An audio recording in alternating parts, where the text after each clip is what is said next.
bum, bum, bum, bum, bum, bum, bum, bum, bum. Staying off the grid. We just put in some beat on the background and make it feel more like a club in here. I was thinking about throwing some dollar bills in the air as well as another kind of club-esque thing. I wonder how many I can catch. Burn, bum, burn your bum, bum, burner. Burn it with bum, burn your booty and your bum, shake your cutie and your rump, and you know that you can do a burn to your bum. Let's go. So it's 2025 almost, 7:45 p.m. here on the last day of 2024, December 31, 2024. Boise State is having, well, it doesn't have a bass in it, it's just drums. It's just drums, you know, here I am. I don't have any bass part for it. I suppose I could try to put a bass in there. No, staying off the grid. I mean, if that's what you like to do, then that's what you like to do, but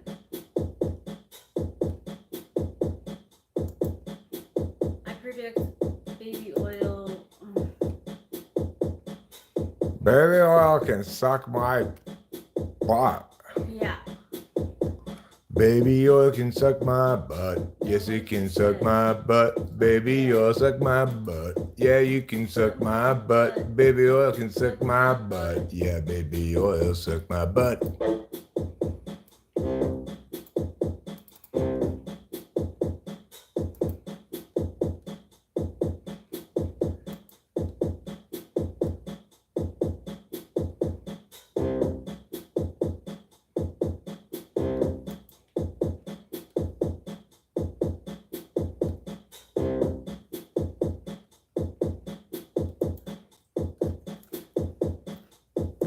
Okay.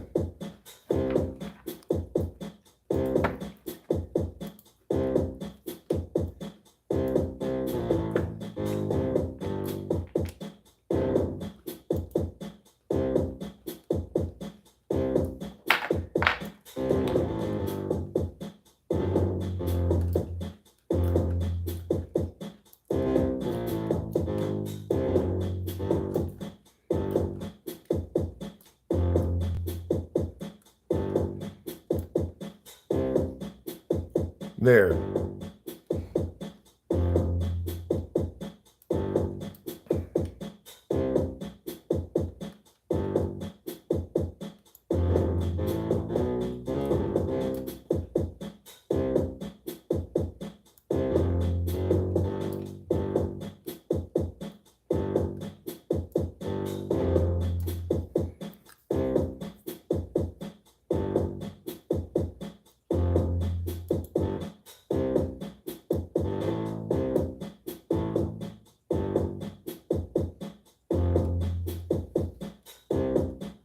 Starting to sound LCD sound system-ish.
There we go.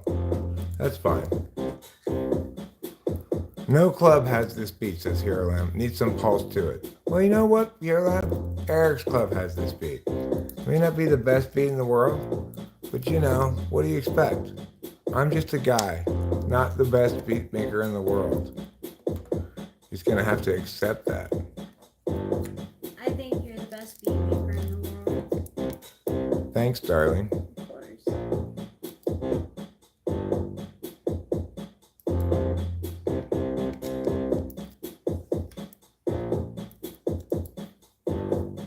All right, so now it's 31-14. Penn State, I guess, scored again. Damn. Fort Boise State is down by 17 points? 17 points, yeah. And now they've committed a false start penalty. Oh, no. Things are not looking good for Boise State. Boise State's gonna lose the game. just like the other small conferences, lame. They don't seem to have a chance against the Big Penn State defensive line, and they're gonna have a terrible time in the Fiesta Bowl, though they're trying to hold their own. Oh no, they're trying to pass down from their own end zone. A disaster likely to ensue because they're gonna throw a pick or two. Given everything that you know, they've got to make up too large a differential in too little time, and so they got to throw the ball. But oh no, it's a rough in the passer penalty.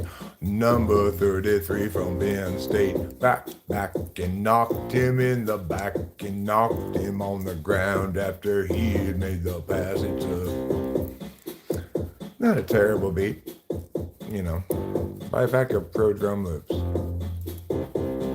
If you suck this much at programming them yourself. Thanks, Bopet.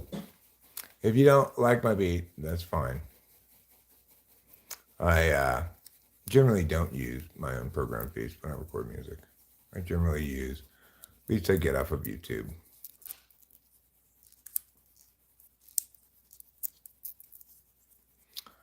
Fortunately,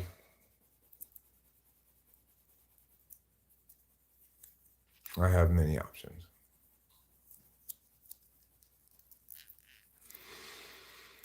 So, none of them involve buying anything.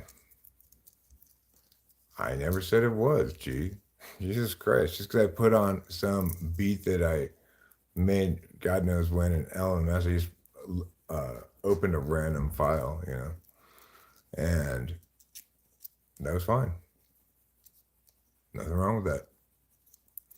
I know you want to be as pissy as possible, but just get over yourself already. I'm just chilling and having a good time. I'm not trying to compete in a beat making contest.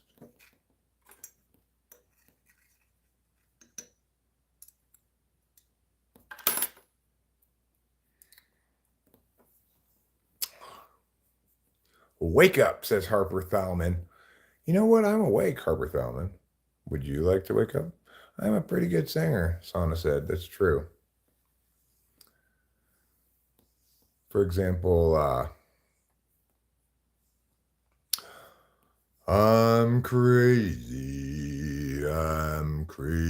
for feeling so lonely. I'm crazy for feeling so blue. You say you love me as long as you want it. Then someday you'd leave me for somebody new.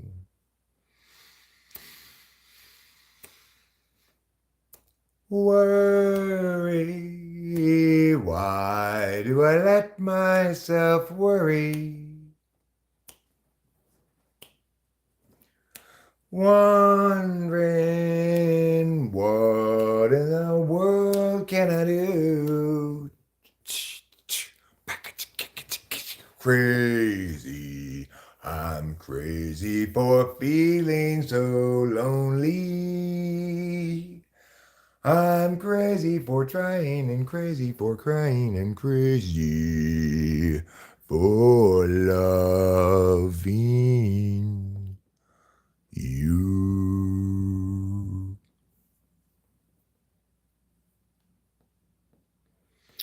That's a pretty good rendition of Crazy. That's why Patsy Cline gave her throne to me and said, "It's your song now, Eric."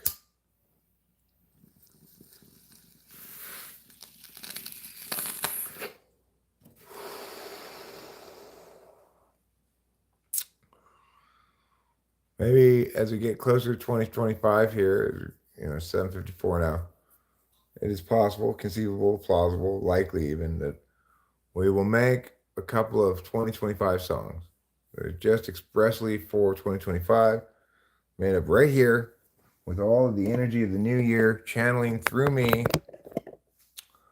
via the cybernetic web of interpersonal connections that Elon Musk has promised us. New York's all right if you like jazz and saxophones.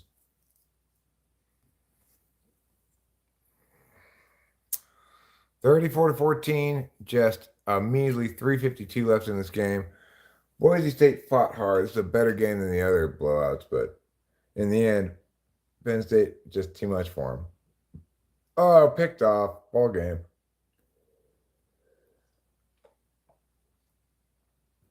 That is game over, friends. Game over.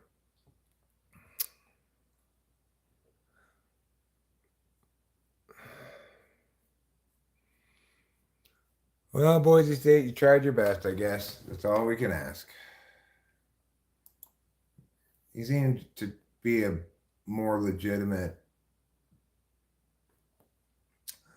God of Chaos asteroid. Apophis may be transformed by tremors and landslides during 2029 flyby of Earth, study finds. So watch out, Friday the 13th, 2029, and we may be struck by a large asteroid. And that'll be good. That'll be fine. That'll be fine for everyone. Who doesn't like being struck by asteroids? Everyone likes that.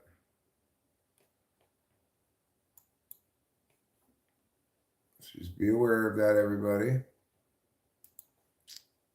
Death by asteroid. Put it on your calendar. April 13th, 2029.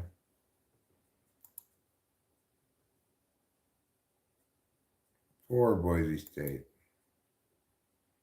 Tomorrow, 10 a.m. comes on the game, the number one game I want to watch. When the Bulls were announced. ASU versus Texas. I'm hoping Arizona State can beat Texas. I'm really rooting for them. They're the 4 seed. Texas is the 5 seed. And Texas won the SEC. Or did Georgia win it? I guess Georgia won the championship game. Anyway.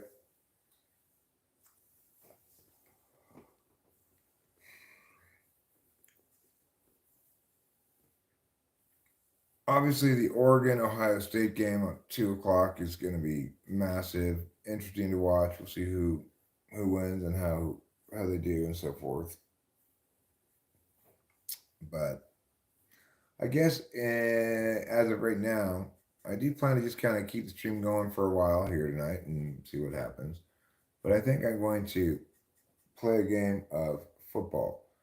In order to maximally do both things, what I'm going to do is I'm going to bring the HDMI over here to this TV so I can see what you guys are saying. And then I'll do the football game on the big TV. Just give me a second.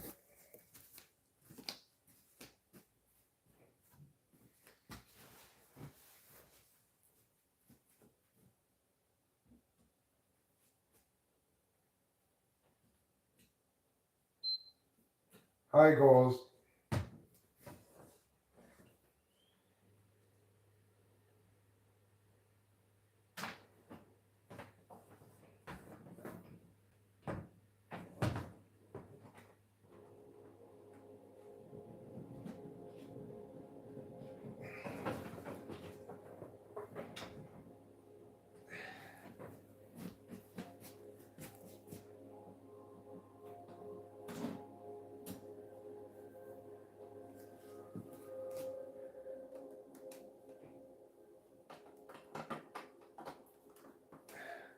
Okay, we're going to move this closer to here now. Let's see a little bit better. We'll turn this on here. And let me get the controller.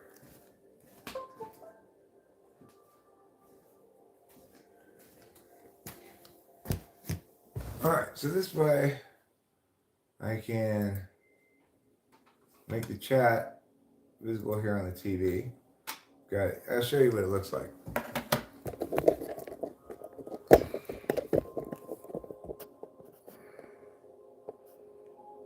Oops.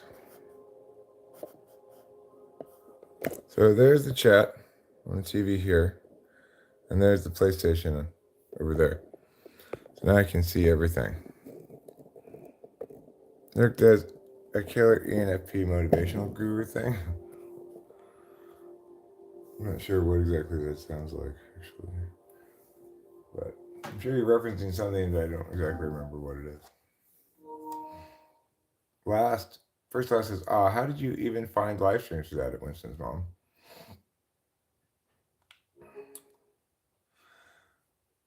Earlier today, there were people live streaming what being in the square is like. I have no desire to ever do that experience. It's too crazy. I think Tony is an ENFP, and I've read about his background. His father had the church. Tony had charismatic speaker skills. Yeah, could also potentially be ENFJ.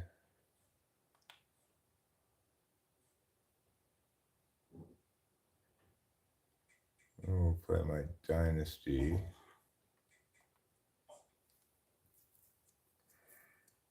No, I didn't get a PS subscription. I just have this one game. And you're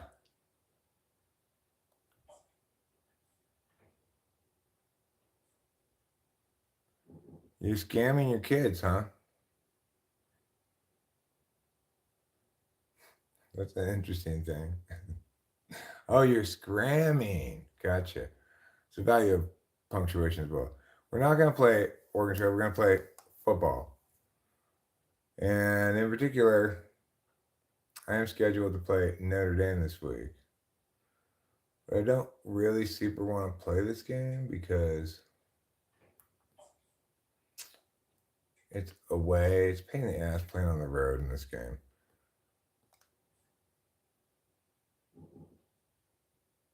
But all right, fine. I will play Notre Dame. You know what? I will just play them, and that's fine. This is my dynasty team of SC.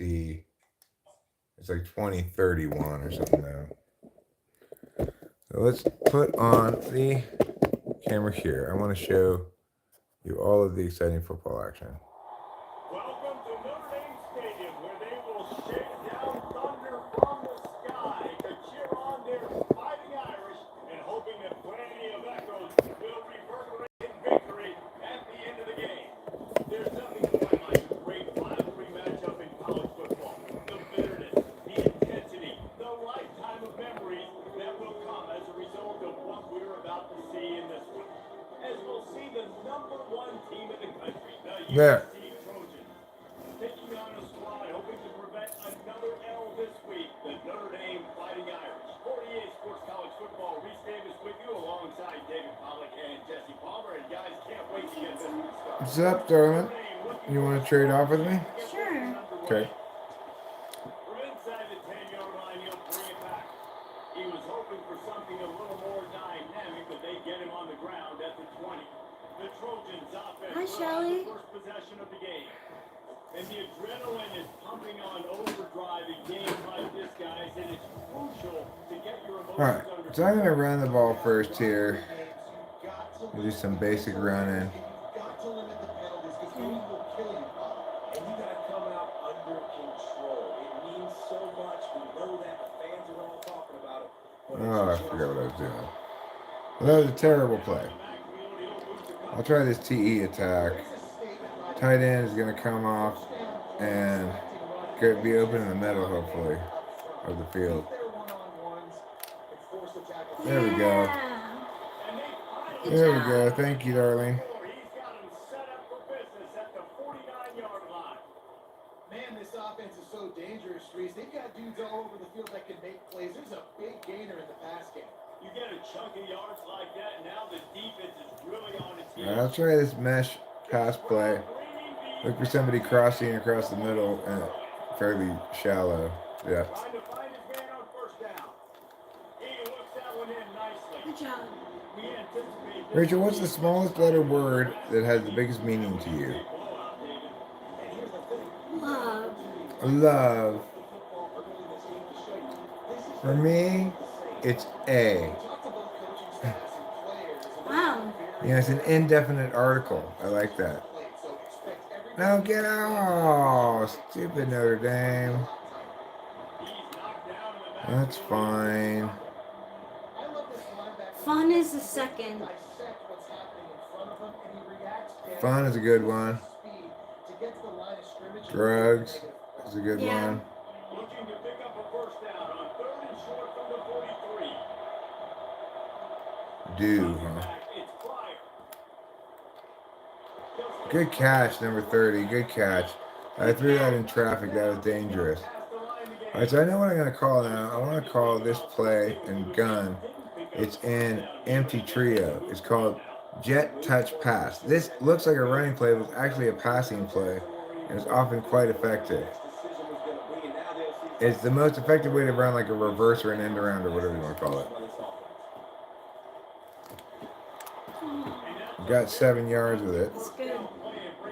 The Rapid and Blitz Chess Championship. There was a historical moment today. Let's see what I'll try another shotgun formation. I'll try this tight end screen. This offense has a second down play. He's looking to throw. Caught in the backfield, it's Hatchet. First down. First down. How many hours until New Year's? It's currently 8:06, so about 4 hours. He found the cushion in the zone and got himself open for the first. All right, let's run. Let's run with this mountain split zone. So much creativity with routes now and being able to just have subtle moves one way, come back the other. All right, see you later, Shelly. Good job by the tight end finding that hole in the zone. From the gun, the running back tries to hit the hole. Relying on that running game as they threaten to pick up a 4 down to the 13.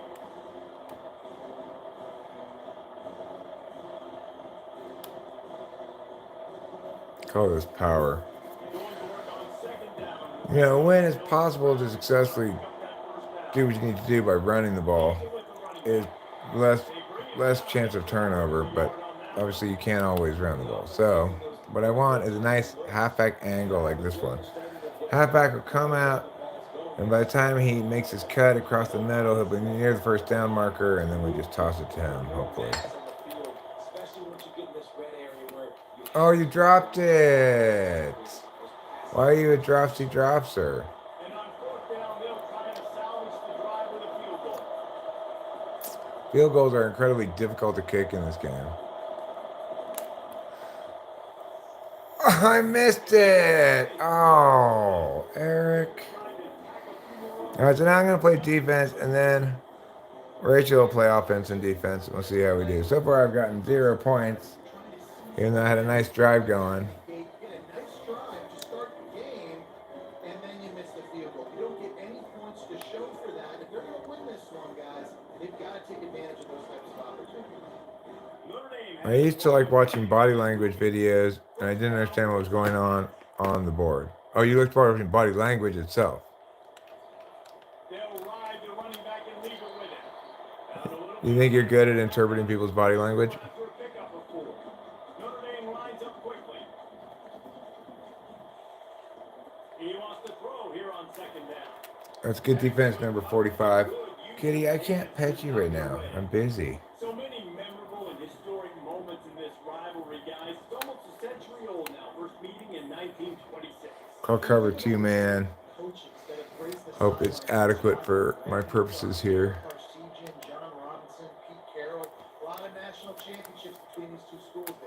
Get down, motherfucker. Yeah. Down he goes. Yeah. You don't think you are good at reading body language? All right, so Rachel, your turn. Now Rachel's gonna take over. She's gonna field the punt, run offense, run defense. We'll see how we do. Lining up to punt it away. 3 and out, and not much choice but to get rid of the ball. He only needs a sliver of daylight. Return's going to get it up. Yeah, first class. Do you like poker? Down at the 49-yard line. This Trojan offense is ready to go back to work. We talk about settling for points.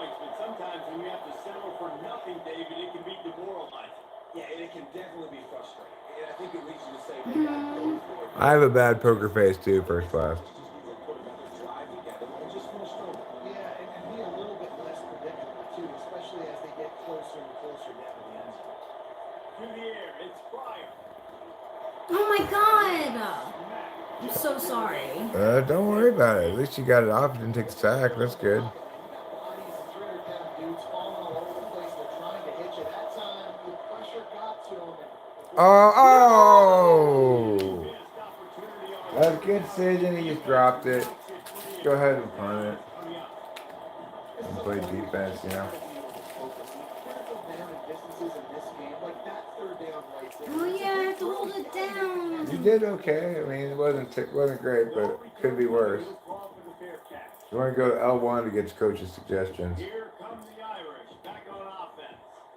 They just didn't quite find the rhythm on that last drive, Jesse. They had to punt it. I think they got to be more physical, David. I think up front they got to do a better job getting blocks and establishing this running game. And how easy does football become if you're a more physical team? You can threaten the run, and then when play action opens up the whole offense at your disposal.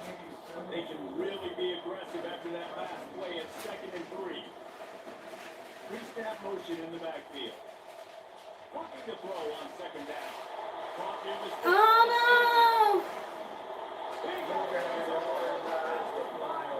down at the 32. As they get set to snap it, time winding down here in the quarter. They didn't score. I thought they had scored when you said that. The gift to the tailback. Tackle. Good job. They make the stop, and that's how the first quarter will end. Defense has dominated the early part of this game, and the stats point that out emphatically.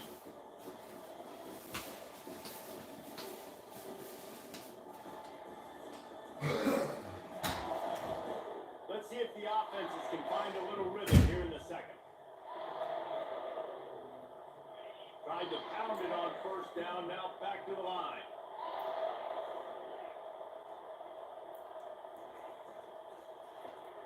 Pulls it and fires to the left. The defense wouldn't let him loose there, and it was a completion, but they lost yardage. Notre Dame right back to the line.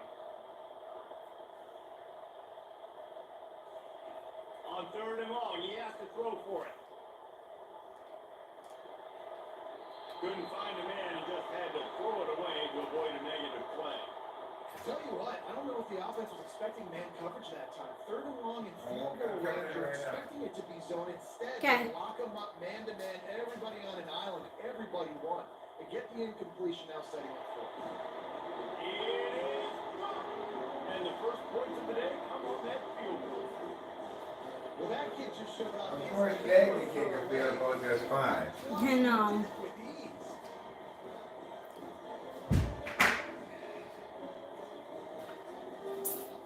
All right, let's see what I can do here. So I got to get some points here. At least You're 3 gonna. points. I have faith in you. Let's see how we do. You also like blackjack then? First, last asks, I guess, of Winston's mom. After putting up the field goal, they're set to kick it away. Isaiah typed you INFJ, huh? And he takes this from inside the 5. And the coverage team able to make the tackle. All right. The guys USC has the ball back and sending the offense onto the field. That last drive won't go on the highlight reel. I don't know, like, I don't mean to, like, sound critical, but, like, for some reason, I feel like Isaiah's a little bit, like, I think too, David, it's just going to take a spark. It just takes one play. to get like this thing his, picked up. I don't know, I don't For know. a man, it's Pryor. That wasn't a good decision. That's fine. I got 4 yards. What? You know, he's trying to establish his own understanding of things, probably, and sometimes it's, you know. It's good. It's good that he's practicing. He is a versatile back. Dumps it to the back. Catch it. Makes the catch. Good. Yeah. Nice pitch and catch. I wasn't sure he had made that catch. I'm going to call this screen now. Come to the line with a new set of downs. They'll throw it on 1st down. And he was hit just as he was releasing the pass, and it falls to the ground. I'm going to call it again. He didn't have a whole lot of time to get See if it works this time. It was all over him right after the snap. No wonder that thing fell. Yeah. They've got the screen set up. Nice Yeah, I'm game. monetized, SU. With 3rd and 4. I am. I'll tell you what, if you want to be overzealous and you want to be a blitzer all the time, I like running the screen right behind him. What's his mom? Johnny has a line that says, "Bring your own fork, or you know I don't provide it." More honest if you want to start putting a lot of pressure. God damn it. From the gun on 3rd down. No, Eric. Oh God. Oh God. I didn't get the play I wanted in the first place, and I should have called timeout and fucking god damn it. All right, now I'm on defense. It's fine. I'm gonna get a pick. We're gonna get the ball back. It's gonna be fine. Cool. First interception of the season. Great job reading the QB's eyes and getting to the football. Notre Dame has the ball and ready to get moving. Man, how comforting is it to know that even if your offense stalls out a little, Jesse, that field goal kicker can knock it in from a long way out. Get out of here, you. Get down. Now, this offense would like him. Get down. Get down. Point on this drive, and to do that, David, they've got to have more rhythm on offense. Yeah, create some more rhythm, create some more. Let's go with the same play on defense again. It's nice to have that weapon and kick long field goals. I'm gonna get the sack too. User sack. It should be. They get a sack at the 47.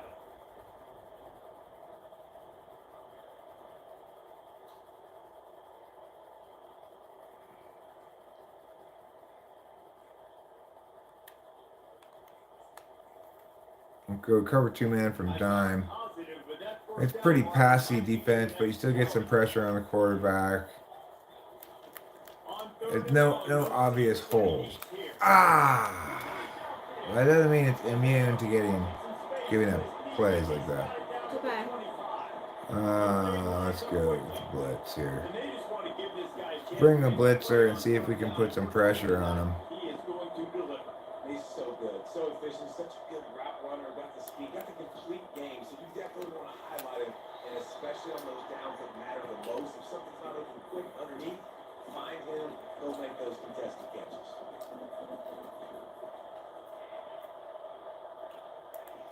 Bruce Last, are you about aesthetics? Down you go, motherfucker. Down you go. Nice. That's a big sack. That might push him out of field goal range.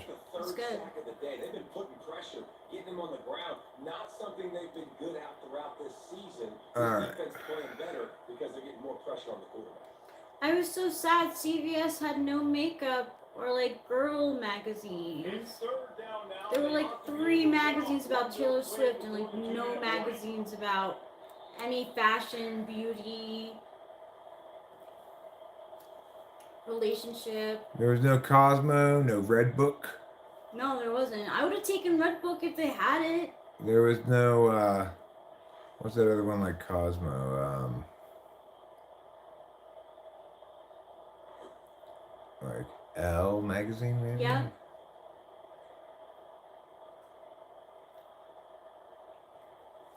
I like to cut things out and then put them on the cork board. Mm-hmm. On 3rd and long, hoping to throw beyond the sticks. Find his tight end. All right, well, he's gonna get another field goal. Going to make it. The defense denying him the 1st down.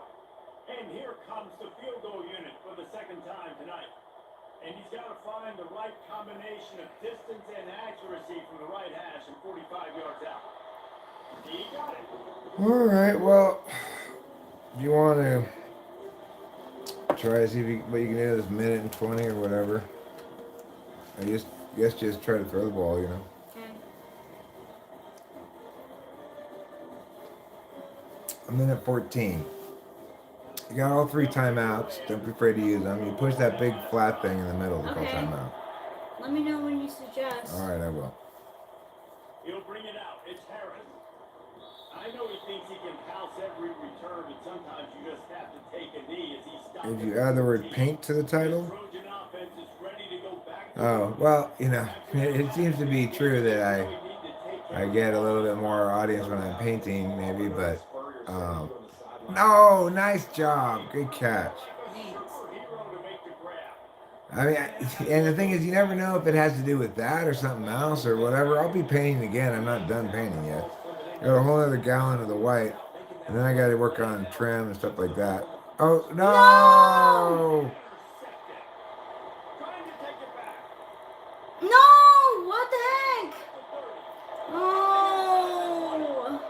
That's fine. I'm sorry.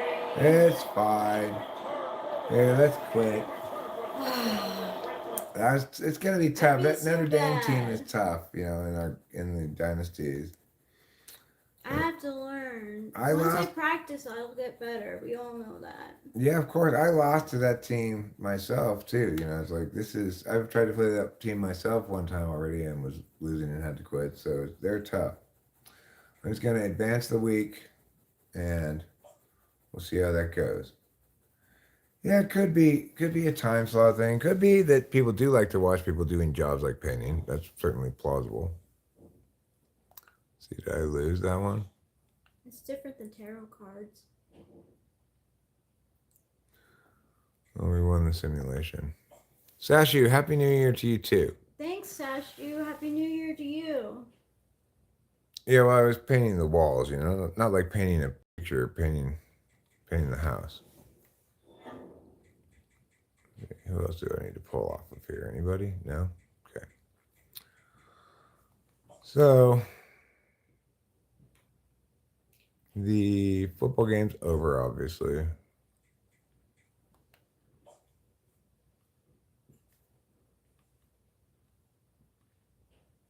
And we still have quite a bit of time before midnight. Perhaps we had a dream at one point that we'd have like psychedelics for New Year's Eve, but no such luck this New Year's.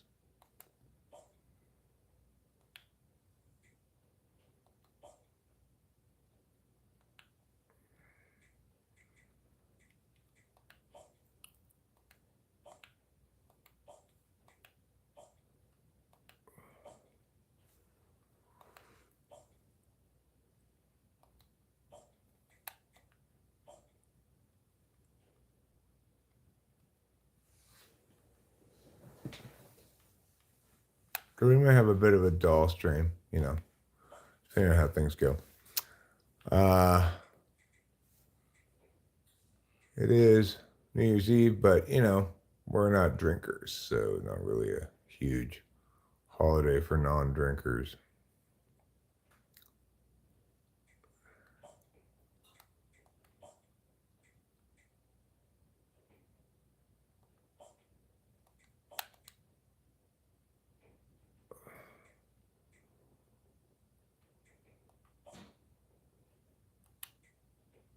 Lou has uploaded a new video.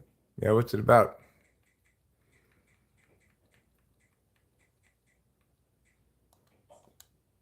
What is it about? Everybody wants to know. What is it about? Everybody wants to know. Tell us, yeah. The blonde girl?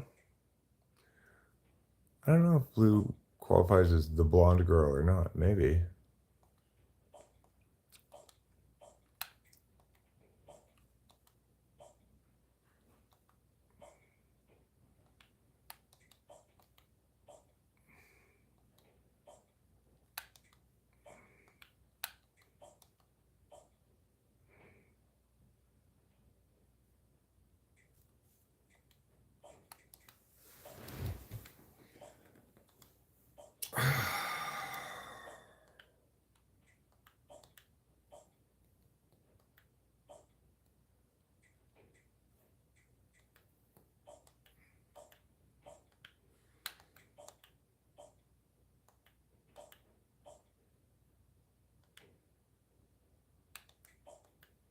Okay, there.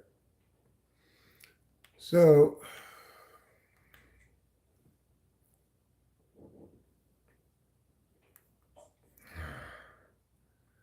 tell you what, let's go outside. Let's go have a cigarette. Let's muse about realities yet to be, realities already been, life, the universe, all that stuff, Let's talk about the coming apocalypse called 2025 and or the coming days of glory. Maybe it'll be the coming days of glory. We don't really know yet. It does feel as though civilization, America, whatever you want to call it, is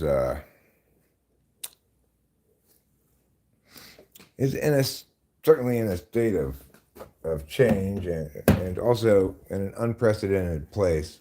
America and the world has never been where it is before, as far as we know, with the technological achievement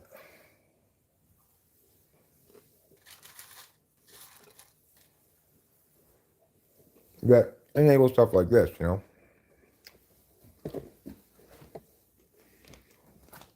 Humanity has never had, as a species, as much control over their time in their life as they do now, in the sense that, you know, it wasn't that long ago that people didn't have electric lights. They couldn't stay up late doing stuff. If they did, it was certainly like reading.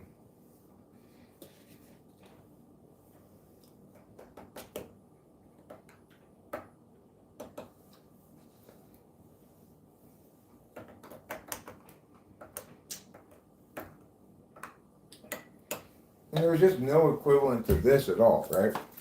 Where one person can talk from their house, engage with a bunch of other people, each from their own houses. One person having control of the audio, visual, but other being able to put things in the chat, you know? That's brand new to this moment in time. How much of a difference will little things like that, might seem like little things, you know,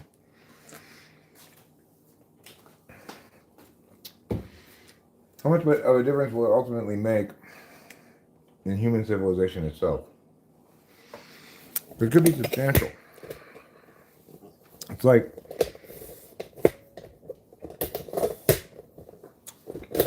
I think in the status quo, the impacts, the articulable impacts are more easily described are negative, like manosphere stuff, where bitter guys just wallow in the rhetoric of He-Man Woman Haters Club.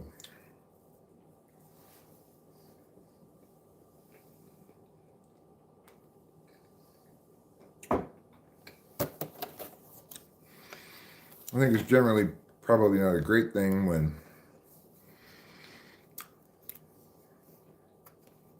you've got like anti-science stuff, like rumors flying around about vaccines or whatever that are bullshit. That's dangerous. Obviously, when you've got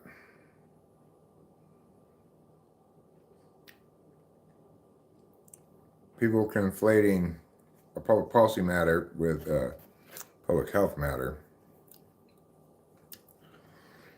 you got extra complications, but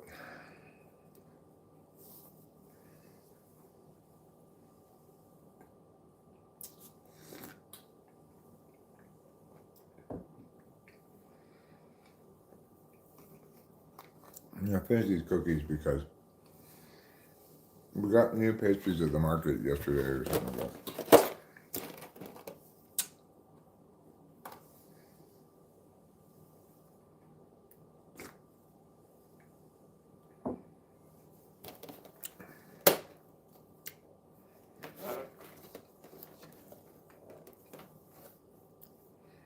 Hi, Mr. Kitty. You don't want these cookies. Cookies are not for cats.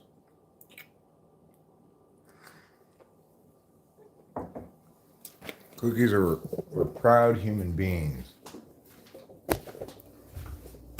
Not lowly beasts like you.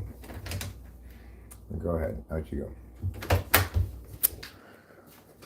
So, one thing we do have that's commonly a New Year's phenomenon, Rachel and I could go outside and do. Maybe I'll do one right now, and then Rachel can join if she wishes at some point. That's right, we have sparklers.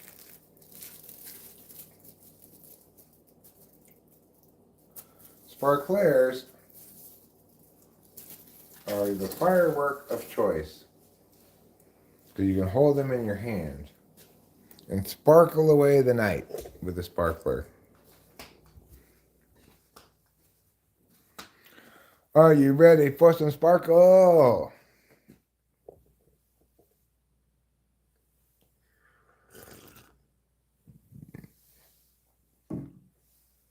Eric, please give up smoking. No, thank you.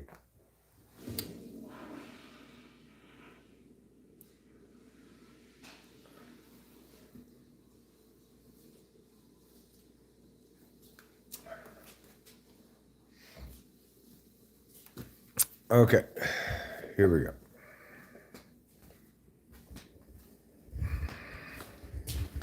Would you like a sparkler too? Yeah. Go get one from the drawer over there. You know over there? Yeah. Grab one. We can go outside and sparkle together. Okay.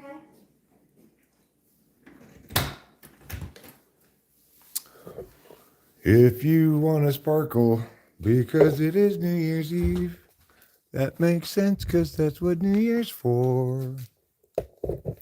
You can light your sparkler. It is cool and wet and see. There's no chance of fire breaking out with this sparkler. Through the summer and the fall, we had each other, that was all. This sparkler sucks some ass, I think it's true. Let me get a different kind of flame. See if we can make it really sparkle.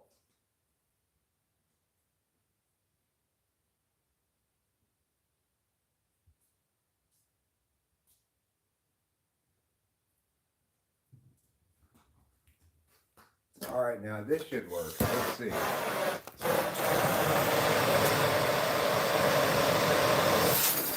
Whoa! Whoa.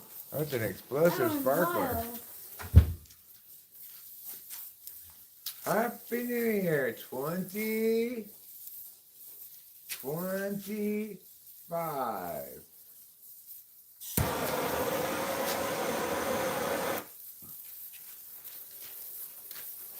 You want to go in front of the camera?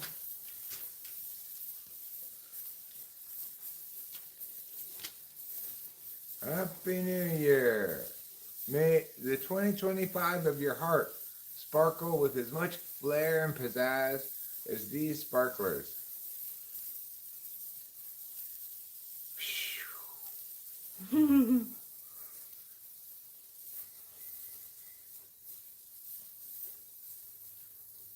Happy New Year.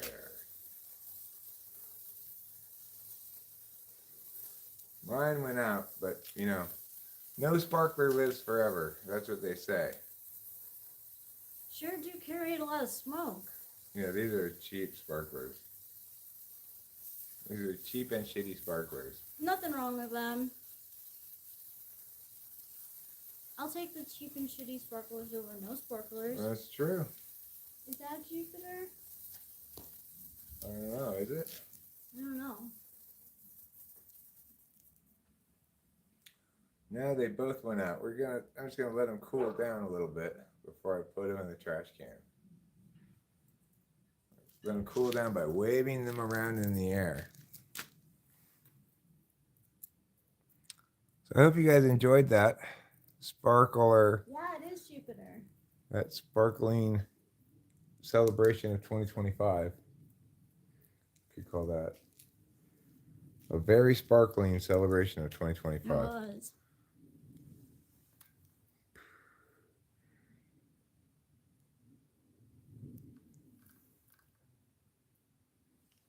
Okay, these are probably cool enough to put in the trash can now.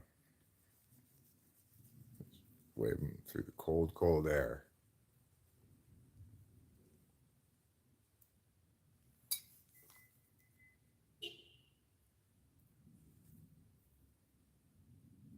Yeah, they're cool. Okay. Thanks for sauce. Cold hard ground. Trouble, trouble, trouble. Oh, oh. Trouble, trouble, trouble. Ba-da-da-dum-dum. Ba-da-dum-dum. Ba-da-da-dum. Ba-da-da-dum. Alright, I'm gonna smoke a cigarette now, which is what I originally came out here for before I got distracted by sparklers.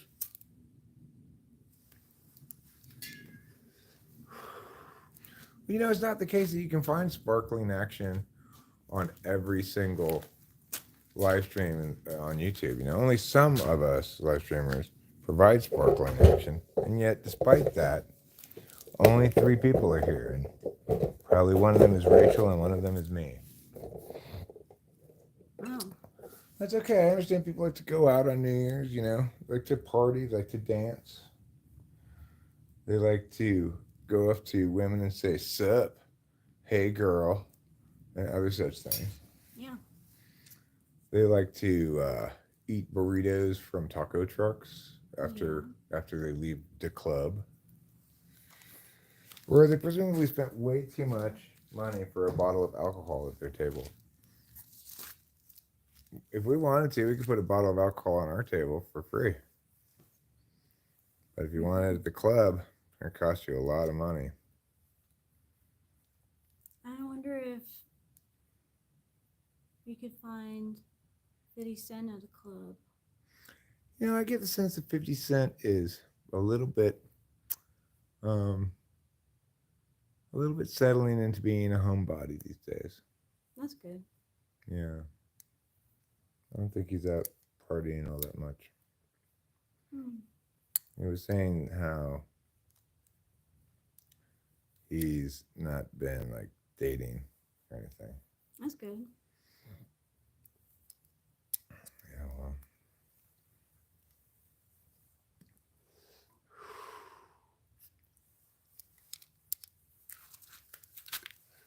Maybe it's universal at this point, Winston's mom. My eternal child will always delight in sparklers. Well, they are the handheld firework. Yeah, that's what we were allowed to have as kids. Yeah. Even children are allowed to hold those in their hand and sparkle away. You wouldn't want to try to hold a ground bloom flower in your hand. What's that? One of those fireworks that you light it and like jets come out of both sides, so it spins around and it changes colors. So it spins fast, so it looks like like a flower of color, right? But then it changes color over the course of it. Those are good ones. They also have that one. They used to have the one that's a spinning wheel that you nail to a tree. Yeah, and then it spins around and shoots that fire out of the sides of it. Huh. That seems like a bit of a fire hazard. You know, back in the olden days, people assumed people would use their judgment. Question mark. There are lots of different names for sprinkles. Some have called them different things. Jimmies, sprinkles, curlicues, sprackles, sprandankles. A lot of different names.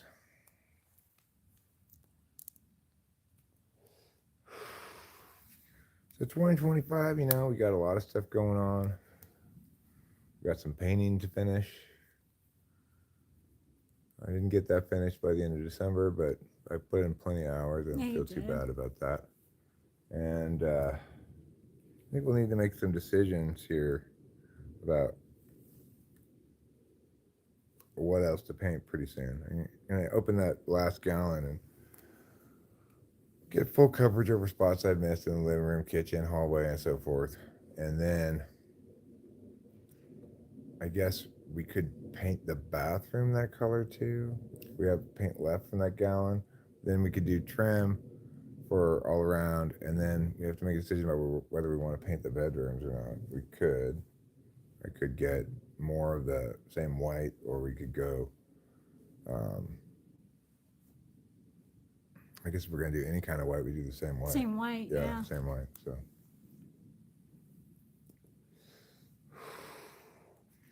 Like there's already one spot I know I'm not going to paint, which is behind the washer and dryer, that spot in there. It's like I'll just leave. Huh. Hey, Heather P. Happy New Year to you too. All of a sudden, our live stream crashed, but now it's back.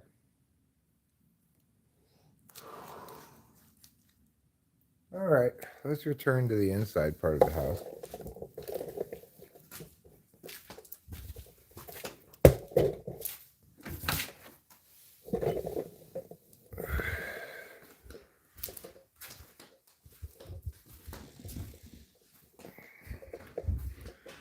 Of course, if we want, we can put this back on the big screen. I guess we're not going to be playing football right now, probably. So why don't we do that? I will unplug this from here.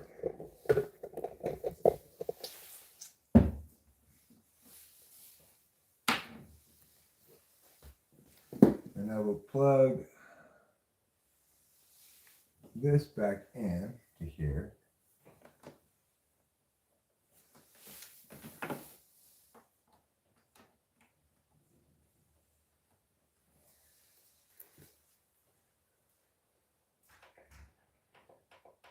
I'll put this on HDMI 2. I'll turn this off.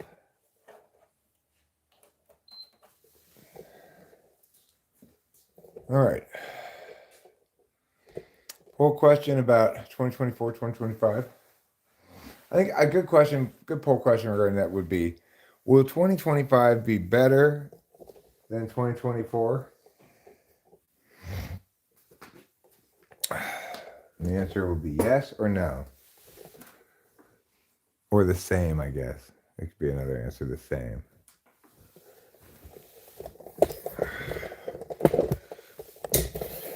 Let's put it and find out what people think.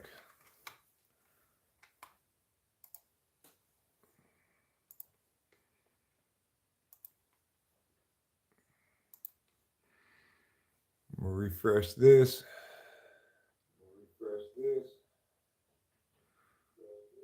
I started watching Squid Game Season 2 last night. What'd you think? It's good so far. It's really good. All right, now I've got this up here. And we'll put a poll. Will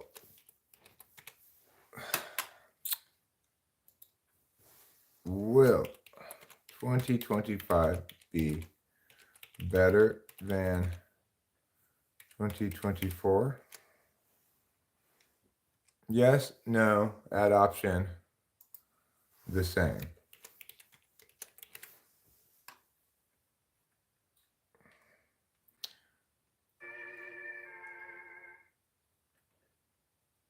Actually, I'm going to put it like this. I'm going to change it. 2025 will be blank 2024.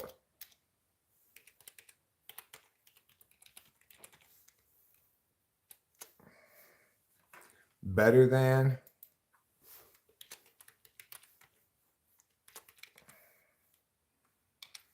worse than, the same as.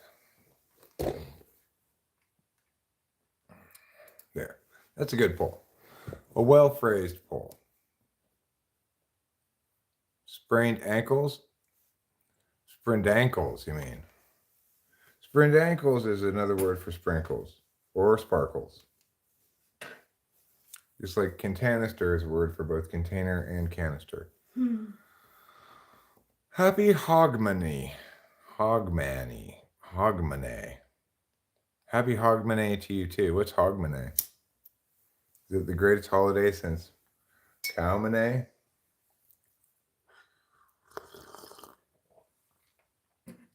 That's some good coffee. Oh, thanks. You're welcome. Thank you for I making it. need to make myself some more. My tea is very yellow. Sorash Ghafouri says, hi from Afghanistan. Happy New Year. Hello, Afghanistan. Welcome to California, United States. Happy New Year to you, too. May the new year make all of your new dreams come true. How many people have a dream? A dream and a vision for 2025. I dream I'm going to pick up a gold nugget as big as my head, for example.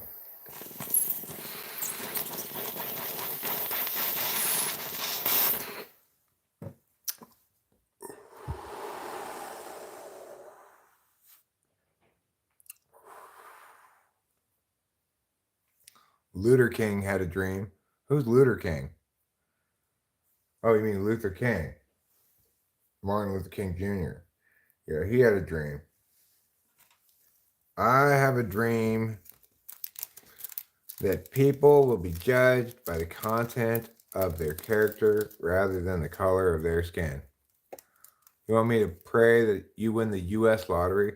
There is kind of a U.S. lottery called Powerball, but technically it's not available in all states. There's not really a national lottery. California has its own state lottery, but also you can get Powerball tickets here, but you can't get them in every state. Nevertheless, I will pray for you to win the lottery. Dear God, please let Sorush Ghafouri win the lottery this year, so that he can have plenty of money and no problems. He's living in Afghanistan. Who knows what he's up to? Maybe he's farming. Maybe he has a herd of animals. Maybe he lives in the city. Maybe he's a taxi driver. Who knows? I don't know. Where is your mommy? Barrowsgar. I'm your mommy. I'm right here, sweetie. Is it okay? Did you scrape your knee or something? I'm right here and I'm ready to be your mommy. I'm not going to breastfeed you though, so just get that right out of your head. You're ready to move on to solid foods by now.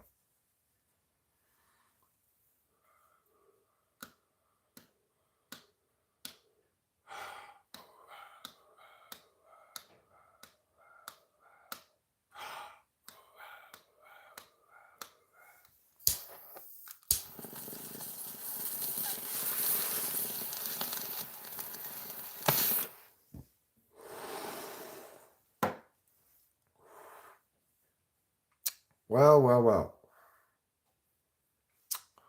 That is a real sensation of extremeness. I'm your old sexy mommy, yeah.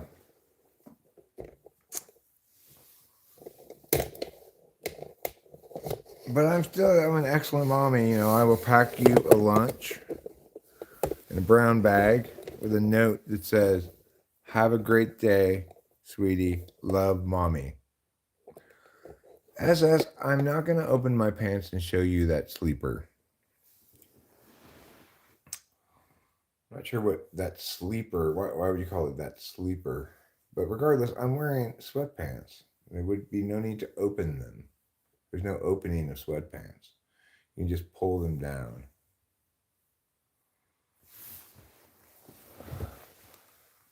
No, SS. You can't look at my junk. Jeez. Why do people want to be all perverted all the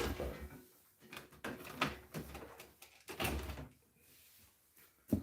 I reserve that privilege for my wife. Happy New Year's, show media. Happy New Year's. 2024 is over. 2025 is here. Everybody give a shout out. Everybody give a cheer.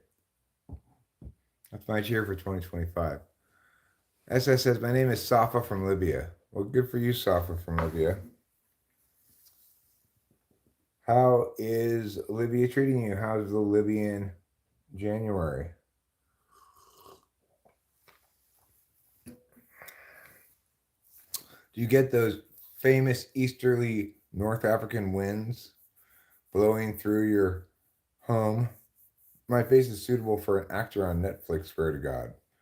Well, thanks, SS. That's a great compliment. Yeah. Now, if only I were attractive enough for Hulu.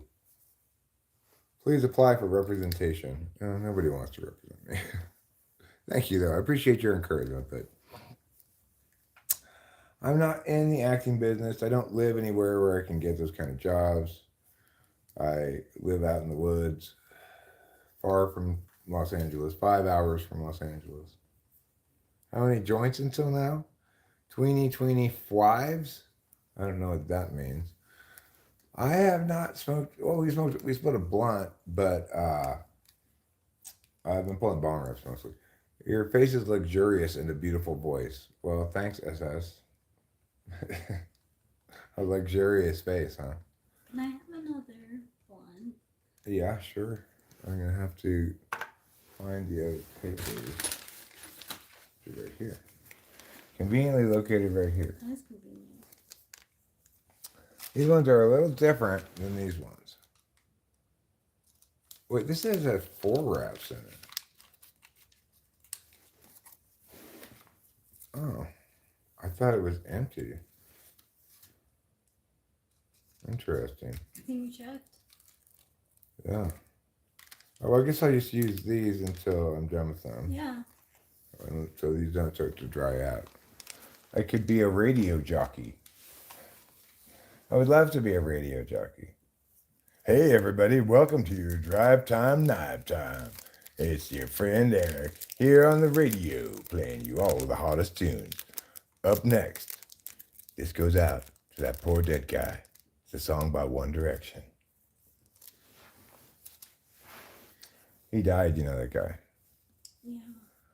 Do you know what apparently happened not that long before he died? What?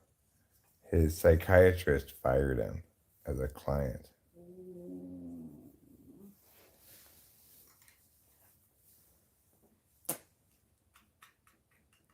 You know.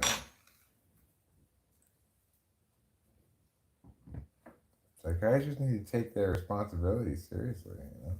Yeah, they do. Let's see if I have enough ground up weed to roll this as is if I need to grind more. I'm definitely gonna need to grind more. That's actually maybe not. I've got like almost just about the right amount. But yeah, I'm gonna have to grind a little bit more. That's fine, no big deal. We'll just grind up a little bit more.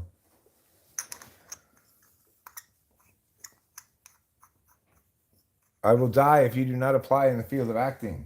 Well, thanks. Oh, yeah. I don't think you will die, though, if that happens.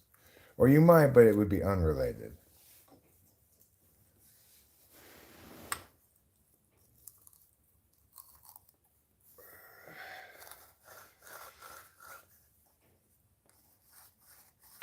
Me and my beautiful voice.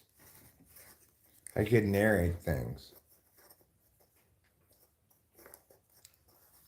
I feel like you could do that from home. I could, yeah.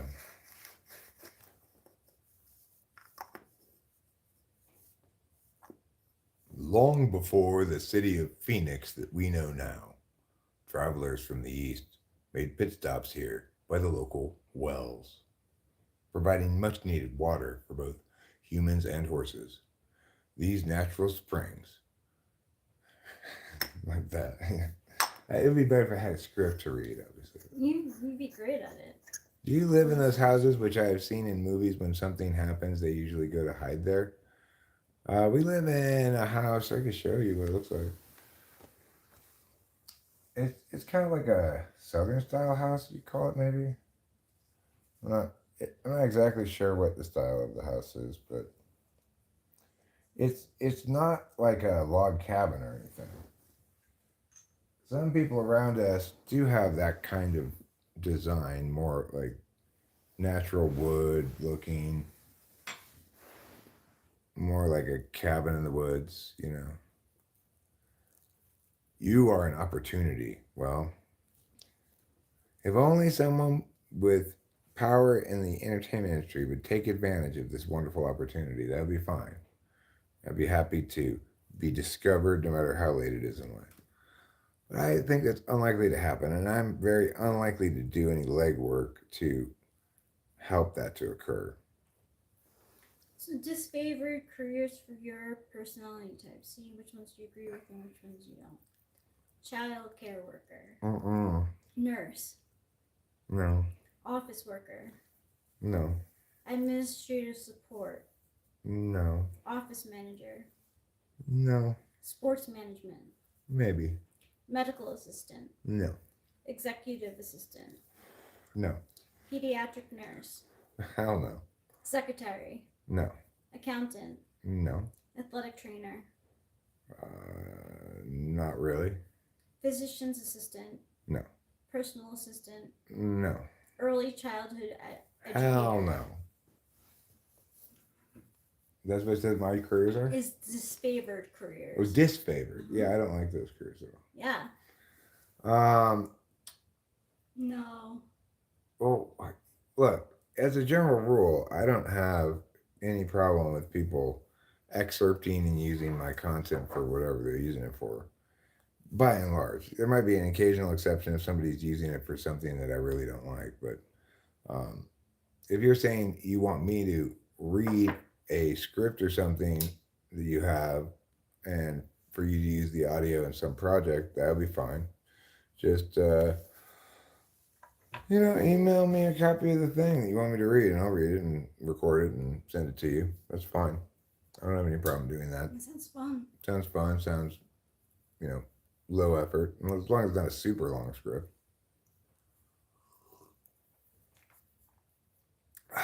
All right, so I will show you the house, Barrows Gar, so you can make your determination about whether it's that kind of house or not. Hi, Victor. Your friends enjoy watching us, huh? Cool. Glad to hear it. Well, maybe your friends have excellent taste in YouTube. Maybe that's why. All right, Berzagar, whatever your name is. Here, I'll show you what the house looks like.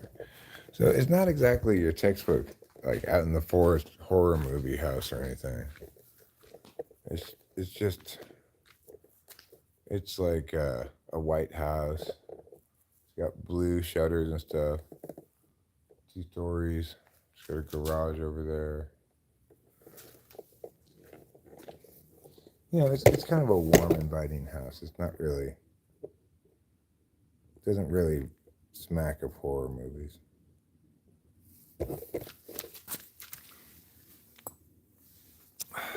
But we do have woods all around. There's other houses too, but it's like there's a gully over there, and we see plenty of wild animals. Sometimes I see prints, like when it snows. Let's see. One time I saw some very large cat prints in the snow. Probably, almost certainly not mine. There's Mr. Kitty, standing there like a little Rory Calhoun. Anyway, it's not that cold tonight, actually. Not as cold as it usually is this time of year. Guess we're on a bit of a warm snap. So yeah, that's what the house looks like. There's a cat, yes. My home is beautiful and quiet. True, thank you for saying so. It is beautiful and it is quiet. It's a wonderfully soundproofed house. I mean, first of all, living out here in this kind of isolated community, there's not a ton of noise, but you could still get noise if you lived next to a neighbor that had a barking dog or something. Like we used to have a neighbor across the street. Their dog was kind of barky, but even when we went inside, we couldn't hear it because the house is really soundproof. Fortunately, those bad neighbors moved away. That was quite a relief. I used to have to come out here and listen to that horrible lady yelling at her kid. The weird thing is she was never abusive. She's like she had no volume except for screaming. Now there are houses near me. The thing is, we live in a little community way back in the back here behind Jersey-Dale. And in this little community, the houses aren't that isolated from one another. Lot sizes are an acre, maybe half an acre sometimes. So we're not talking about a lot of separation between us and other houses. It's easy to see the neighbor's house over there. And if you look over this direction, you don't have to look too hard to see the neighbor's house over that direction. But we can't really see the neighbors across the street or anything. It feels pretty private and quiet. And the other thing is there's a fair number of houses in the neighborhood that are just vacation rentals, so they're not always occupied. The house across the gully is empty right now. They're selling it. They're asking too much. They're not going to get it.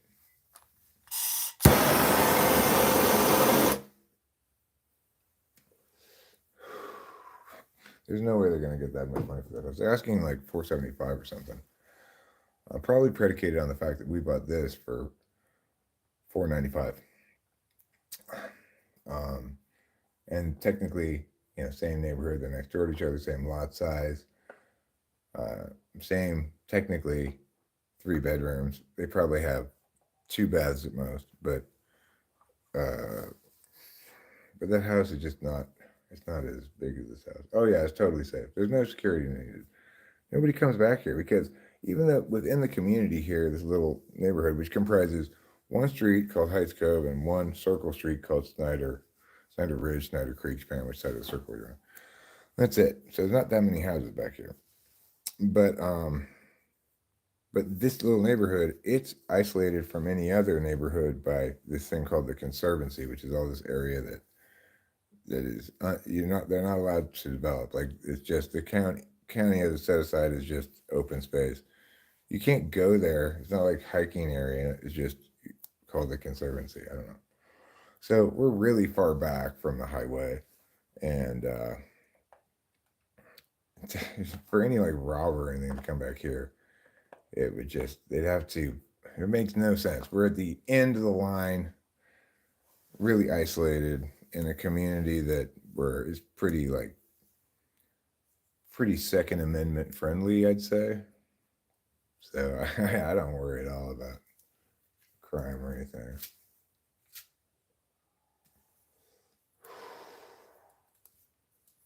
We still lock our doors just because, we came up here from LA 3 years ago, and I was actually quite cavalier about locking the doors in LA, but I don't know. Came up here and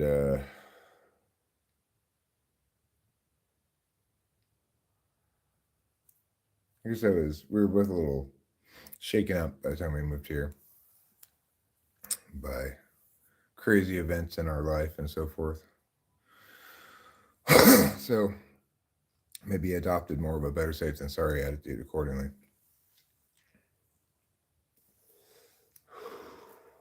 It's hard to believe we lived here 3 years now almost.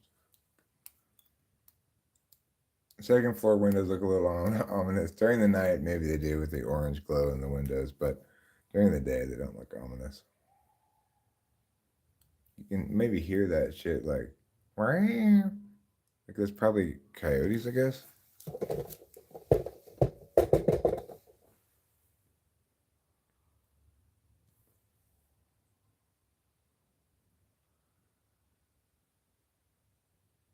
Can you hear it?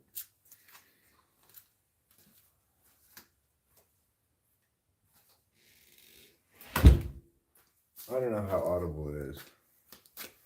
There's a lot of things to like about this house and this location, but especially about this house, it's very, very comfortable to live in and very, very well laid out and stuff. So,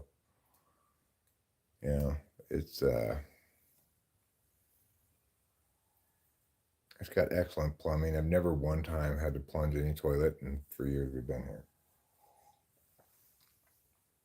I used to plunge the toilet in Arcadia like once a week at least. Happy New Year, Pretty Cat. You are drinking. Eric, make a jive turkey for Rachel. If Rachel wants an alcoholic beverage, I certainly will make her one, but we got to be careful because she is on medications that may or may not interact more or less with alcohol, so probably she wouldn't want to have more than like one drink, but if she wants a drink, she should definitely let me know and I will make her one. I could make her a gin and something. We have Tanqueray, a little bit of Tanqueray. I could open a bottle of wine.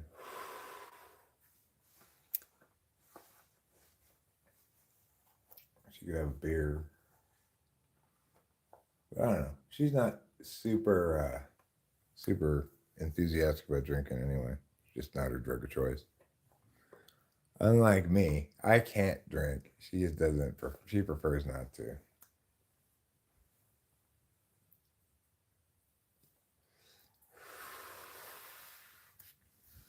But you know, it's like, even if she is on those meds, it's like one drink's not gonna hurt her. She's not probably gonna take olanzapine or Klonopin for a while anyway. Which are the two she takes at night. I had was that yesterday that I took that Prozac, Rachel? I kind of want to take another Prozac. Prozac seems to make me cheerful, kind of.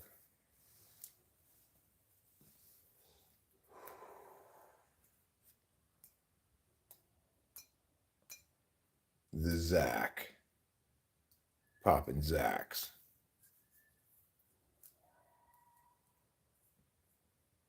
First Last says, Happy New Year, Putty Cat. It also just hit 12 for me a few minutes ago. Oh, so it's midnight where you are, Putty Cat. It really is 2025 where you are. Where I am is not yet 2025. It's still thoroughly 2024. By a margin of several hours almost.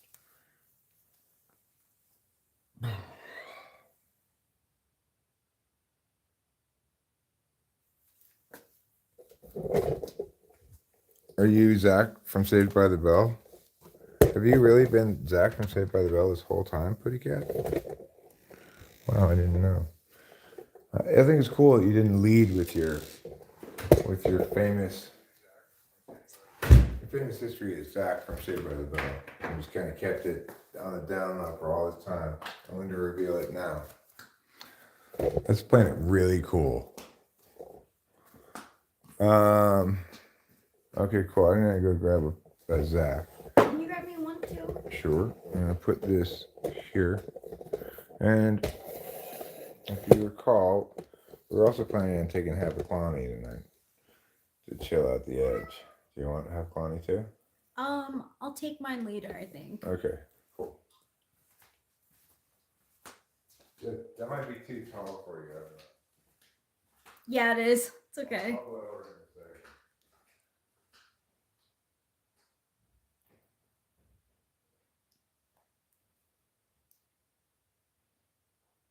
You did do the math correctly.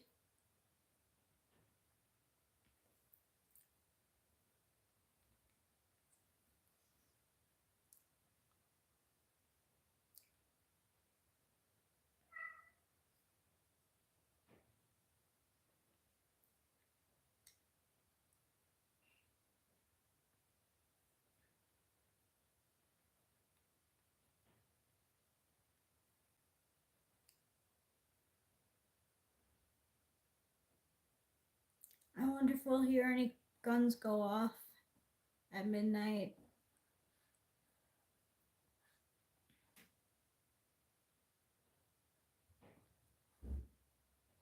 I know we won't see fireworks.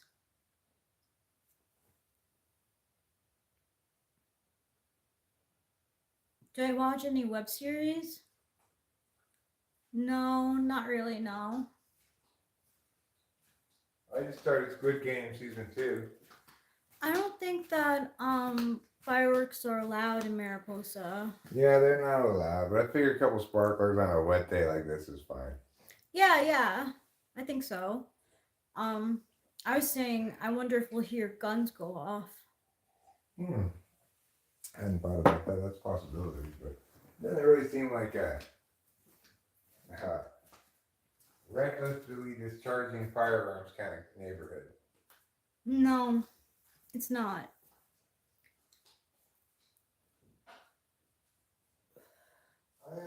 Wow. Knoxville is an hour later? I had no idea. I know that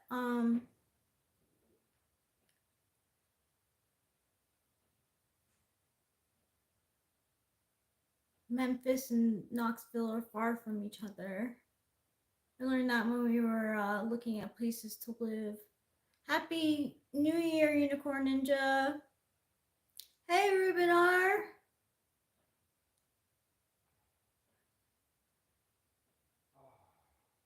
Oh, Nashville. Yeah, I was surprised how far they were. That's like Philadelphia and Pittsburgh. Pittsburgh and Philadelphia are not close to each other. Happy New Year, Yappy New Year, East Coast. Diwali. That sounds fun. Berozgar.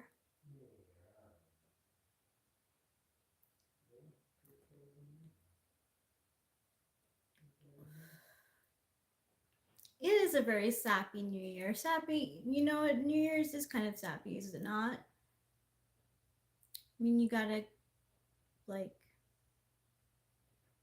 you wanna have a New Year's kiss. Memphis is 5 hours from you. Yeah, I'm not sure which one I know, but I was like Knoxville and either Memphis or Nashville. I like saw on the map and I was like, oh, they're like on the opposite sides of each other.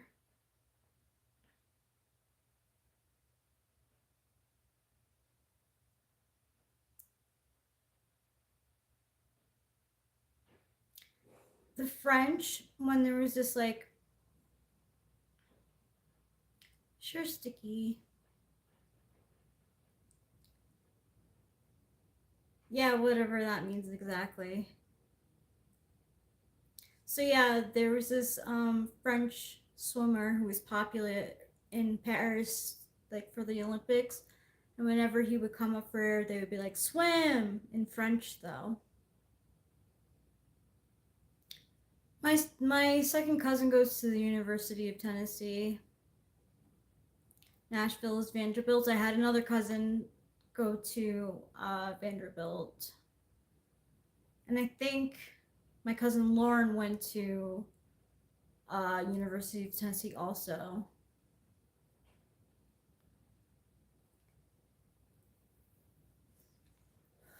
My cousins liked going to big schools. I think I'm like one of the only like kids out of the cousins who went to a small school. My cousin Jessica went to a small school.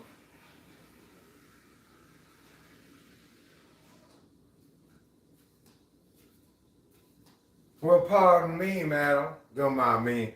I'm just an old country boy from Nashville, Tennessee. Oh, I do declare. And that's my imitation of a Nashville guy. Booty Cat says Memphis is a bit rough. Sorry to hear that, Putty Cat. Yeah. I didn't do well in geography class.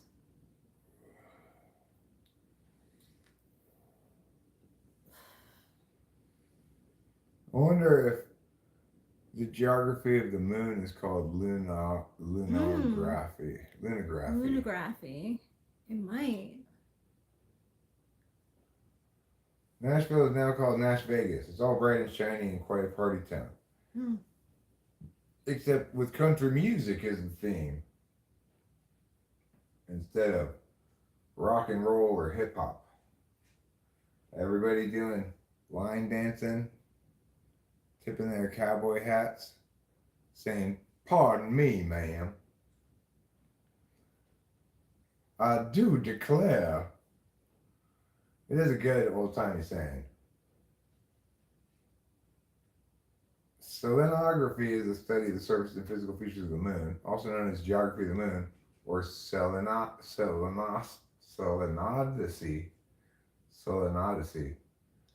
Huh, interesting, Mr. Mom.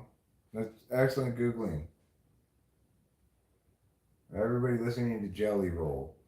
Yeah, what's the deal with that guy? Didn't he just cover a Phil Collins song? Is that like all he did?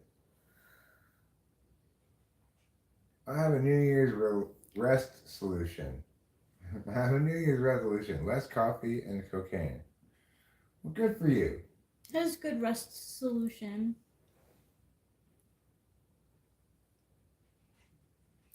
Oh yeah, I have a goal of putting my clothes away. It's a good goal, Rachel. I believe in you because I believe in Crystal Light. Thanks.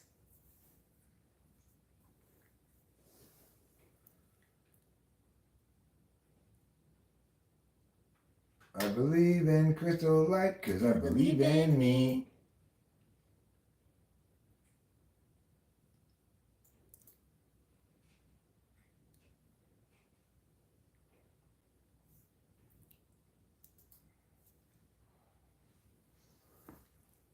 Not bad. Our latest video has 47 views in 5 hours. It's not bad. No, that's not bad at all. For Rachel's husband does her makeup. Football. As you can see, wow, that's excellent work I was doing. It is. You can really tell. And then I also made a short of it. Let's see how that's doing.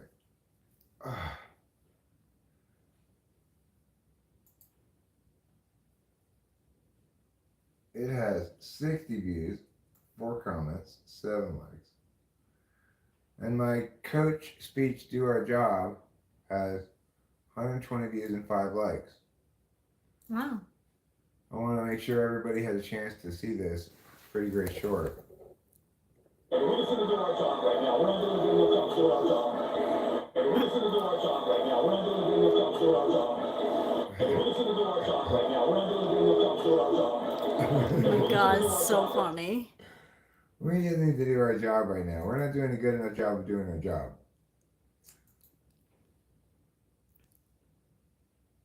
Well, that's a pretty good short, huh? You know, turn the camera back around. You know, make it shorter. Sure. Please. Happy New Year's, Chris Chapin. Let me make it a little taller with this one. Is that good right there? It is. Okay, cool. Hi, Chris Chapin. First, last, you have a great doctor. Beamer was pissed at the Illini coach. I know. I'm not exactly sure how that all went down. I think, isn't Beamer the Illini coach? And, hey, Trouble? Hey. I thought he was looking at Capio, but she's not even there. I don't know where Capio is right now. I think somewhere upstairs. Really? Yeah, there's a one of them kind of like taunted the other one, made fun of him in some way. And the South Carolina coach was absolutely livid. He was mad at the officials during that quote right there. I want to take an antacid pill. Oh, don't forget the Prozac. I took it. Oh, can you bring one for me? Oh, sorry. It's okay.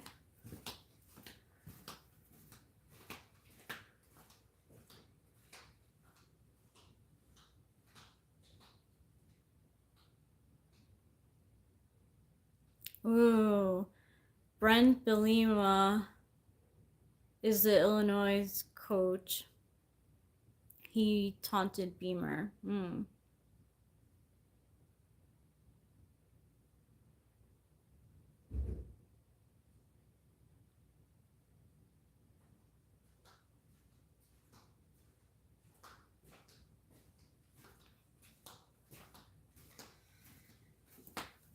If you were going to make a cats or characters with the drugs having names, you could have like Addy, Raw. But you could also have Fluoxetina.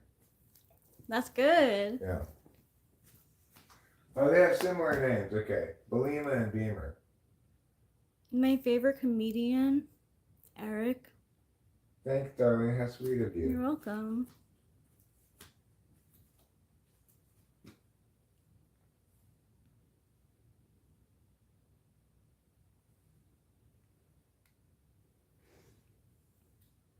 Who's got forged degrees?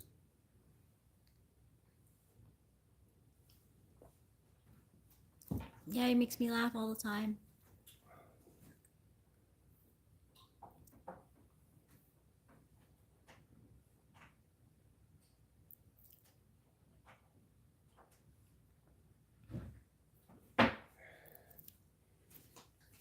You know, there really isn't any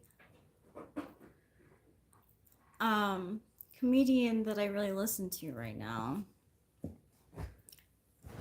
I think in general, if you're talking about like stand-up comic, Yeah. you know, it's going to be a reality where probably that's not a medium most people consume regularly enough to have an answer to that. Also, like comedians don't produce new work often enough for you to really follow them and keep up with like who's contemporaneously good or something. If you'd like, we could trade off here. I Sure. figure we'll have the person who's not playing streaming and then vice versa. That's good, yeah.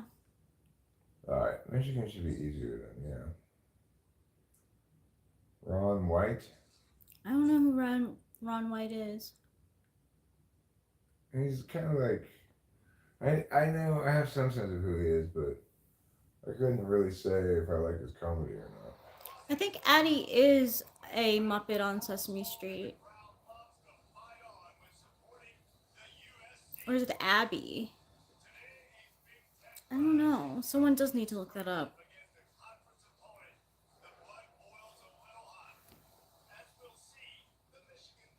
I don't know who Ron White is, so I can't say if I like him or not. There's this guy who does YouTubes of like current events, and he's pretty funny, but his delivery is very slow.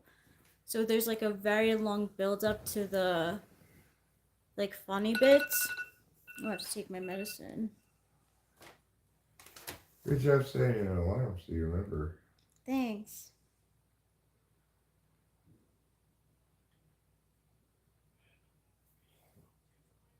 Zandy says Happy New Year. Happy New Year's, Andy.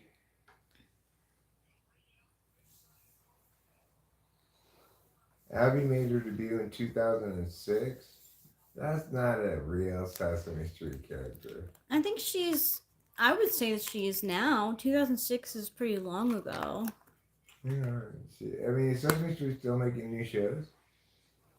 Yeah. I think they had to fight a little bit. I mean, they have to fight like every year, but there was talk of it not being continued because of like money things or something. But yeah, it's still on. Abby Cadabby. She's cute. She's like Elmo's friend.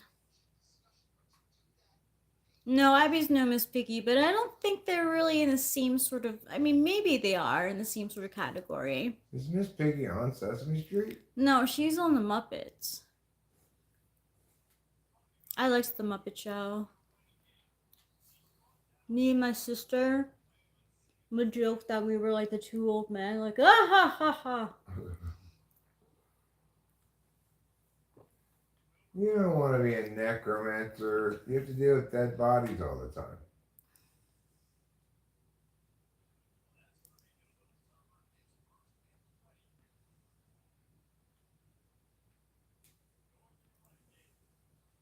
Nice job. Thanks. But I'm saying I have to pass. Did they do a Muppet Sesame Street crossover? I could see that during the holidays. Like, I'm sure there's a Sesame Street Muppets crossover for like a Christmas special. Yeah, no. Sesame Street does not have Kermit and Miss Piggy. But there might have been like a Christmas special where they like intertwined, but no, they're separate. Sesame Street has Big Bird, Elmo, Bert and Ernie, and the Muppet Show has Kermit, Miss Piggy, Fozzie Bear,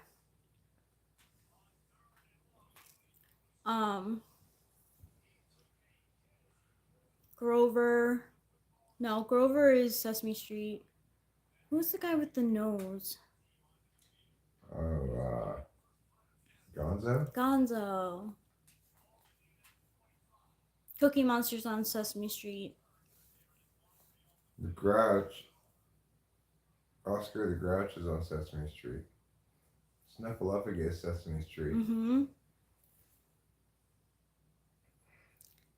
Oscar was on Sesame Street, but Kermit might have like shown up like a few times, but it was mostly about like Big Bird.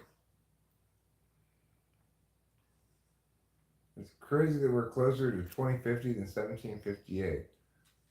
Yeah, I probably wouldn't have thought of it that way, but yeah, it kind of is crazy. God damn it, I pushed the wrong button. I didn't mean to throw it to that guy. Instead of a triangle, and I pushed the wrong thing. Do Count. that. Here's your turn. I'll take the camera. Count. 1. Ha ha ha ha. Snuffleupagus does opioids. Well, that would explain why he's not around that often, I guess. I think he's all bent over due to fentanyl addiction. Does he take fentanyl because he's like, you know, considered to be like a fake? Boy, you know, it's been a tough day at work. I got a bit of a headache. I'm going to just go home, pop a couple fentanyl, and just watch TV, you know? That's not probably a good solution to your headache. But, you know, to each their own. So, having blown both my defense, I guess I stopped him, but then he stopped me. Must be what happened. Now Rachel has the ball. Mr. Rogers did meth. Did he? Well, I guess that would explain the fastidiousness of his wardrobe. Fastidiousness is a quality one associates with meth, I suppose. Eeyore was not part of that universe at all. No, Eeyore was part of Winnie the Pooh. Yeah.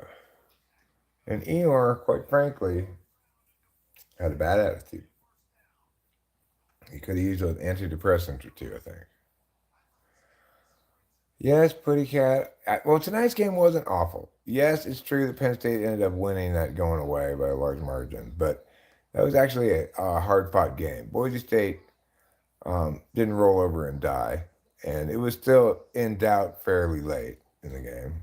You know, it was the end of the second half. So I didn't mind this one so much. Boise State, I thought, represented themselves fine. They lost, but you know, someone's going to lose every one of these games, and it wasn't that close, but it wasn't really a blowout. Closer than the final score indicates. Oh, sorry. It's okay, darling. Now you can use your offensive prowess to bring us closer to the promised land. Oregon will win it all, says Lively Cuts. I believe the current favorite, according to the Vegas lines anyway, is Ohio State, even though they are a lower seed.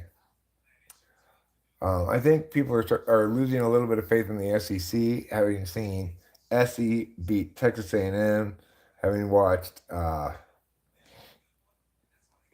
South Carolina lose to Illinois, and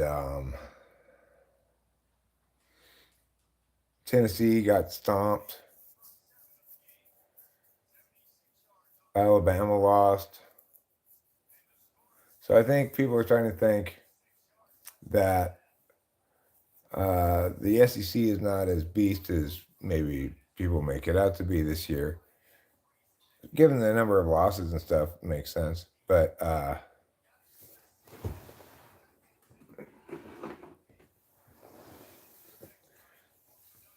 yeah, Michigan beat Bama. Illinois beat South Carolina. Those are both Big Ten over SEC, right? So it's making it seem like the top of the Big Ten is going to be the best in the country. But we'll see. I mean, I still think Georgia may be the class of the field.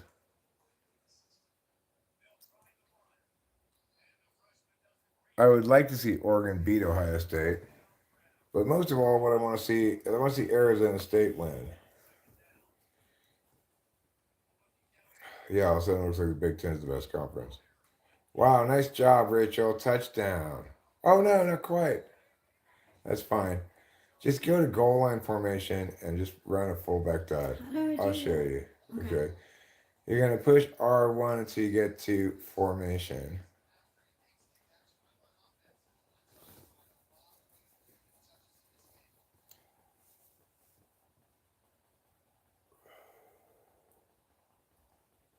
Well, a lot of people are saying they're better off without Carson Beck. So formation, go down to goal line.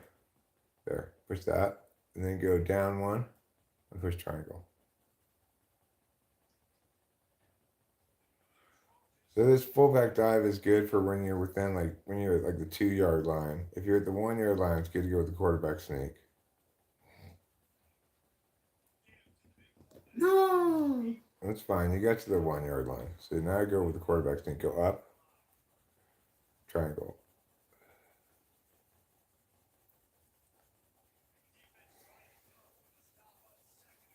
This quarterback sneak usually accomplishes it if you're within. Yeah.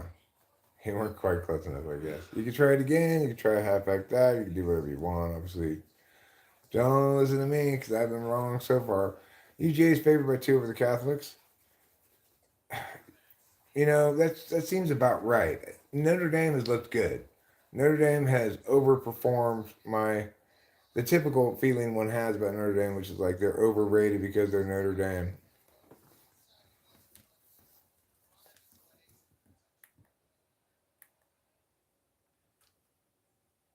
Change possession, skip the extra point. All right, so now I'm on defense. I'm gonna have to try to protect this tie game that Rachel got us with her valiant passing game. Thank you. Great job, Rachel. You were winning the Offensive Coordinator of the Year award. Oh shit. Okay, good. That's good. Single coverage, but good single coverage. Yeah, so. it was good single coverage.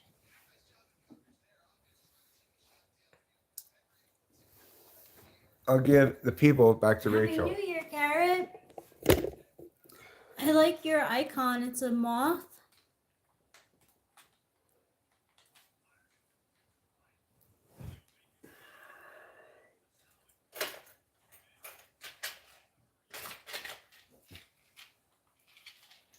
Take this antacid pill. Hi, simple girl. Happy New Year, simple girl.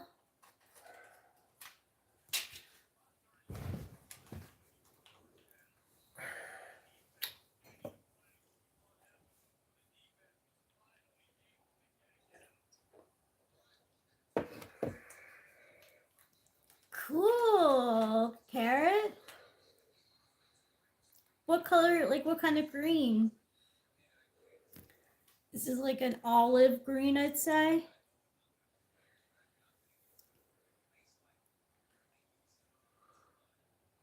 Happy New Year, G.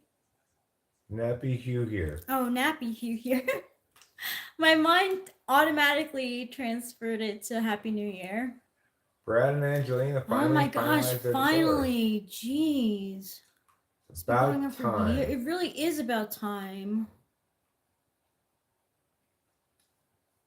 I want to hear all about it.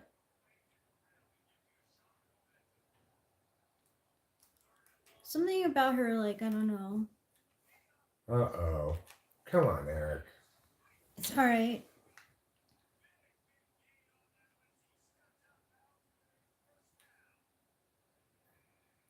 Maybe we'll get the interception here or something. Nice.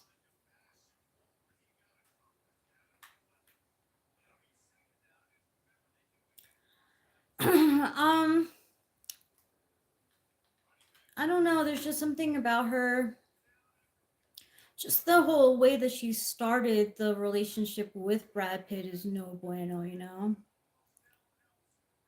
How'd she break him up with her previous girlfriend or something? From previous wife. Oh. It's okay. That's all right. I gave him a touchdown and I had my chance to get a touchdown.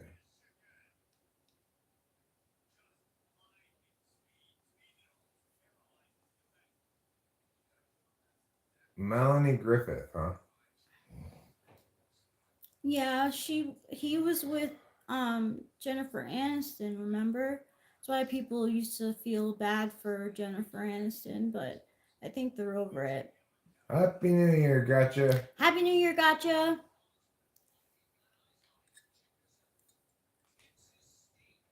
Nice turn.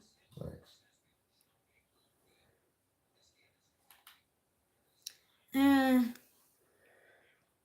a new face is all the rage right now. Personally, like, this might sound judgmental, but I don't think that Lindsay Lohan needed to get her face done. Neither did Christina Aguilera, really. How do you do the Tupac dance? Do you have like where I could look that up?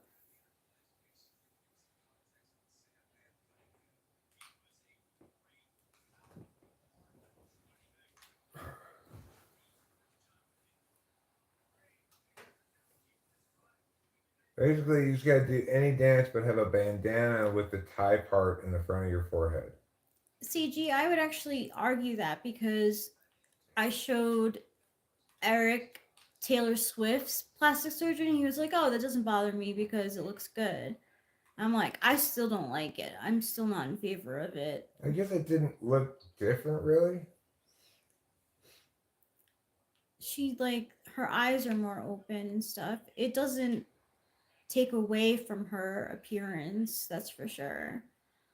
It's just, like, I don't know. I think it was unnecessary. I don't know.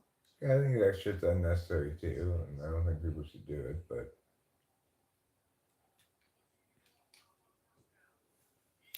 I think I have seen pictures of Jessica Simpson. She's doing her lips a lot, it seems.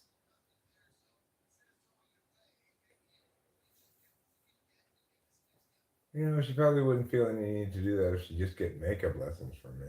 That's true. Yeah, Eric. Go, Eric. Nice.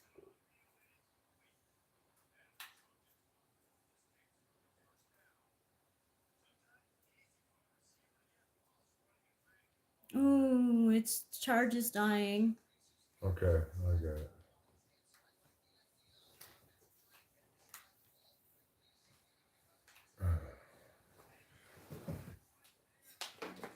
Does she have a new Christmas movie every year? That's interesting. She's now a mother.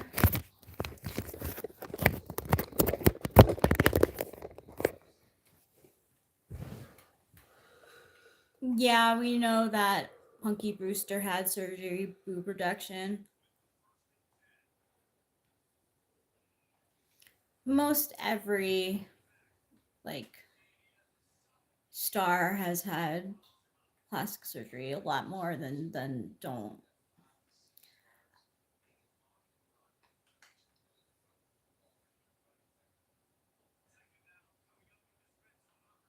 My mom and sister like watching those kind of Xmas movies. Get that. 30 inches, come on.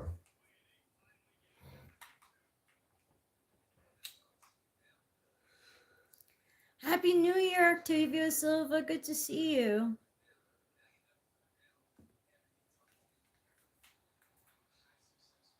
First and goal. You got this. Many people, men and women, use Botox. Yep. I use it to smooth out the wrinkles in my scrotum.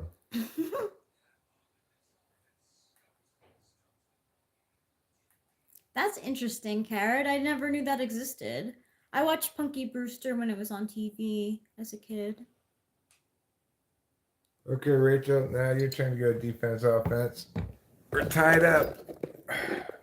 We got a tie game going on here. No, don't kick an outside kick. Kick a regular kick. Yeah.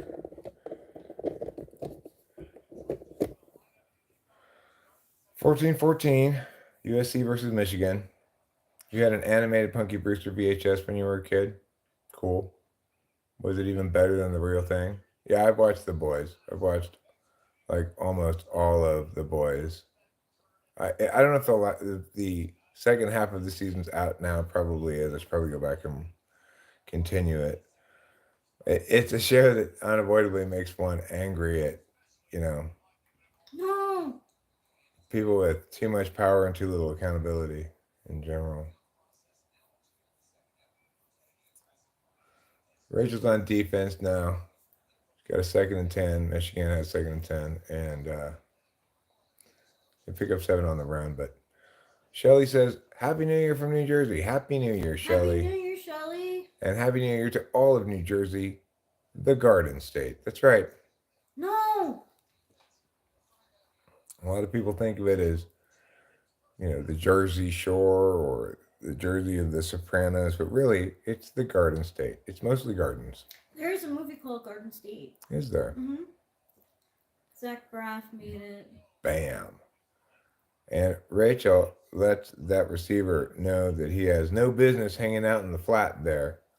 And Happy New York, guys.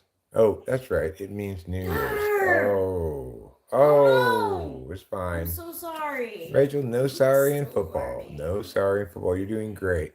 Octavio Silva, Happy New Year to you too.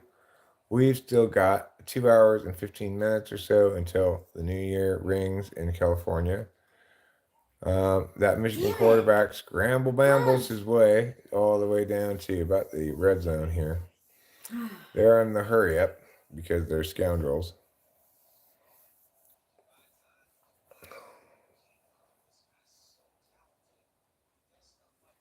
Good job. Way to get him. Thanks. Thank you for your outstanding dedication to your channel and always caring for the people. Well, thank you, Gold. I don't know if I really have dedication to the channel, but I hope to care about the people who come around. And I certainly enjoy engaging with them, No! It's okay. They haven't scored yet. You can still always get a pick down here. Well, we'll see what happens. Rachel hands it off, but that's not going anywhere. Blows it up in the backfield. This channel is very integrated into my life. Obviously, I live stream all the time because,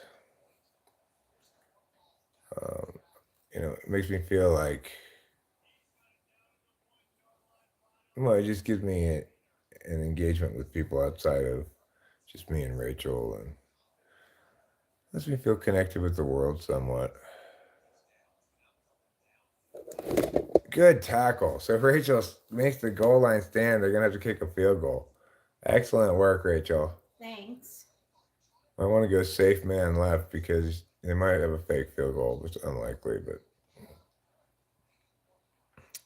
you're an optimist that you chose better than 2024. I think it's going to be better too. He missed it. Good job, Rachel. Now it's your turn on offense. Thank you for your help. Of course. Happy New Year, East Coast, says Miss Fortune. Happy New Year to the East Coast from the West Coast. Here in sunny California, I was going to say Southern, but we're not in Southern. Here in sunny Central California, we are, fine.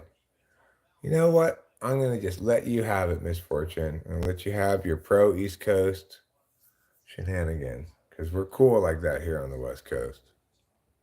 No! Ooh, well, you got it there. It was not bad. It's like you got it there basically in the nick of time. He just couldn't quite hold on to it.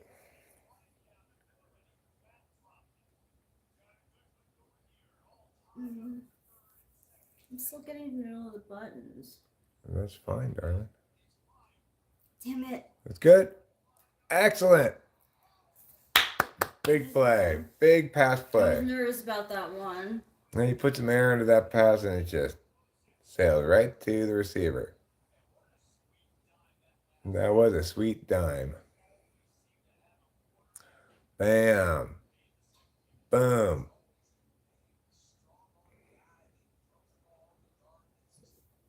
All right. So now what we have here is 1st and 10 from Michigan's 34-yard line. Rachel's threatening, moving the ball down the field.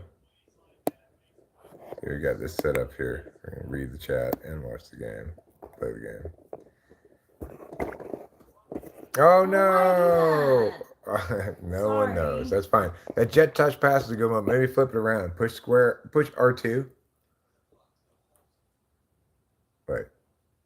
I'm sorry, go back. L1. Push X. Okay, now push square. R2. Try again, square. R2. No, don't. Push square and then let go of square. Okay, just time out. Time out. All right, so let's call that play again. X. X. Yeah. Now, let me show you. Watch. We're going to push square. Okay. Not hold it down. We're going to push R2. Now, what that does is make it go the other direction. Oh. So now it's going to the wide side of the field instead of the small side of the field. So you have more room to What's the operate. wide side? The left? Yeah, the side that's wider, right? You're on the right hash mark, so the wide side is the left in this instance. You just gotta go. You Sorry, gotta, no, that's fine. You gotta take it around the edge, is all. That play is meant to make the edge. So you keep going out to the outside until you see it open up.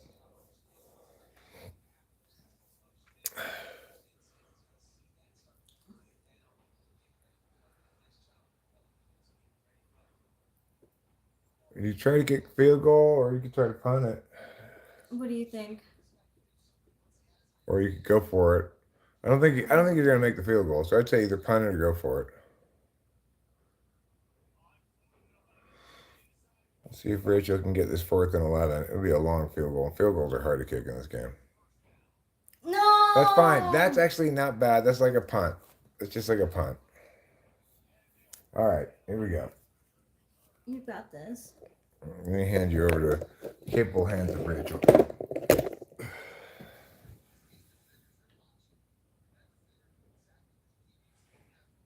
3 wide, huh? We both know The way it's gonna go in the same way. Maybe I'm not all that you thought.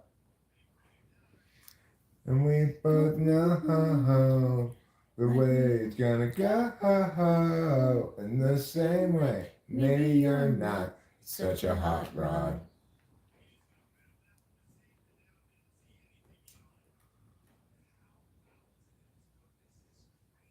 Not like the other one. It's just a phase. Happy New Year, Jeffrey Happy Williams New Year, Jr. Jeffrey Williams Jr. That reminds me, Jared texted. Bam! Oh no, I missed him! God damn it! You know what? That's fine. I'll just get a touchdown or get it back right now. Failed on defense. Let's see if I can succeed on offense.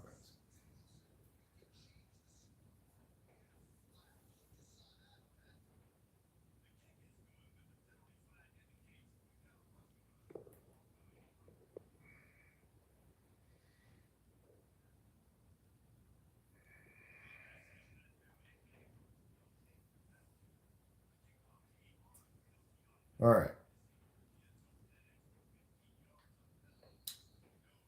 I should learn to swim in case someone pushes me in the water. That's good thinking. I really like the way you're thinking, Diamond. You're preparing for what might happen.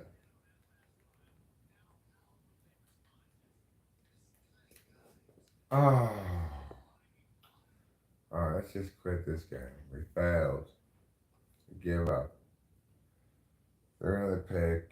We're just fucked at this point. So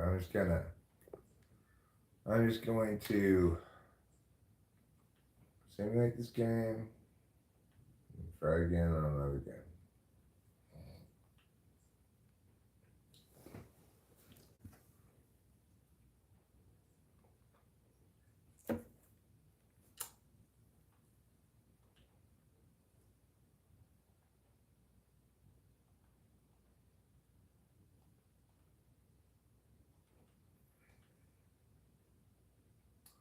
You texting the neighbor? Mm-hmm. What are you saying to him? Hey, Kay. Hi, Kay. It's Rachel from next door. Hope you're taking it easy. Happy New Year. Good idea. That sounds excellent. Seems like you're doing excellent work there with the Thanks. socialization stuff. I have to email your aunt.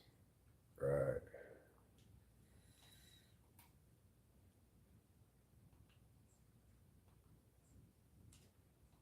Truth is such a violent force pushing us away. We both know the way it's gonna go. In the same way, maybe I'm not all that you thought. Do you know your aunt's email? We can do this tomorrow. Joyfulette. You start putting. Got it. Yeah. Joyfulette7. Yeah.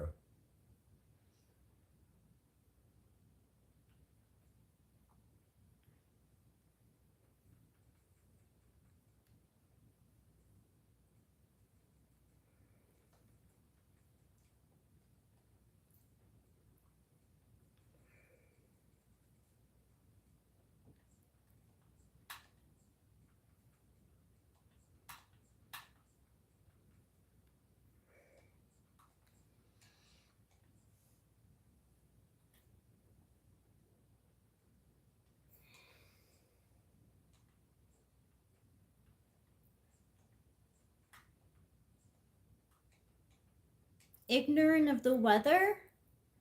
Like, just never checking it? I mean, I would guess that somebody who's SI polar is going to be least considering of how their experience from on their body, physicalities and stuff is going to be, specific to the moment and the weather. That seems much more of an SI aware thing.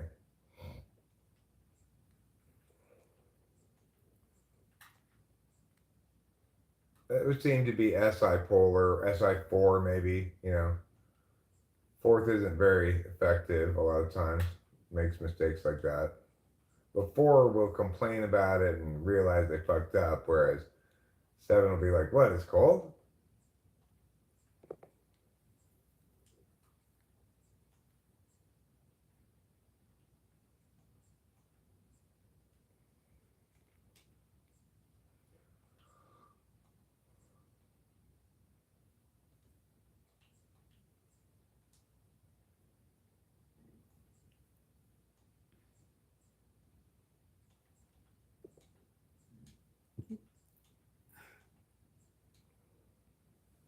It could be SI ignoring too. If you were ESTP, ESFP, you may be able to ignore that SI experiential suffering shit, I had to teach myself to look at the weather before going out.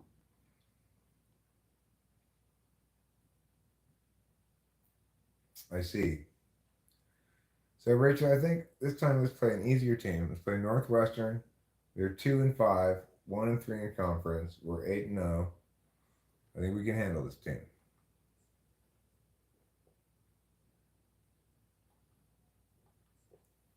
You want to start this time? Okay.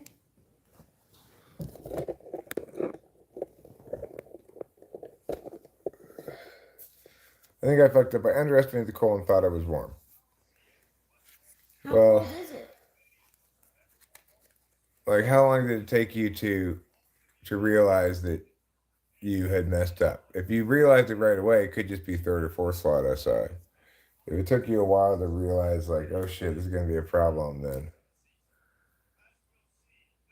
Back slot. more likely back slot.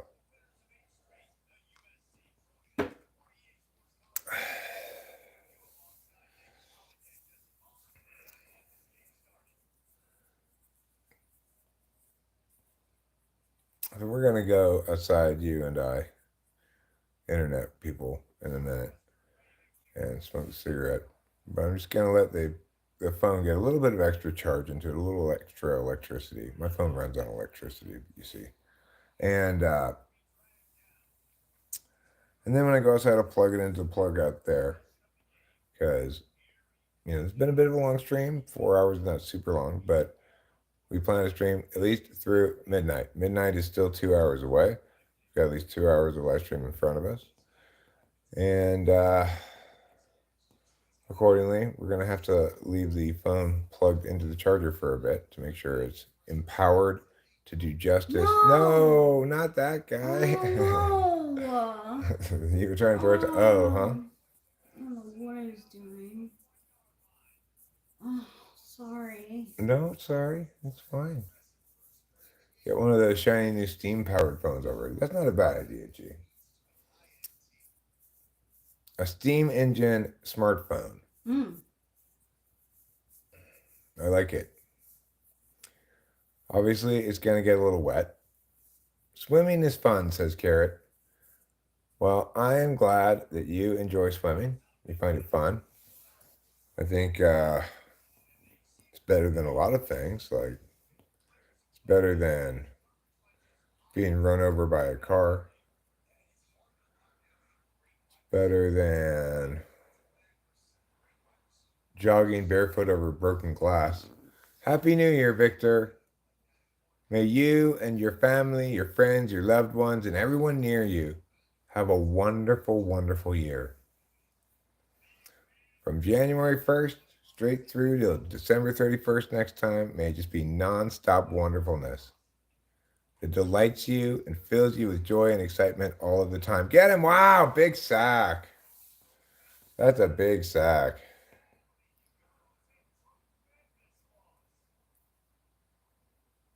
Wow, big sack. That's going to bring up 3rd and goal from the 23-yard line. So, 3rd and 23, call it. Northwestern. Trying to get there, but he's going down again. He got a couple of yards, that's it.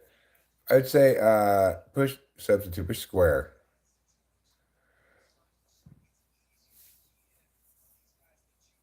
They're going to try to kick the field goal.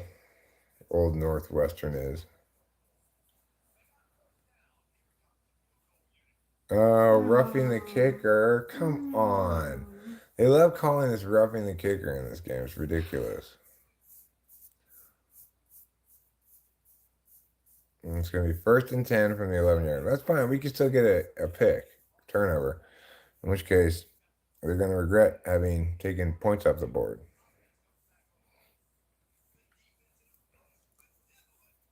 Elephants swim good? Really? What's their best stroke? Is it backstroke? Elephant seems like it'd be good at backstroke. Or is it freestyle? Breaststroke? The butterfly? The butterfly was always the most difficult swimming stroke to do.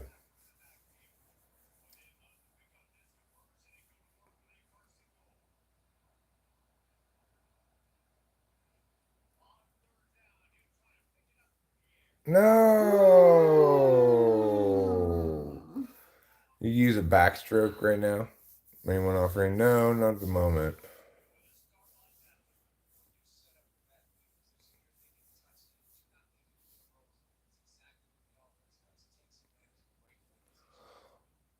When I want to give Rachel a back rub, I put on my wooden clogs and walk across her back.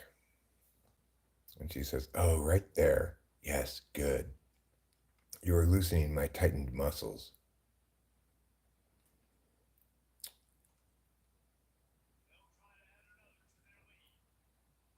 I think maybe the breaststroke is the most natural and comfortable swimming stroke. All right, Rachel, you know what? You're going to have your chance on offense to show them what you're all about. You just show them that you've got the right stuff.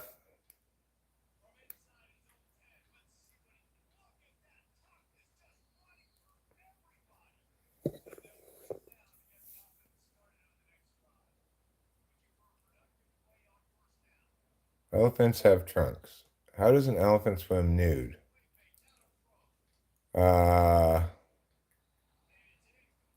They swim without their trunks. How does an elephant swim nude? They swim without their trunks.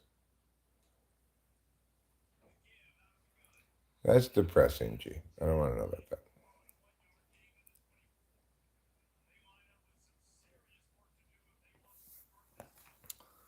Rachel's throwing the No. ball here. That's fine. 4th and 9. She's going to punt the ball. And I will play offense. Defense and offense. That's fine. It's going to take a nice little bounce for us. That's fine. All right, let me shut these motherfuckers down.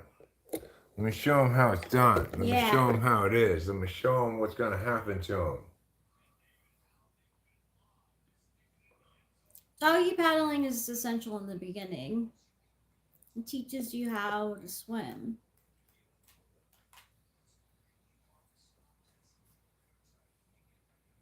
When I was younger, I was never able to do the dead man's float, but when I got older, I learned. Probably your breasts were buoyant, probably. Probably.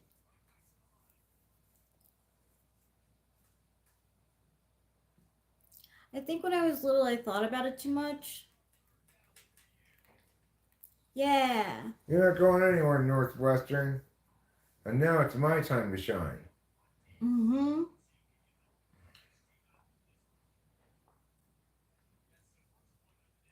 I'm going to score the best touchdown ever. Yeah, you are. So let's start with the running play.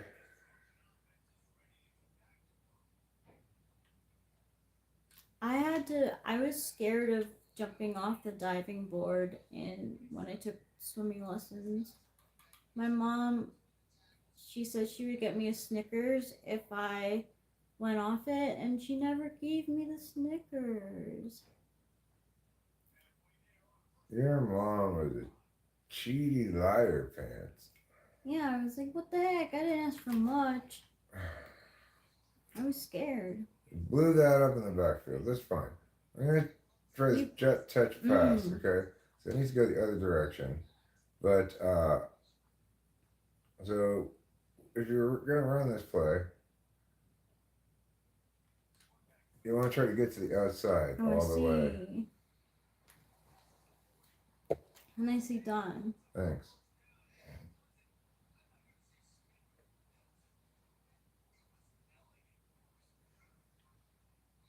Oh.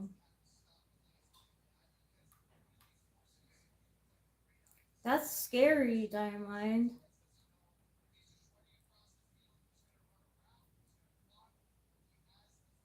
I would have avoided water too.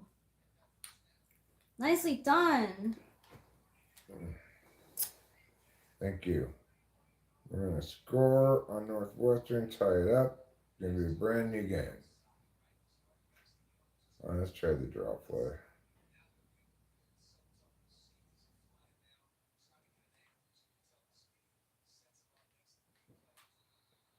Yeah, I knew that was going to get nothing. All right. Happy New Year's, Winston's mom. Thanks, Show Media. It was all Eric's doing. That's Eric's makeup for New Year's. Mm-hmm. Hi, Akeisha. Eric has been watching the new season of Squid Game. We're only partway into the second episode, though, so don't tell me anything. We haven't been watching the New Year's show. What are the New Year's show stats, Acacia? Oh, I'm so glad, Winston's mom. That like really warms my heart.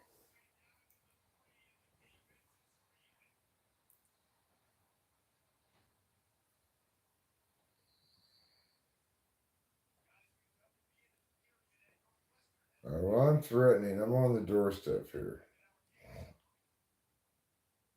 So I think we'll score here in a second.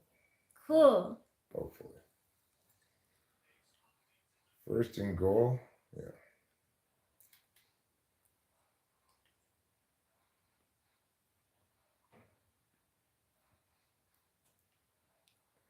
Yay! How's it in New Jersey, Shelly? Or like, did anyone like do they do like fireworks and stuff, or banging pots and pans? You know, I think you can get away through the 5th, no problem. Buddy cat. I think on the 6th it starts to become a little annoying. Hello, Omi Ishara Touchdown. 00. Nicely done. Thanks. So jump ahead to change your possession. And here you go. Now you're on defense first, then offense. Let's take this over. Hi everybody, it's me again. Now it's time for us to go out for that cigarette.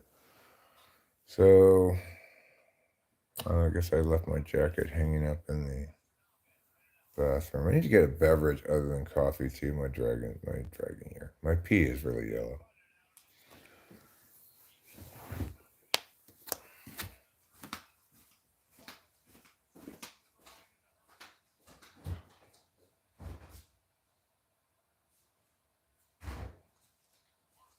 All right, I got a guava nectar.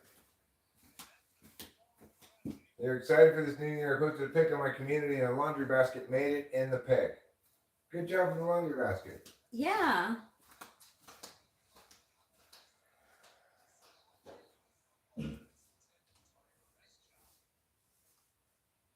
Oh, What happened? you're just moving. They got a long time.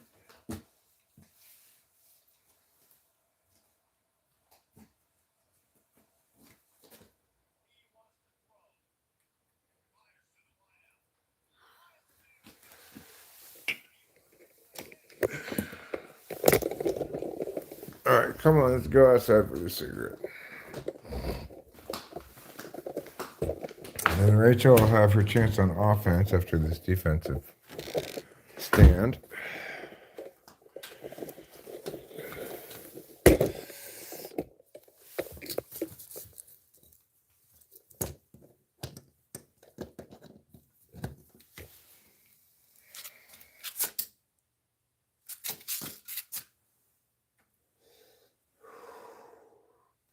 Guava seeds are annoying.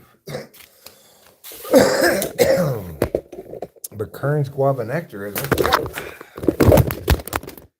damn it. God damn it.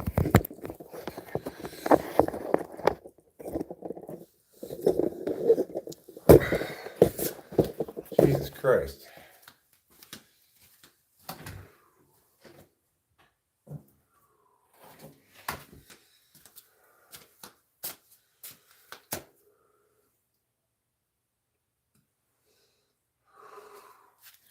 So you guys need to be a lot more careful than that, okay? I'm not liable if any of you get injured in a fall. Obviously, you're responsible for standing up yourselves.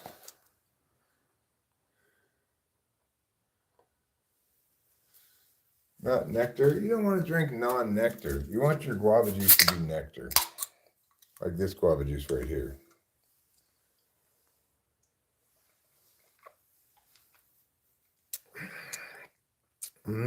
Nectarific.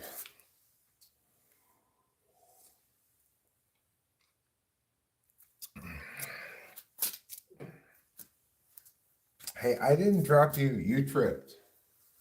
You tripped over your own feet because you're clumsy.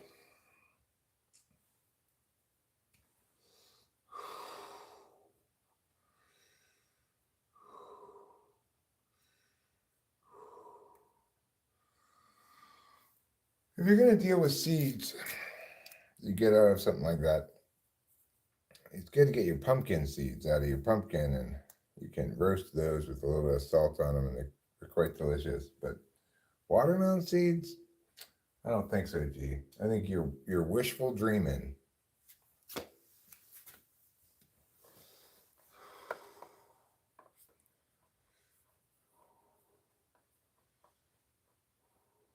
Happy Kwanzaa. Happy Diwali. What's Diwali? Happy Chanukah.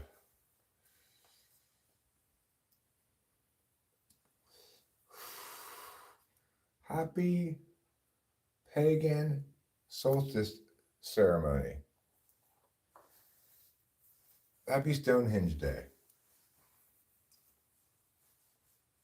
Because, you know, back in the olden days, before the Christians had gotten as far as northern England, the Celts still celebrated Christmas by gathering around Stonehenge and saying, why do we make this fucking thing?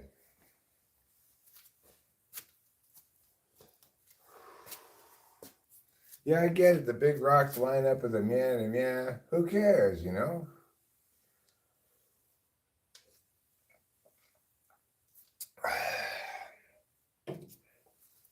Have a tip-top tet and a solemn and respectful Ramadan. That's a line from a Simpsons episode.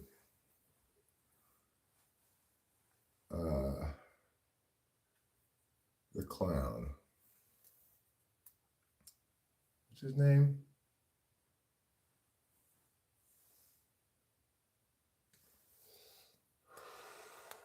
His assistant's brother is Sideshow Bob. What's that clown's name? Krusty the Clown. We can make some predictions for 2025. All right, well,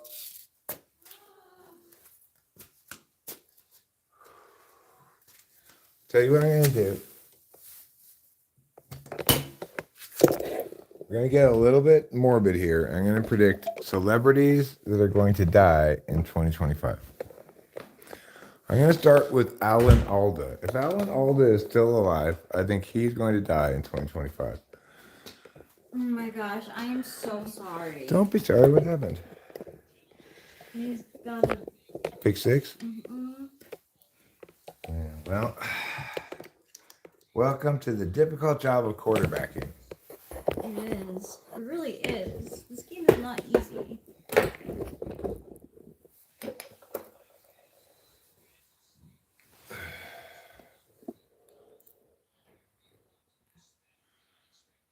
All right, here we go.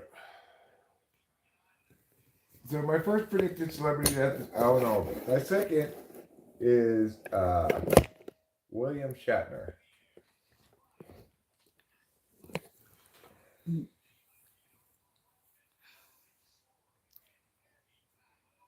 William Shatner, Alan Alda, 2025, you breathe your last in my prediction.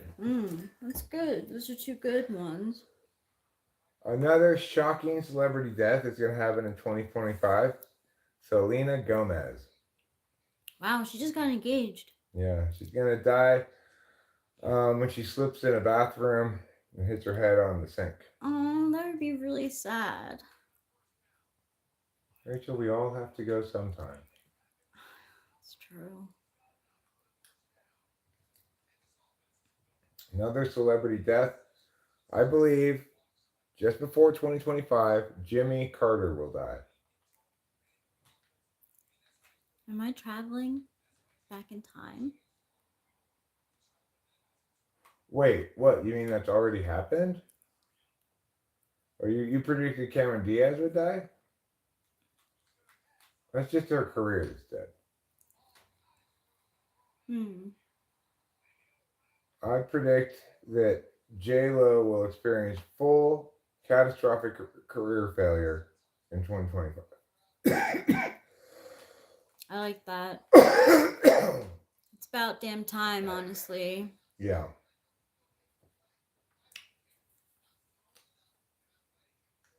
Who here remembers Y2K?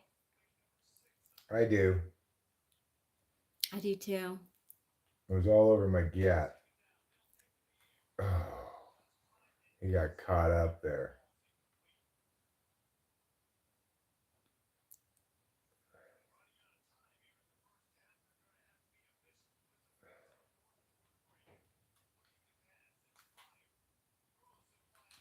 Yeah. Call another time out here. It was interesting how everyone was freaking out. I didn't know what they were freaking out over. Computer's crashing, basically. Oh yeah. I Bam! remember. Nicely done. With 4 seconds left in the half, I get the touchdown. Nicely Tie done. it back up. And now I'll play defense first in the second. Okay. If it's offense first, I give it to you. And then we'll proceed from there. Okay. Other celebrities that might die in 2025. Is Suzanne Summers still alive? I don't think so. Let me see. Okay, cool. So I'm going to start on defense.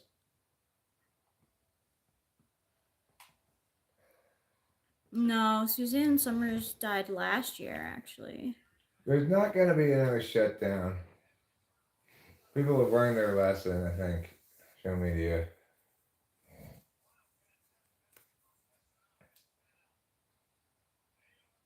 Yeah, it's funny, Hari. Well, that's why I don't want nothing to happen to Selena Gomez. Like, I like her. It could be that she's just faking her death. And that she'll reappear 6 months later and say, I couldn't take all the celebrity stuff. I predict that George Clooney will have a heart attack. But survive. Yeah. Okay. It's a good prediction.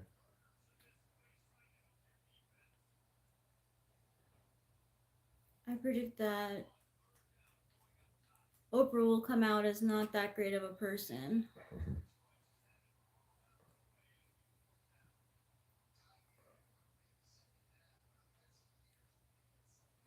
Do you think the guy who played Wilson on Home Improvement is going to meet his end this year? Maybe. Yeah. Is Gina Davis still alive? That's a good question. For some reason, her name just pops into my mind. Maybe she's on her last breath.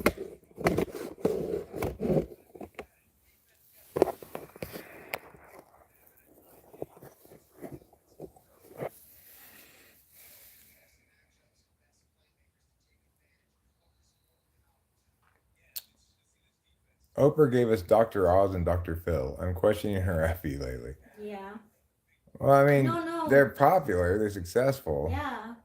I think she's definitely an ENFJ. She's got good FE&I.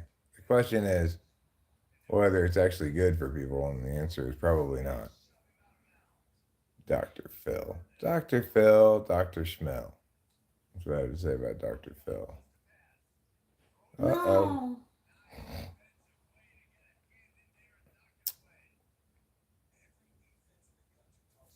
Punt in on 4th and 10. Sensible thing to do. That's fine. Nice short punt because it won't roll into the end zone. 21-yard line. That's good enough. Absolutely, Oprah. I think that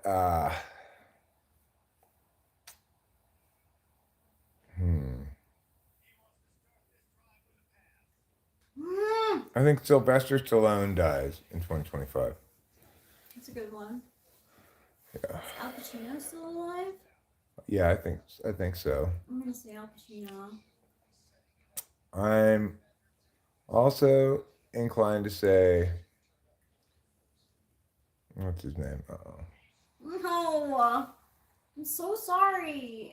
Who's that guy who was in Caddyshack that you don't like? I don't really like Oh. it. Bill Murray. Bill Murray, I think it's at the end of his time.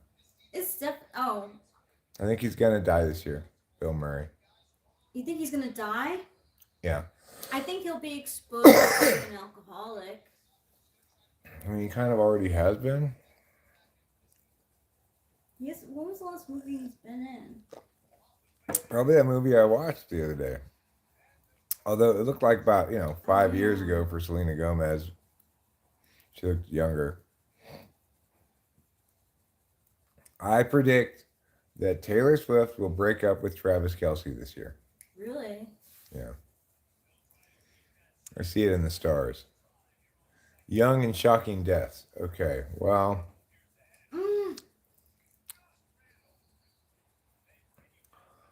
I'm going to say that Lil Pump might die of a drug overdose this year. If you want a young and shocking death. I don't know how shocking that would be, but Princess Kate dying, that would be a young and shocking death.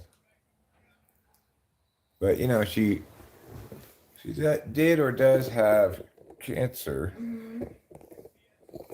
You predict Bruce Willis. Yeah, Bruce Willis is due to go. He's in the later stages of dementia at this point. Unfortunately, it's pretty sad. Damn it! I'm so sorry. It's okay. Like, No apologies in football, Rachel. It's fine. Now you're just gonna have to show them how you do it on offense. Oh, you punted, huh? That's right. You had yeah, it's offense. your turn. Okay. Fine.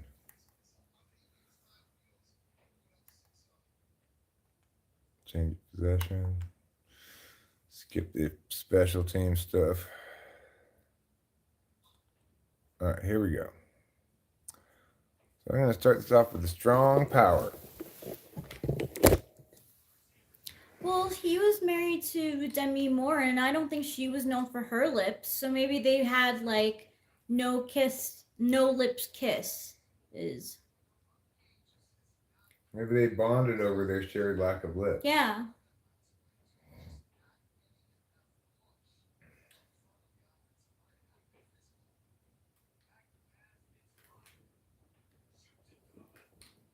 Get away from him. Nice job, Eric.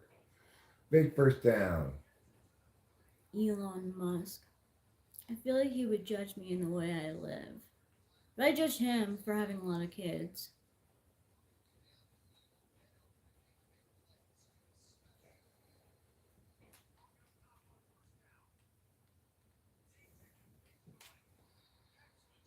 They're related on only having one lip between the two of them. Yeah, it's true.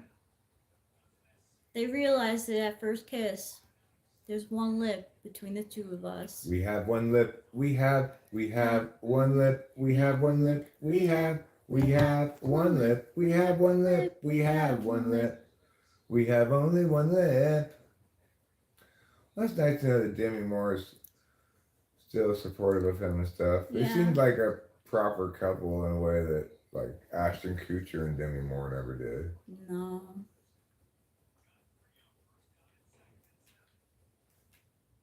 No. Yes. Yes, flag good for? job. What is the flag for?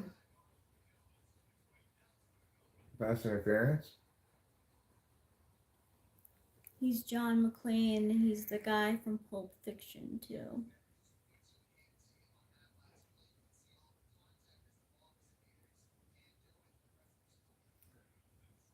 Try this one.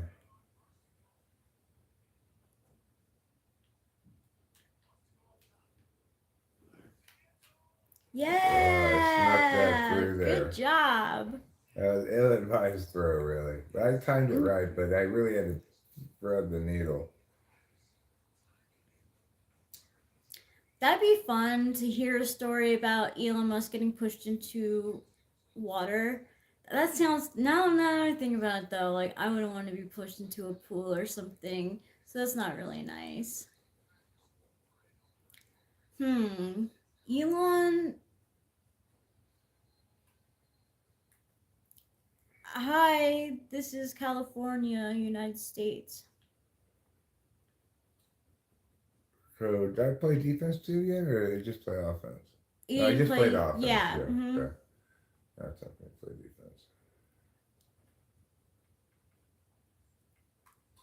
Yeah, my SI is pretty poor. I remember your prediction about another lockdown because of another pandemic, but I just don't think it's correct. Even if there's another pandemic, nobody's going to put up with another lockdown. Now, with economic conditions the way they are. Actually, that was my New Year's look created by Eric. Yeah, I put the makeup on her. with my own makeup putting fingers. 3rd and 16. Now, the battle over here is spicy. Elon is a globalist. The Republicans are not globalists, or at least this current incarnation are isolationist nationalists. Yeah, well, we'll see what happens.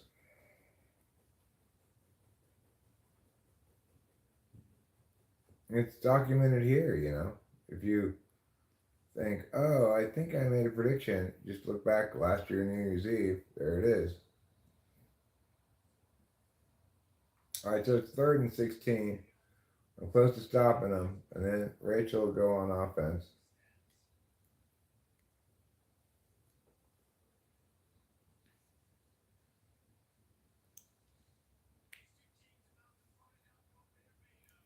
What is it? Mama wants food. How about a barbecue? What is it? Mama needs food. How's about a barbecue? Meow, meow, meow, meow, meow, meow, meow, meow. Something for your mind. Something for your mind. Something for your MIMIMIMING.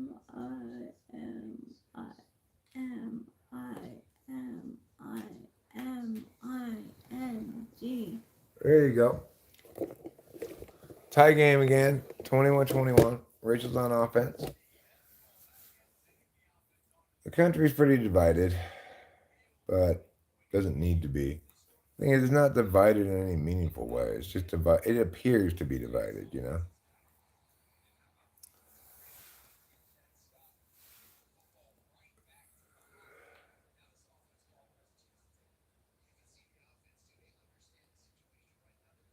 Yeah, I understand there's a lot of battling between the respective partisan dimwits, but it doesn't represent a real divide among people in the country, I don't think. Like, I don't find people arguing about politics or being particularly, like, outraged by others in the real world.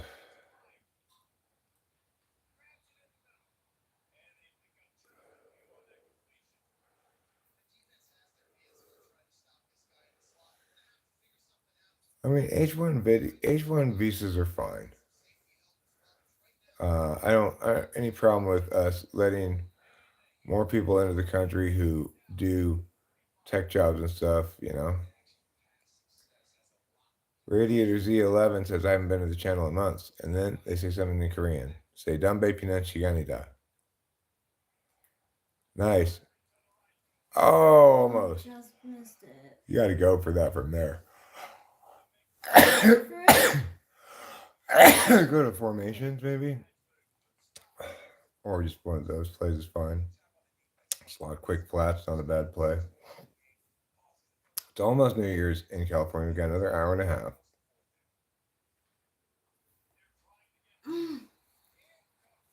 And now it's your turn for defense. Sorry I didn't do it. Don't worry about it. Still a 21-21 game. Anybody's game. You want to go L1? L1? L1.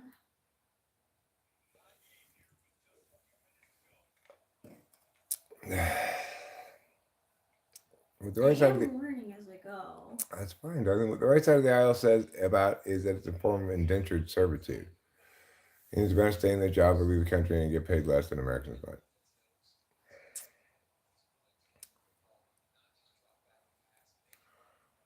Well, you know,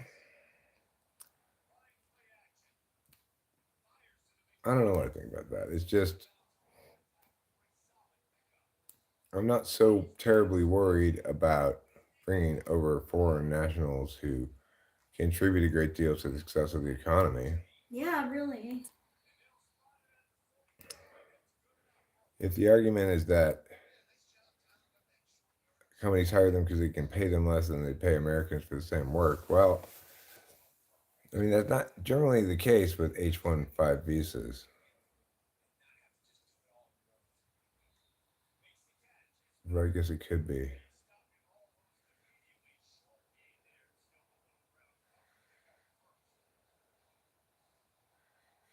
Yes, it's true that the job has a little more leverage over them.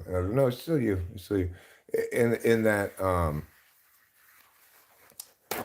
if they lose their job, presumably they have to leave the country. But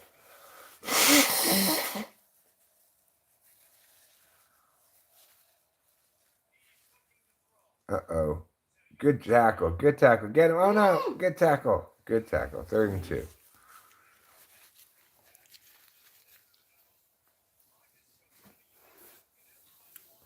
So much for free speech, huh?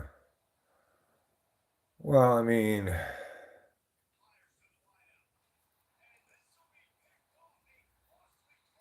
Twitter's not being censored by the government. It's being censored by its owner, Elon Musk. That's fair and reasonable. So, is it me now? I think so. Did you play offense yet? Well, I just got a pick. I mean, I picked someone off. I think it's your turn for offense. Freedom of speech exists fine. We need to remember that freedom of speech is a thing that links directly to law. It is not the case that in America you can be sued for speaking inappropriately very easily. You have to actually defame somebody, libel, slander, and it's a fairly high burden of proof. It's also the case that it's hard to encounter criminal prosecution in the U.S. for speech that's not clearly deserving of it, namely like threats of violence and stuff. Oof. Sorry. It's fine. Hey, darling, you do you.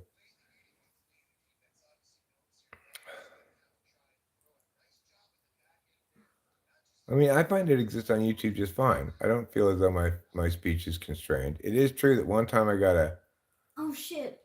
a strike for bullying C.S. Joseph, but it was uncivil discourse and name calling and stuff, and I don't feel so terrible about that having happened. I don't feel as though I've been limited in what I could talk about unfairly. I feel as though because I'm right, YouTube doesn't censor me. I don't spread misinformation. I don't spew bullshit. I qualify things where appropriate. Get down, you. I want to make this clear. You're not going to accomplish anything.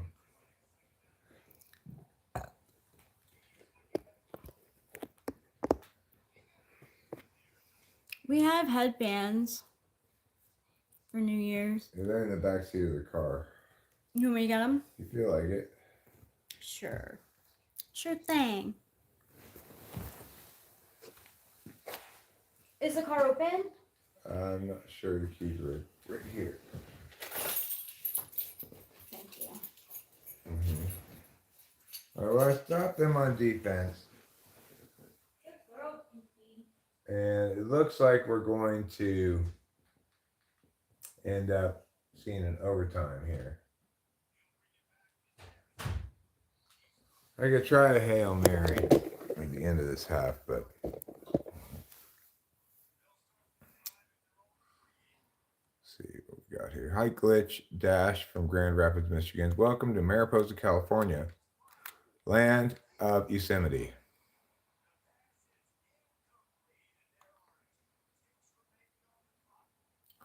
So I still have 2 seconds left for a Hail Mary here at the end. It's a tie game. Otherwise, it's going to go to overtime.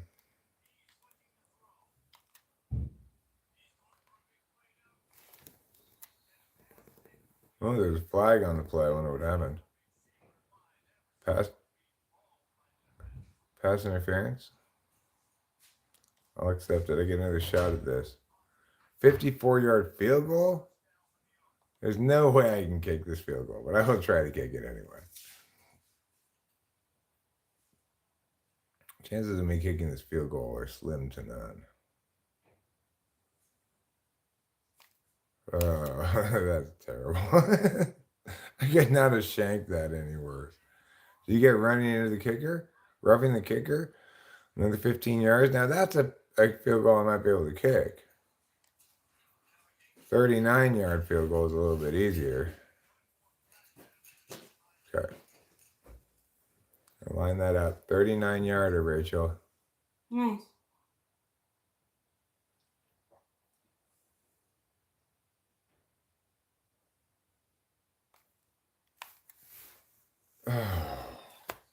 It's so hard. It goes so It's fast. so difficult to kick field goals in this game.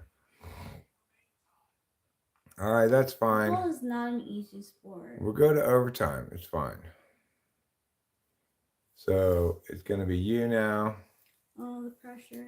You'll get to play both, it doesn't matter what's first, right? It's going to be either offense or defense first. Oh, we got our hats. Let me get my hat on. Happy New Year's, everybody.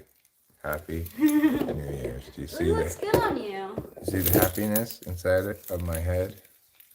I'm wearing it on the outside of my head now.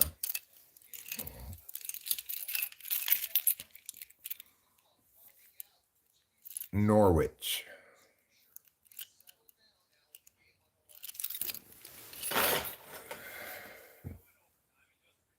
Celebrate good times. Come on. It's 2025. Well, we have two controllers, but right now we're not playing against each other. We're taking turns playing against the computer. If we were playing against each other, that'd be fine too. We did play against each other earlier, but in the status quo, one of us can pay attention to the stream while the other one's playing the football. It's ugly no matter how one flavors. I don't look too enthusiastic about the new year. I am kind of enthusiastic about this new year, but I also recognize that there's lots of stuff to do and it's going to be busy. Shit. Oh. Saw it coming. Sorry. That was a really dumb move. Oh, it's okay. They're going to try to kick a field goal here to win it pretty quick. So what I would say is I'd say go to concept, right one, and go to man blitz, right where you are, and do like Sam Crash 1 X. They're almost certainly going to be running the ball here.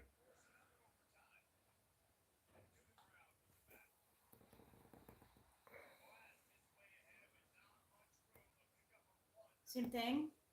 Yeah. They're not going to try to throw the ball right now, I don't think. Because they're already in field goal range.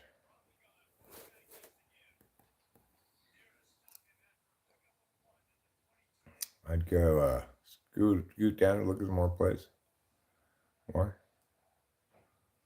More. Go that Sam Blitz 1 square. So this is going to contain the outside. It's a very runny defense. And he gets sacked. That's a big sack because now it's a much longer field goal. He's going to have to kick about a 50-yarder, maybe a little less, 48, 46, something like that. But, a much greater chance that he might miss this field goal now and we'll have another chance. I'm well aware of, and I very much disapprove of Israel's current government. I get banned everywhere, says the Rotten Apple. We haven't been banned here. He missed it. No, running into the kicker. What? Come on. They have way too many of these roughing the kicker penalties.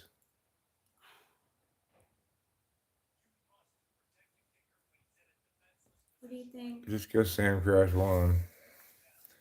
They're in field goal range at this point, so. Well, we don't dislike you, no, but Rotten Apple. I mean, I don't know you well enough to say that I adore you or anything, but you are welcome here. I haven't encountered you saying shit that deserves banning. I don't have a great memory either, so who knows.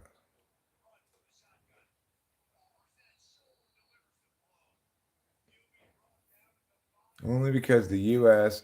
allows it and have handed out a proper forever carte blanche to Israel. Okay.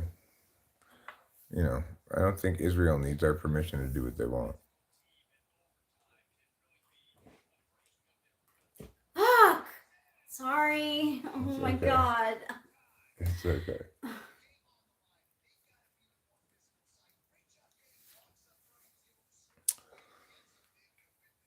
It's a tough game, Rachel. It really is. Football is not for the Ugh. faint of heart. Well, I look forward to practicing, really. Yeah, we're doing it right now, practicing. Yeah, we are. Making good progress practicing. Thanks.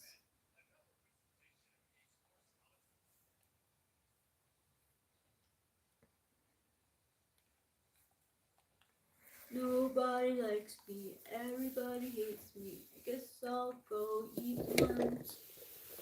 Worms are delicious and nutritious, and they will make you squirm.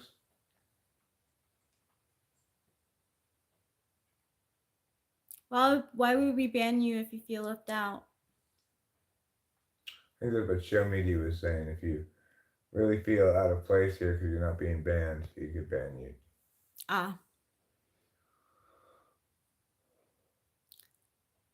It's New Year's. Can't show love for the apple. I love the apple. The apple and I are close buddies. Thanks, Show Media. Hi, Says Randy Happy New Brigg. Year. Randy Rig. How you do? You're Randy Rig.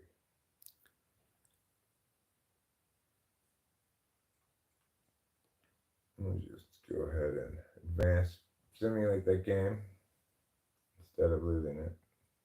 If you're losing some, whatever. Apple New Year. Apple New Year, everybody. I wonder, like, for TLC's performance, if they did like a holograph of Left Eye. Even my dad was like, "Yeah, like TLC, like they don't have like one of their. They're gonna be TC." Ain't one of them ladies dead? Yeah. That's what your dad said. Yeah, he definitely did. I was like, wow, you remember. We were both not impressed with the people for the performances for New Year's.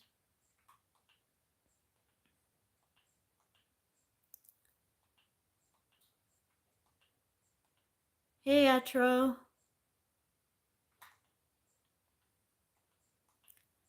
I haven't tried out Apple Intelligence. I've still been using ChatGPT.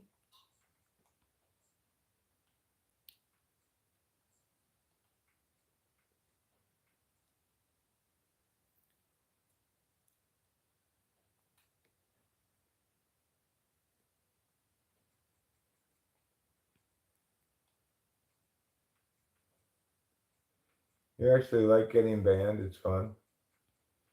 Well, to each their own. We all have our respective habits. If you like getting banned, then you just go ahead and get yourself banned from every place from here to Kalamazoo.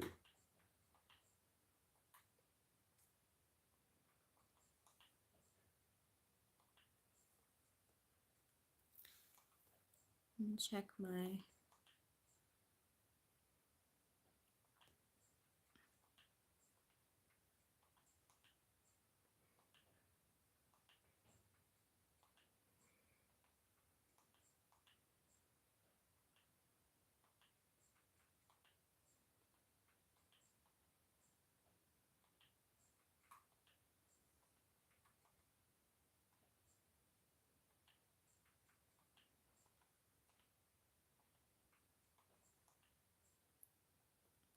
That's how Snow White died. It was rotten apples. I don't think they were rotten. I think they were poisoned. Mm-hmm. It's a little bit different. While it is the case that rotten apples might be poisonous, it's not the case that all poisoned apples are rotten. If you've got a witch in the mix, especially a wicked one, there's a reasonably high likelihood that you're going to face a poisoned apple. If you think it's easy to get through life with a poisoned apple, you're crazy.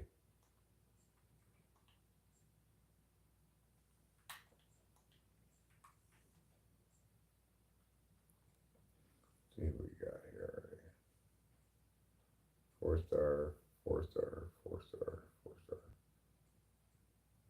5-star, 5-star, 5-star, 5-star, 5-star, 5-star. 6 5-stars. That's good.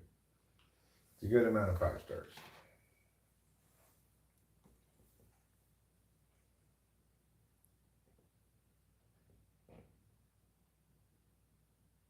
Okay.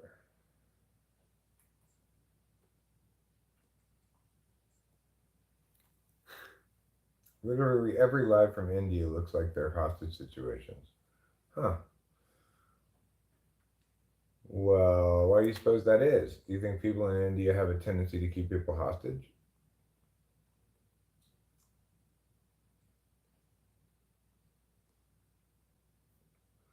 So one of the biggest problems here now, even if Americans had differing opinions, they shared the same 3 channels, same information bubble. Now with social media, they're a funnel that tunnel us. No, they look like low resolution inside of dungeons. Well, dungeons are popular in India. Very popular. Trump loves me? Or does he just love Rachel?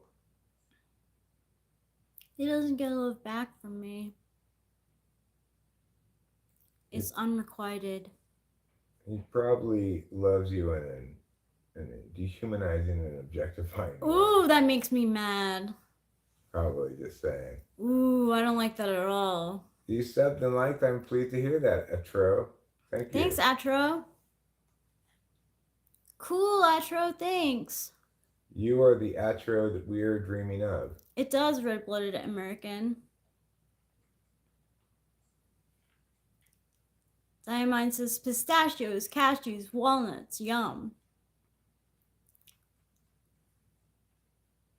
Where is Trump right now? Sounds like you're a lady with a lot of teeth.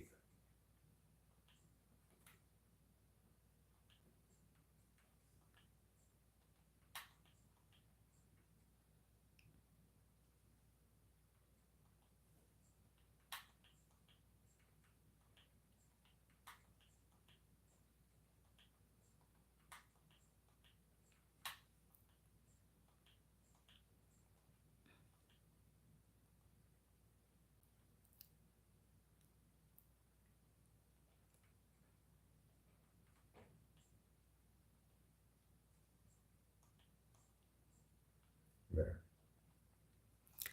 They're not touching their proteins. Is that the problem, Atro? You could turn it around 180 degrees. Who is not touching their proteins?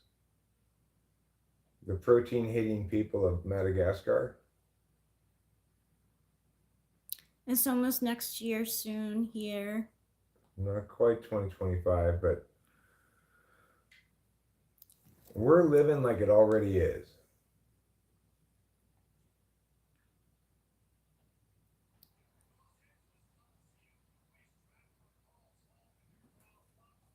So this time we're playing a fairly lowly Iowa team. I'll start off this time. Let's see if we can get us a bit of a lead in the first 2 offensive/defensive possessions. Darko Crude, welcome. Don't touch proteins without consent. I agree. Thanks, Atro. I did a little tutorial. It's double sparkle. Thanks, Atro.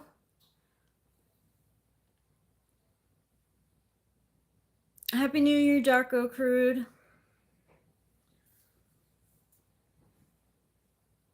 We've got the head decorations that say, we're in the New Year's spirit.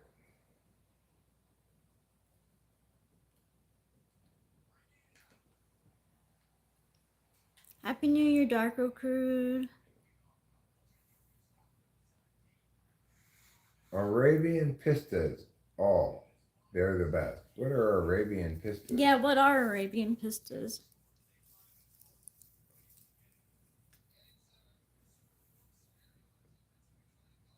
I'm just going to take my time and march right down the field. Thanks, red-blooded American. Ye papa Ray Yuen to you too. What does that mean? Oh, Happy New Year! I see. It's Yeah, backwards. backwards, because on the Right. screen it's backwards. Makes sense.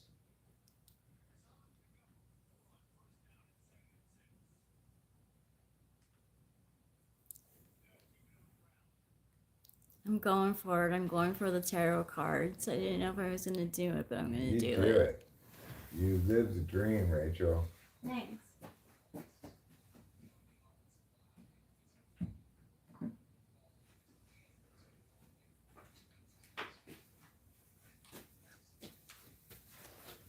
Only 3 yards on that. That's fine.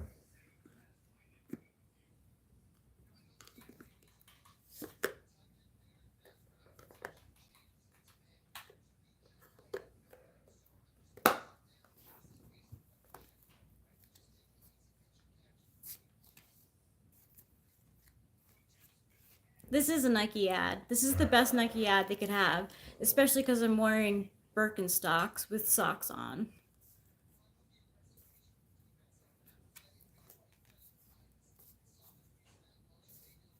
I appreciate the Mrs. Host Eric, Winston's mom. I'm gonna pull a card for 2025. 4 inches, huh?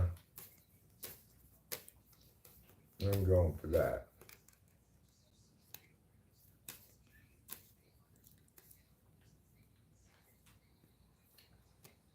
Oh, they just do it.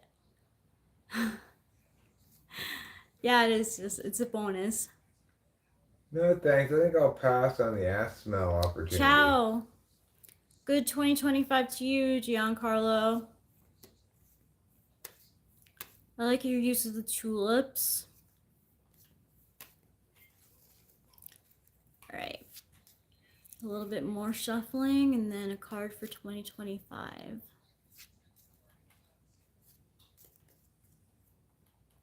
2025. 9 of Torches. So the battle's almost over. And we have 8 rods in front of us, kind of like shielding us from things. Hi, Arabella Cook. Hi, Arabella Cook. And we're just like ready for action, you know? We're on guard. We're not sure what's coming ahead, but we're prepared. That's the first down. Nice. Take that, Iowa. Yeah, take that, Iowa. Thanks, Giancarlo. What's the crow? Giancarlo? No, what's beautiful crow? Oh, I don't know. Oh, beautiful Crown, girl. I think. Oh, crown. I see. Thanks, Arabella Cook.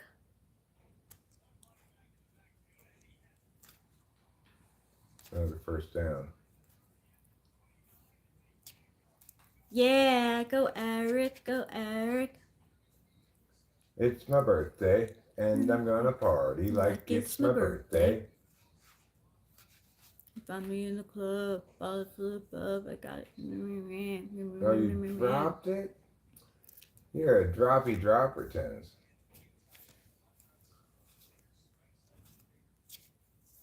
Exactly, G. That's the exact emoji for Italy. Oh, ciao, Bella. Yeah. My name is Giancarlo. I am from Italy. I am a very sensual man. Who would like a card?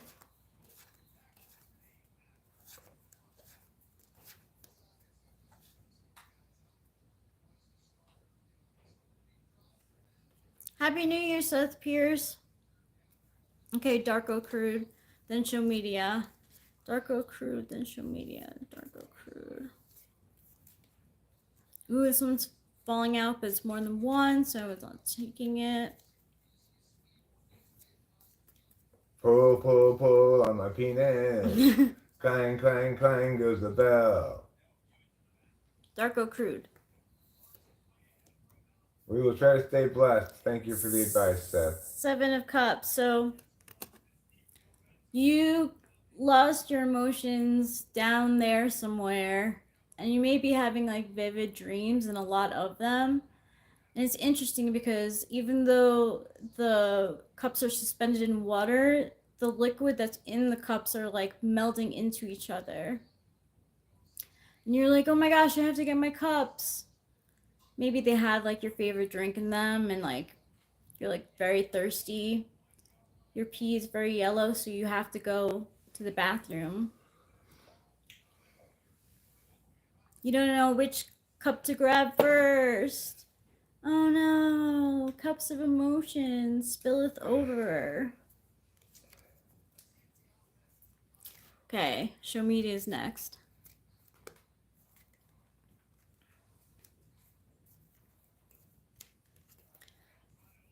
What are some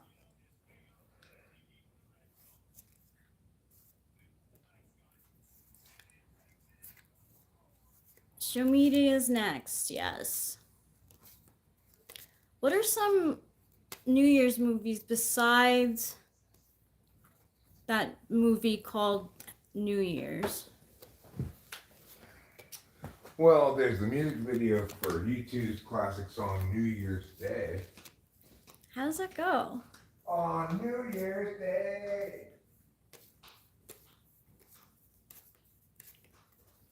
Sunday, bloody New Year's. Now I have to go to the bathroom. I'm focusing on show media first.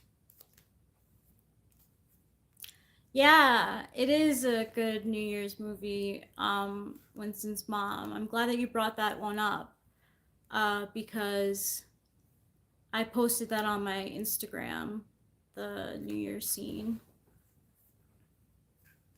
I always liked when Harry met Sally. I am focusing on show media.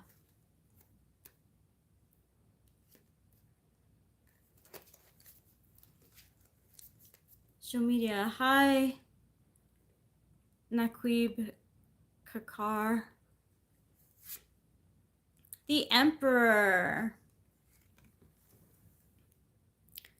There's a lot of red around you, so like you might be feeling very powerful in 2025. You also have like I think it's a dog on your lap. You're kind of like squishing its head for some reason. Maybe you're trying to support it and keep it from going to sleep. You're also a ram's skull and got like a flower in your hand. So even though like you're not really human, you can enjoy simple pleasures like a flower and a dog and the sun. There's a sun on you. You're just like feeling yourself. It's card number 4 of the major arcana. I have to pee. I'll take you guys with me. I'm pulling one for myself. Ooh, 5 of torches. Oh my gosh, okay. I'll put this rod in and then the next rod in to climb this mountain. And we have to do it at night because we have to do it sneakily.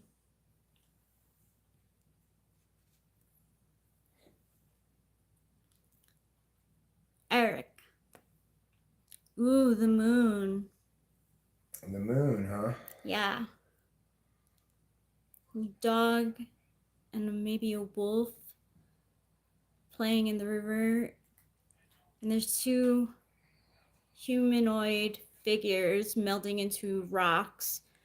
And a moon that has tears coming down its face in a frown, but you don't know like what it's sad about, really. Like why?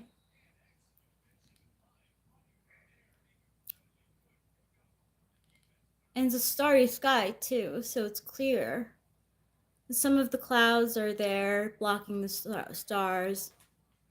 It's like you have to rely on a mirror image of yourself to survive. Yeah, sure, Diamond. Where's she going? To the bathroom. Oh, okay. You can have me for the time being. Oh, almost picked up. Hi, friends. It's me. It's a brand new year. It's the kind of happy that only the new year can bring. The kind of happy that makes you go, other holidays are just not even happy compared to this one. There. Hi. You're looking good. You're cute. You're the cutie. I'm talking to you, whoever you are.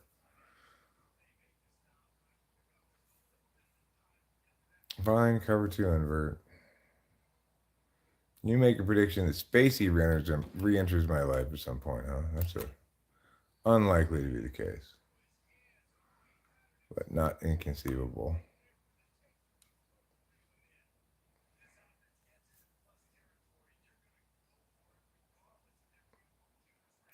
I predict that in 2025, I will learn that both my parents actually faked their deaths.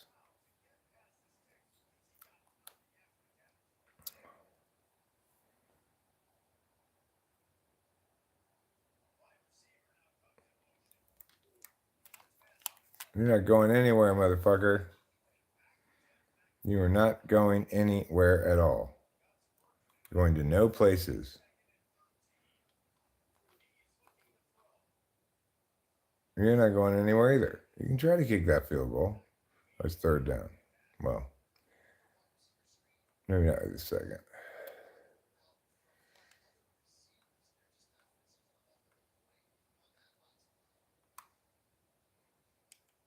Fine, I'll blitz that linebacker.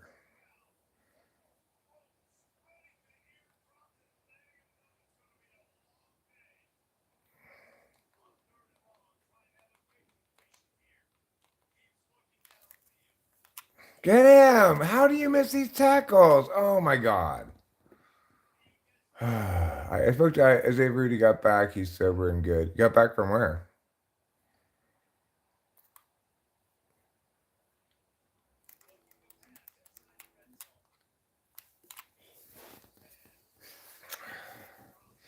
This Iowa hurry up offense is giving me fits here.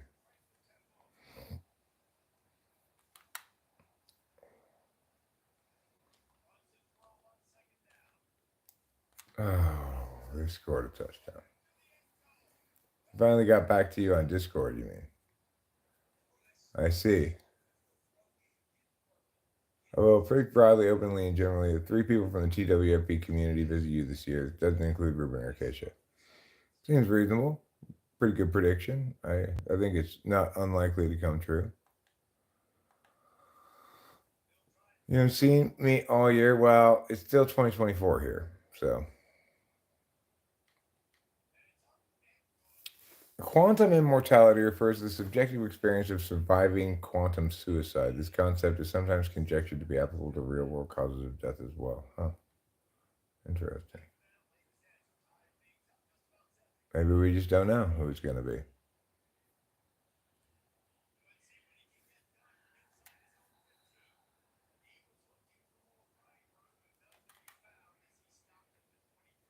All right, so let's see what we're doing here. I'm gonna go ahead and try to run it to the outside with the halfback stretch to the right here.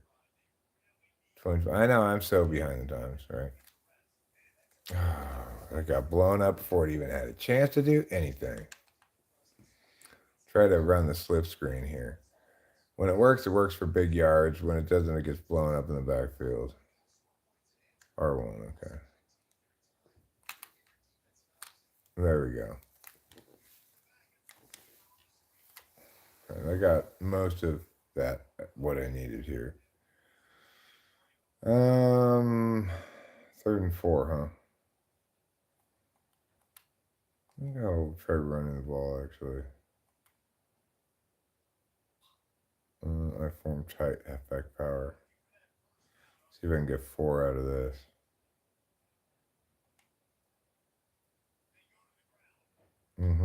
I got it. 1st down, no problem. I am so last year. I don't know if I could imagine his real life world taking him there. Maybe the thought was just jogged by Zandy checking in. I don't know. Coach suggestions. I am running out of time a bit here. Minute 47 left.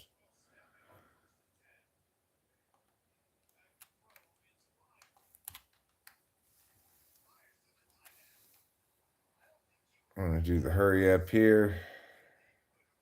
Go bunch trail. This is a good play. I was just kind of going the other direction. Let's find a look for X. Did he catch it? Yes.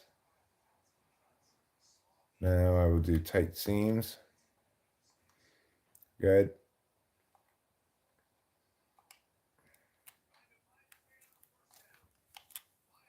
Right down the middle, wide open. Excellent. Excellent job, Eric.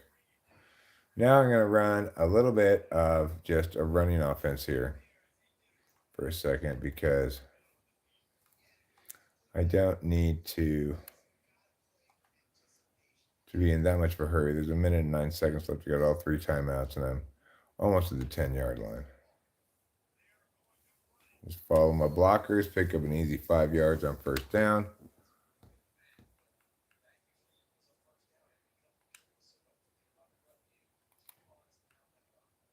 I'm going to go halfback blast on the other side of the I formation, up to the weak side. And we got almost to the first down marker. Now I'm going to go into goal line, and I'm going to halfback dive for the first down here. We've still got 30 seconds left, and the clock is ticking. I want to score a touchdown here without giving Iowa much time left. Touchdown. I can predict something FE-oriented. A group of women that includes Michelle Obama and Mariana and Kalama will be giving conferences. Taylor and Beyonce. I mean, I think Beyonce's going down. She's too close to Jay-Z. But we'll see.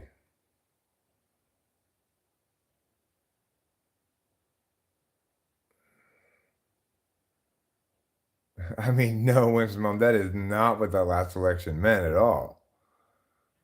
What the last election meant was that, you know, we haven't had a decent female candidate yet, right? We've had Hillary Clinton and Kamala Harris, and they were 2 of the worst candidates in history. And it's not because they didn't get not voted for because they were women. They got not voted for because they were terrible, terrible candidates. Not that the male candidates are much better, but if you think that Kamala Harris speaks something at all regarding Americans' willingness to vote for a woman, you are doing all of womankind a great disservice because Kamala Harris was a complete fucking shitbag. There's no redeeming qualities about her at all. So obviously, if you pick the 2 worst women in the country to run for office, they're not going to win. And that's not a commentary on Americans' willingness to vote for women. I certainly was willing to vote for women until I actually heard the woman speak and saw what kind of garbage she was all about. I was anticipating I was going to vote for her over Trump, you know.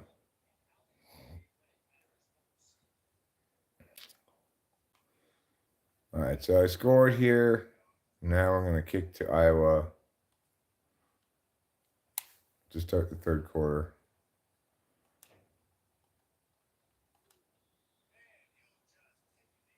I can't think of any women I'd like to see elected to office as president anyway at the moment, but I can't think of any men except for me either, so. I mean, she did a terrible job of, she introduced herself enough to make me realize how horrible she was. You have to have intuition. You have to make sense. You have to care about contradictions. You got to actually answer questions in a meaningful way. You got to display that you want to convey the information people want to know rather than want to avoid conveying it because you think you can just avoid answering shit and still get elected. And she just has this horrible background as a prosecutor, which is a job which she's exploiting her power to threaten to overcharge people in order to get them to take a plea bargain. You don't want a prosecutor as president.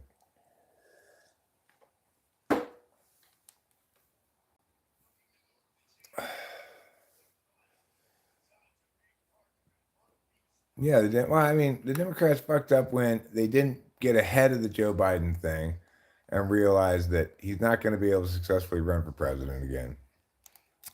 He's too far gone. And the best thing that we can do as a party is get a decent candidate, not Kamala, in the mix here earlier in the election cycle, you know? I would have no problem running as a Democrat. And obviously it'd be better than any candidate they've had in decades. I'm not worried about Trump's convicted felony. That's not what makes him a bad choice for a president, right? With the laws the way they are, you can be convicted of a felony and have done basically nothing. So I don't judge people for running afoul of laws, but those laws are not necessarily just or applied fairly. Regardless, a person's criminal record, you know, there are a lot of reasons to not like Trump. That's not one of them.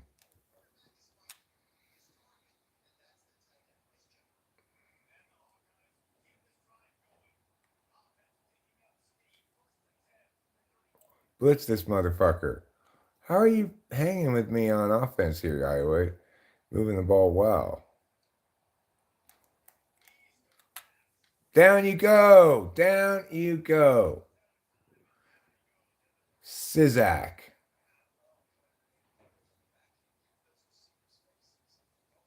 I think the thing to dislike about Trump, it can be summed up as this. He's an anti-intellectual populist. And accordingly, he's not good for, deliberative accountability institutions like courts, checks and balances, stuff like that. Anti-intellectual populist, just like Andrew Jackson, and not good for the country by and large, but could be worse, Could be a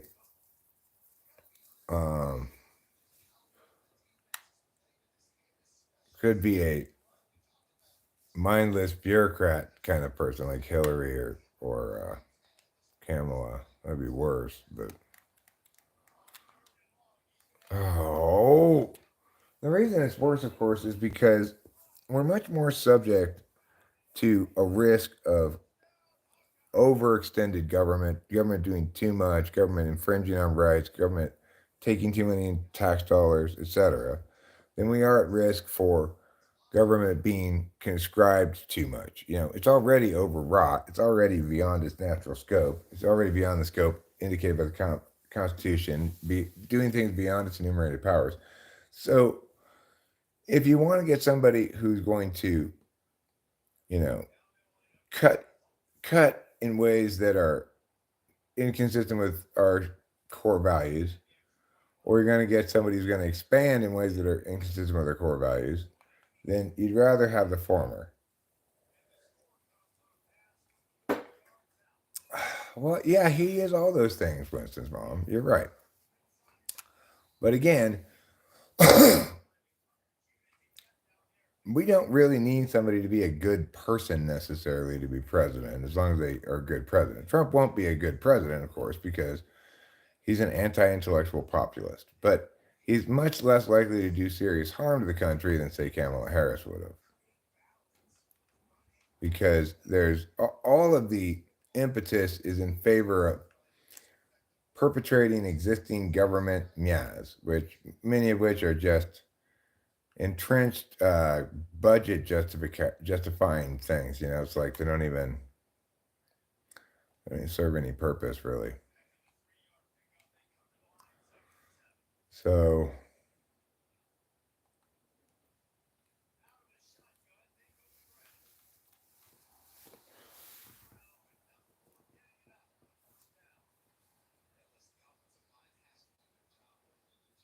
well, he might be transactional, etc. If you say he no political ideology, well, that's a good thing. But I do think he's got notions of what we ought to do politically. Whether they're correct or not is another question.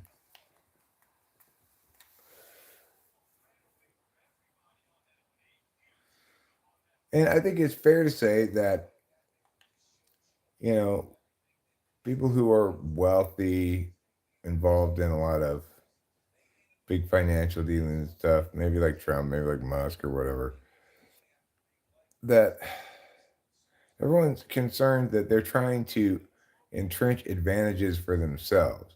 I think what they're trying to do is get rid of impediments to businesses succeeding. That's going to help them, but it's going to help every business. Oh God, Eric, you threw a fucking pick like a tard. Should have known you were going to throw that pick. It was such a bad play.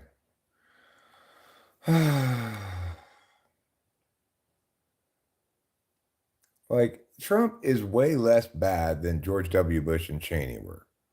You know, no matter how much we hate Trump or whatever, we have to acknowledge that he's way less bad than George W. and Cheney. Am I letting out my flamboyant side tonight? This is Happy New Year. It's a seasonally appropriate hat. Well, it's a headband. I'm not gonna lie. It's not a hat per se. I couldn't wear this at the Kentucky Derby and be comfortable that I was wearing the kind of hat that I'm supposed to be wearing at the Kentucky Derby. Diamond has the wrong definition of love. Does she define love as being kicked in the face? Then in that case, yes, she has the wrong definition of love. And she needs to get an F on her paper regarding love.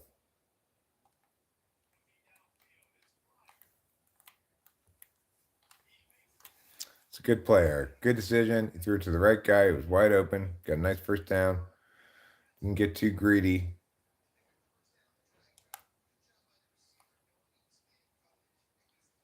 That's love to me.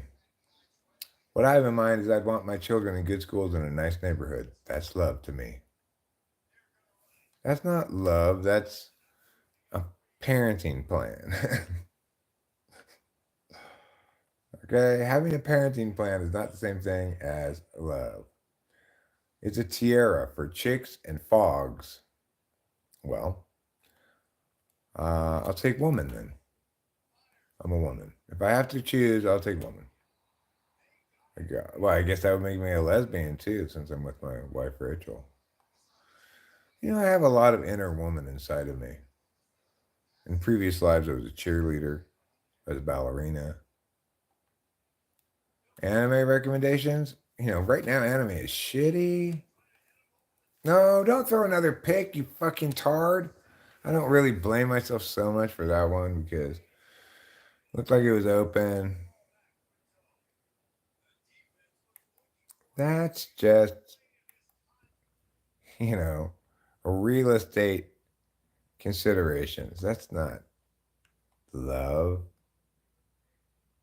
Love is a mini splendored flower. Okay? You need to get that. You need to understand what it means to have a mini splendored flower. I understand. Wait, how did they have the ball again? Okay. You motherfuckers. You know what? I don't even want to play this game anymore.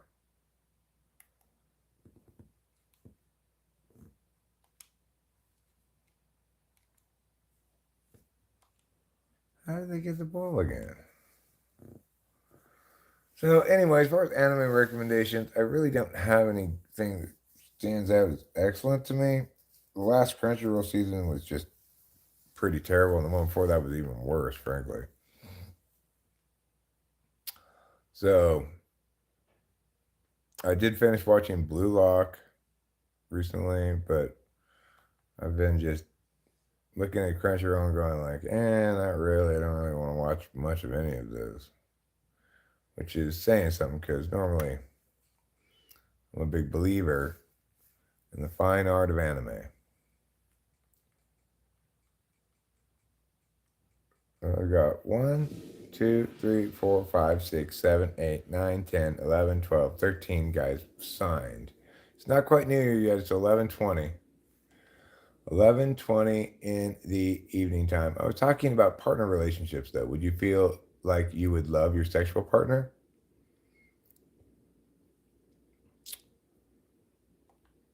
You mean your husband, okay? Will you love your husband, Diamond? Will you love him badly? And will you love him madly? I hope so. Wish you all the best. Don't waste your life, Force. Don't waste it thinking about dreams and willow wisps that just carry your enthusiasm into the forest in search of an elf that'll never be. Don't do that. Hey, I don't want to assume, Eric. Well, then don't assume, Sean. I'll do the assuming for you. I'm saying if I choose a man that's worthy of being a father, then he's worthy of being my lover. I mean, really though? Are you sure about that? Like, what if, like, a very flamboyant homosexual displays to you that he's going to be the most amazing father ever? Would you still want him as your lover? Good question. I don't know. Do you really prioritize child care skills that much?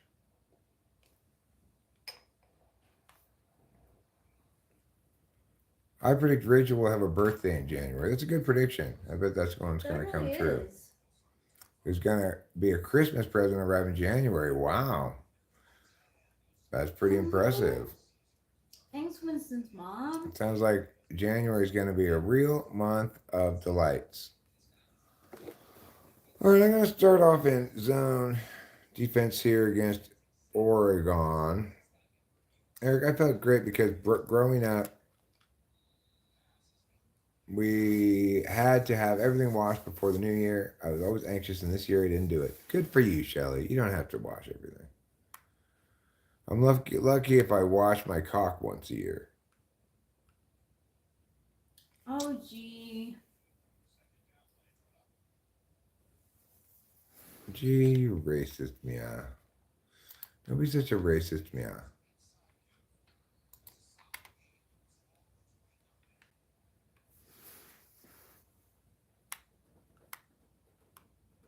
Everyone knows, G, that I'm known to be the best lover. Hi, Shelly.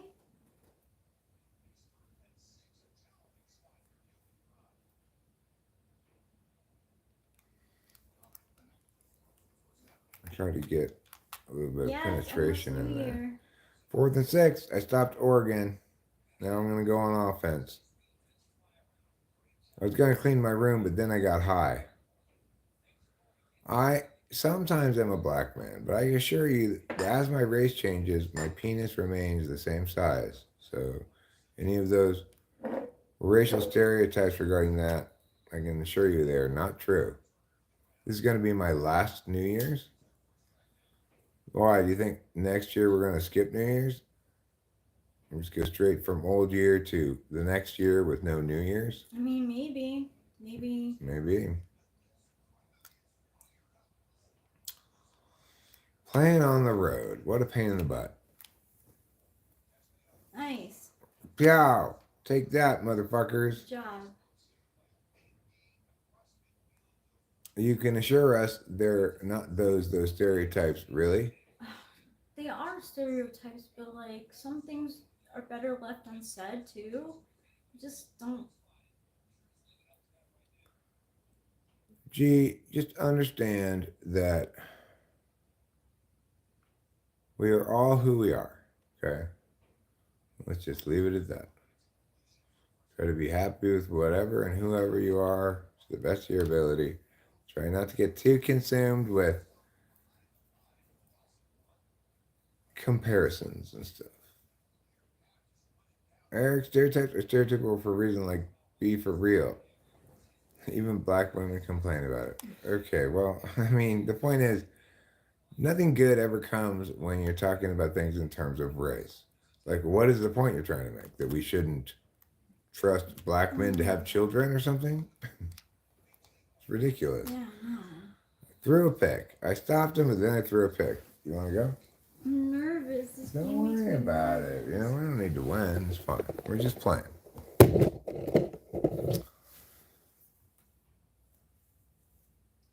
So the point is, if you're interested a lot in finding reasons to believe that these stereotypes are justified because they're generally true or something, you're still missing the point.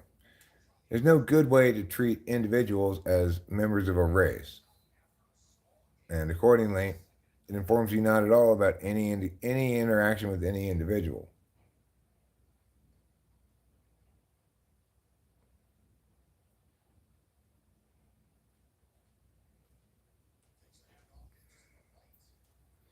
Well, I mean, there were plenty of people who. It is the case that welfare programs unavoidably, necessarily result in grift, scamming, etc. So it was the case that No. that there were such people as welfare queens who had who ended up trying to exploit game the system. You know, when it's money from the government, everybody feels it's fine to just try to game it. So it was the case that that was a serious problem, and we needed to stop incentivizing poverty in that way and ensuring gaming and grift and etc. Right? So that was the case. You may think, well, it was racist in some way, but they didn't say anything about it being black welfare queens. They just used maybe a black person in the ad or something, right?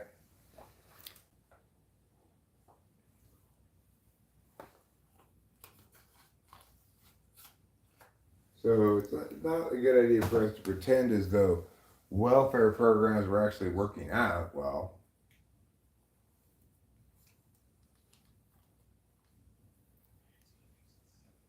Boo. That's fine, darling. It's your turn to shine on offense.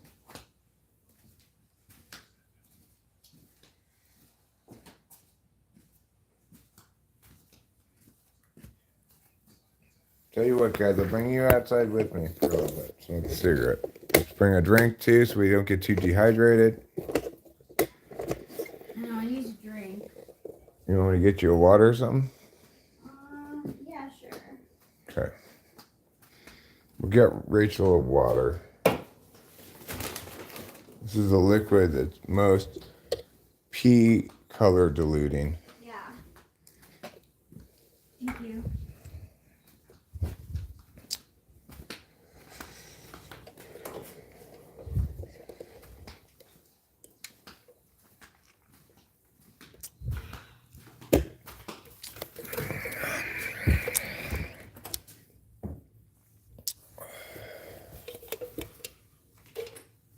Oh, say small enough active consideration. You grab her a water. Not a big deal. Trailers serve their purpose. What is the purpose of a trailer? To let you know about a new movie that's going to come out soon? Or are you talking about a different kind of trailer? You love the Happy New Year crowns? Thanks, Coles. I got it. We got it at the supermarket in Oakhurst. The CVS, actually, I think. It might have been a supermarket. Anyhow, Rachel's playing away, and it looks as though she is on defense, about to give up another touchdown, maybe. That's fine, you know?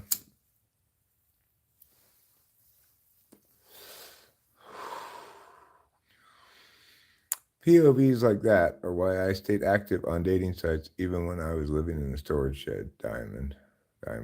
POVs, point of views like that. I want you to show me. You want me to show you what? Show you my jacket. Hello, yellow. How are you? This jacket I got a long time ago. I've had it a long time.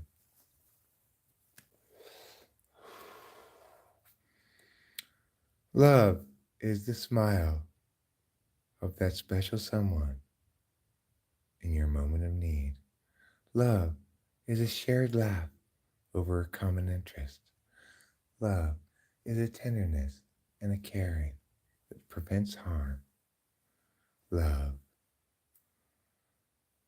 Tommy Lee Jones. I'm not Tommy Lee Jones, no. My name's Eric Strauss. I live here in California, Mariposa, California to be precise. And I live here with my wife, Rachel.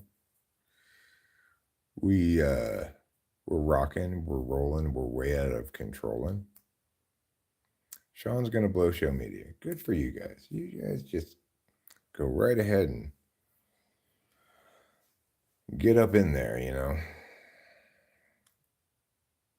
Would you leave your partner if you two ended up having to downside to a trailer due to some extended circumstances? No, I wouldn't leave my partner. We started off in very tight quarters, and obviously this is a lot more comfortable, but Rachel and I have already been through thick and thin, and if we had to go through thin again, we would, you know. I operate under the assumption that the standard marriage vows are true, you know, for better or worse, sick or health, or rich or poor, you know.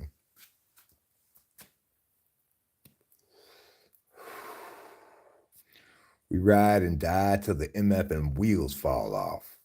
Blood in the mud. What are you talking about, G? I have no idea.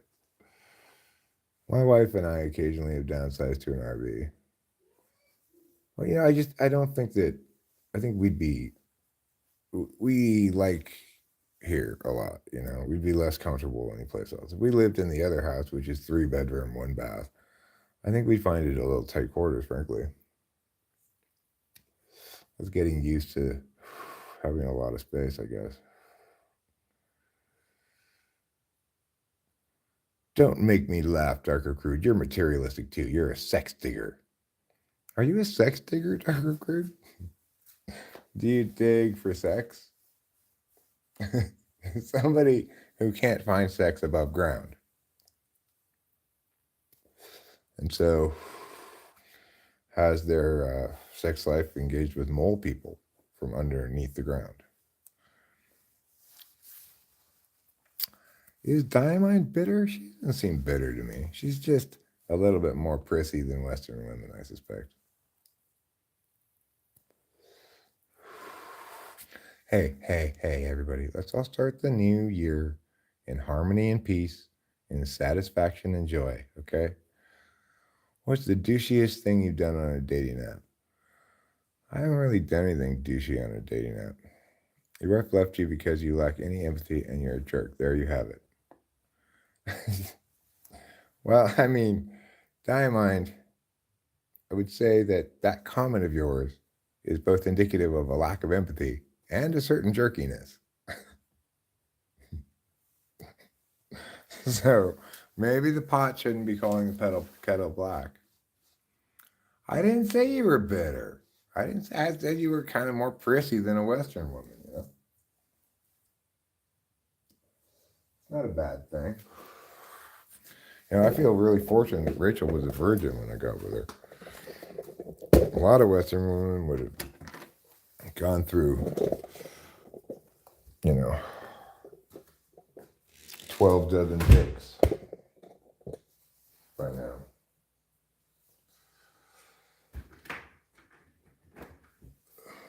Nasty at heart. I'm a lady in the streets, but nasty at heart. Ooh, baby, that's nasty.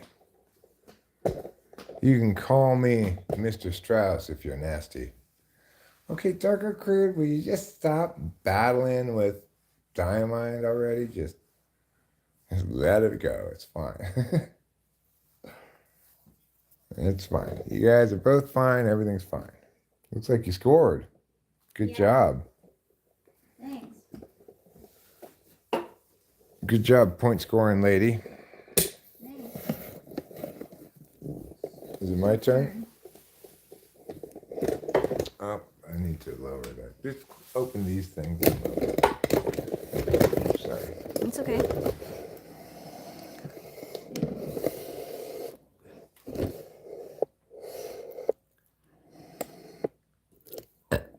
Excuse me. I picked that off. Did I? Oh yeah, I got the pick. Nice! Congratulations. Good job. Now it's time Oh to yeah, sure you can. I'm sorry, Diamond. You can get a card pull. A pull, a pull, a cardy pull. Thanks, Shelly.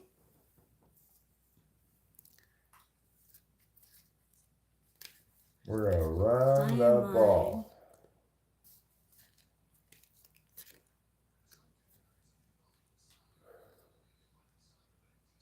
Alright, you burb. Diamond gets the Princess of Pentacles. So this might be a bull year for you. Money is good. You're eating well. You feel at one with nature. Everything is flourishing around you. If you're talking about her makeup goals, yes, she did it on stream. Yeah. I didn't do her initial makeup on stream. We made a video of that instead.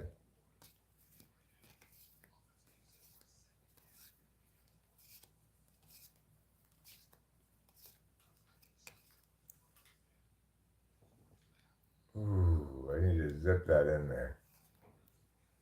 That's too slow. It's called Double Sparkle, Shelly.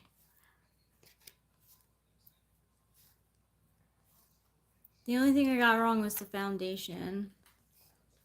He is a makeup artist prodigy. That's why he had to show off his stuff.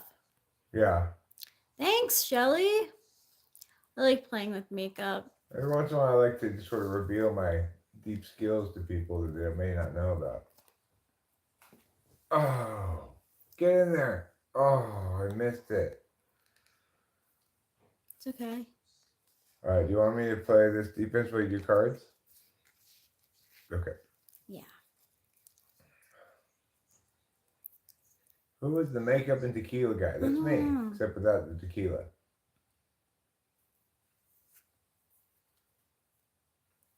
I don't know, Darko Crude. I was listed in Makeup Magazine's Rising Stars 2025. The billionaire. Maybe it's Mr. L'Oreal. Oh, that's sweet, Shelly.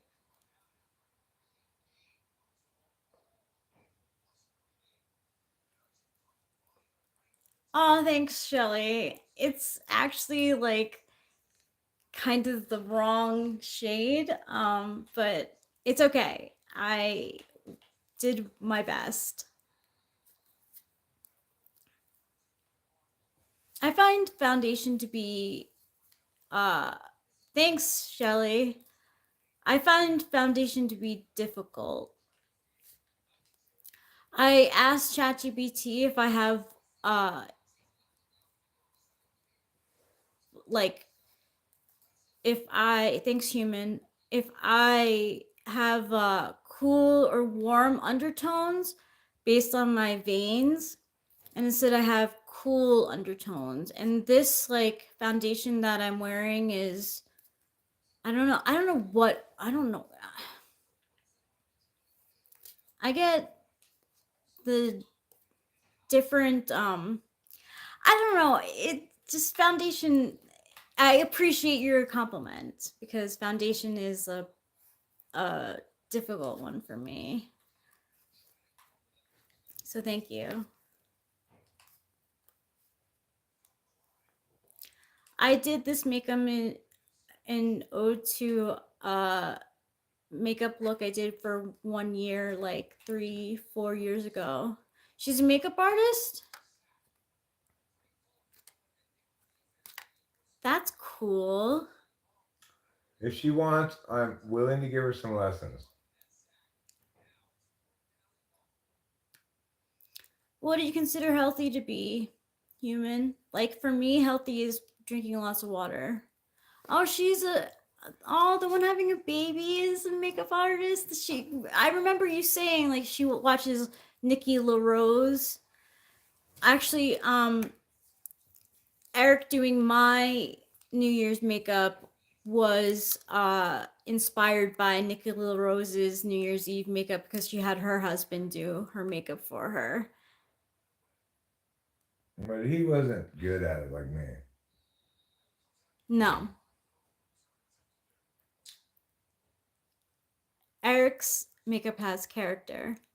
Yeah, it's got flair, pizzazz, everything you want in a makeup.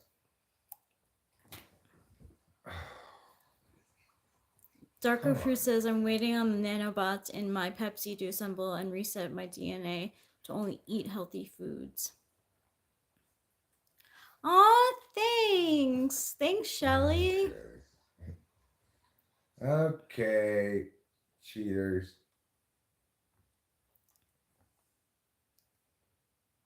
I She get loves how you anxiety look. from this game. I love how you look too, Rachel.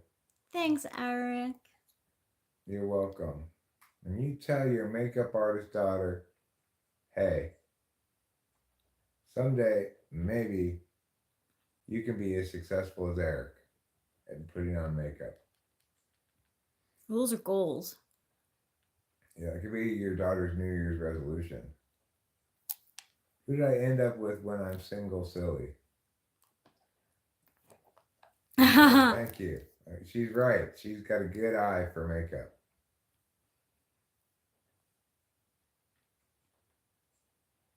She's a natural. The sparkles I'm wearing is from, so I like to buy like from corporations that are in LA, whether they're indie or like not. I like to support California businesses.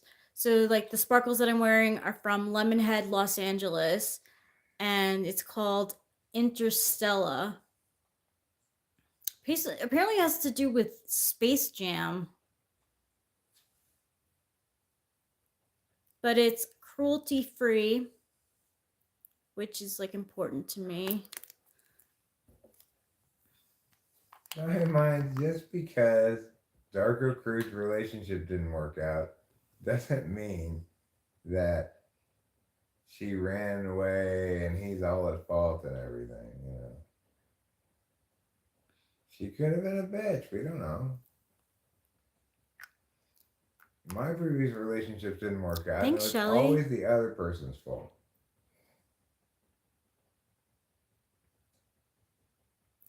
Yeah, it's cool.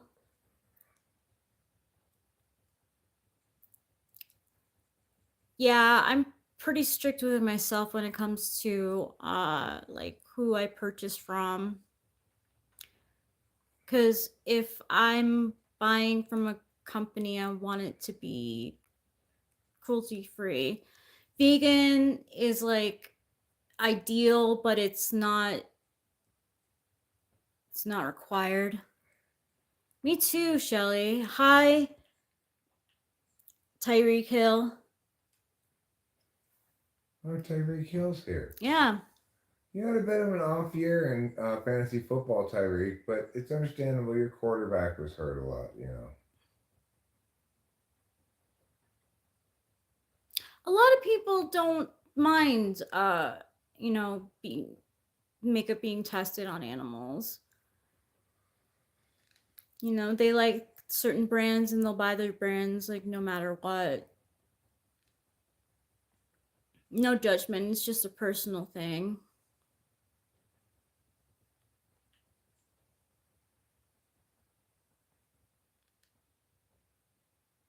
What's this back and forth?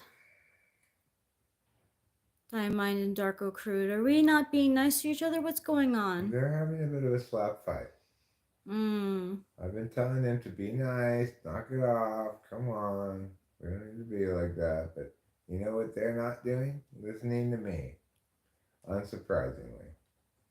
Oh, that's unpleasant, Shelly. Yes, also one time I put lipstick that made me break in a rash. That's not good. Yeah, it probably was the ingredients. Key thing to remember is don't put Vicks Vapor Rub on your junk. It's Remember that. too minty. Ow. Yeah, it's too minty. So wait, UCLA is the number one team in the country, and we're playing them. Well, that's surprising. UCLA, you really moved up in the world. This is by merit. This is on my lips right now. This is also cruelty free. Like, yeah, it's definitely too minty.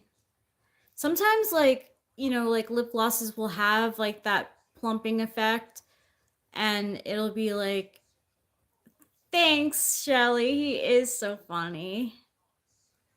Okay, Darker Crude, I don't mean to say there's a false equivalency here. If it's one person's fault and not the other person's fault, then that's fine. I don't know if that's the case or not, but regardless, remember 2025 is the time to send out the hatchets of last year. We only have 14 minutes left to do this, and bring in the good cheer and good spirits of the new year, where we all get along and say, you know what, Diamond? I appreciate your differences. And Dynamite says, you know what, Darko Crude, fuck off. Like that kind of. Okay, you can have the camera back now.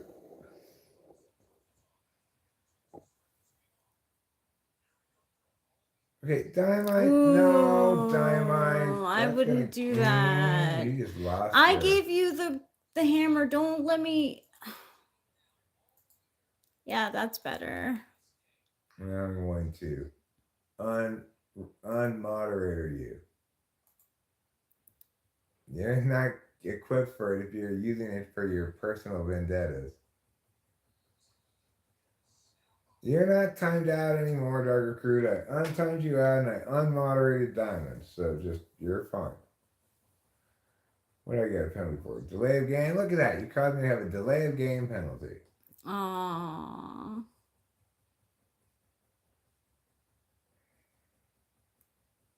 That's fine.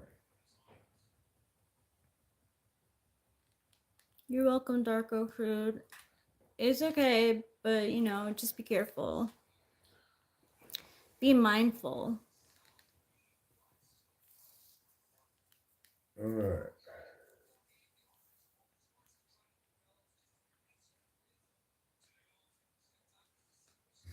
Don't mind. What? We're not trying to make you upset. Don't leave. That's fine. Let her go. She's not feeling it at the moment. I understand that. Yeah, Sometimes things don't go as you want, and then you get frustrated, and I get that. So, return some other occasion when you're feeling less fussy about it. And we all get that way. I'm not trying to judge you or anything. Oh, insomnia. No, it doesn't mean that there's a spot open, money.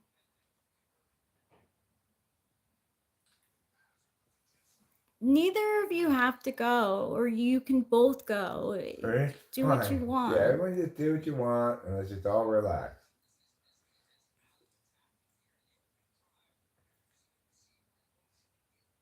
I'm so glad to hear that, Shelly. It's gonna be Year of the Snake. I took the sack. Oh, well, you do you. Yeah, you don't need to inform us even. Just come and go as you please. There's no RSVPs necessary here. Oh, I threw another pick. God damn it. How come I cannot stop throwing interceptions? Oh, we'll smoke some more weed. I agree. Let's smoke some more weed. It's a good thing. You're here to celebrate with us. The great new year coming up. It's going to be a year of productivity, of action, of excitement, of achievement, of triumph, of wonderful times.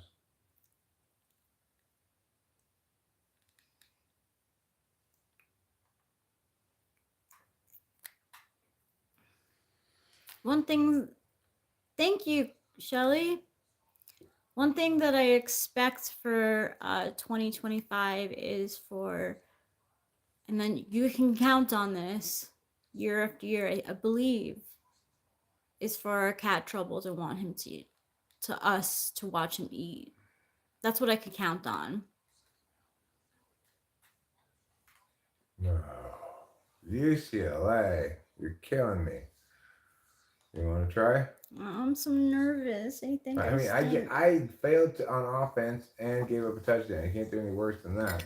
Here, real Robbie Q sauce. Here, I'm gonna give it to you. I'm gonna give you everything you want and more. Get ready for it. We have to remember when it's New Year's. All right. Kiss. All right, Robbie. Here we go. Spring break, spring break. And you get to see them. You got to see my tig old biddies, my big milkers. I hope you're satisfied. I hope you brought beads to give me, like it's Mardi Gras. Yeah, I know how to party. I know what to do when I am at Daytona Beach and it's spring break. Rachel's going to run the ball here. Hopefully have a little more success against UCLA's defense than I did. I'm not. Let's go outside for a quick cigarillo. UCLA is the number one team in the country, so Square. it's 2031 or something like that. In my dynasty. Rachel avoids the sack. Throw the ball. No.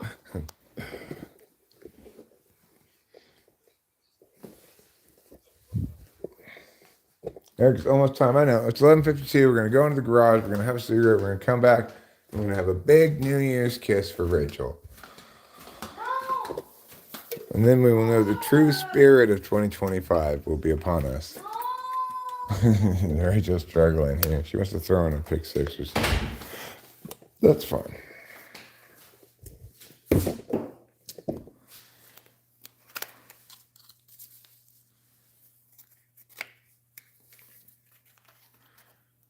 You know, it's not just for spring break.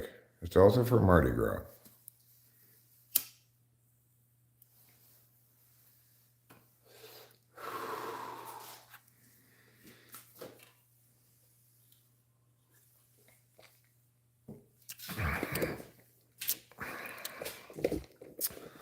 I'm not sure if you're aware of this, but we ran into Eric during spring break, and he was showing his tits to everybody. It's like free show, just for the asking. I said to him, Eric, why? He said, well, it's spring break, you know. But then, months later, I still see him doing it all the time. It's not spring break anymore. When I asked him, he says, well, it's Mardi Gras. But it wasn't Mardi Gras either. And he said it's always Mardi Gras somewhere. But that's just not true. It's not always Mardi Gras somewhere. And even if it were, there's no law that requires you to show your tits during Mardi Gras. There, clean the cat box. Aren't I responsible? Now the cats have a nice, clean bathroom to go to the bathroom in.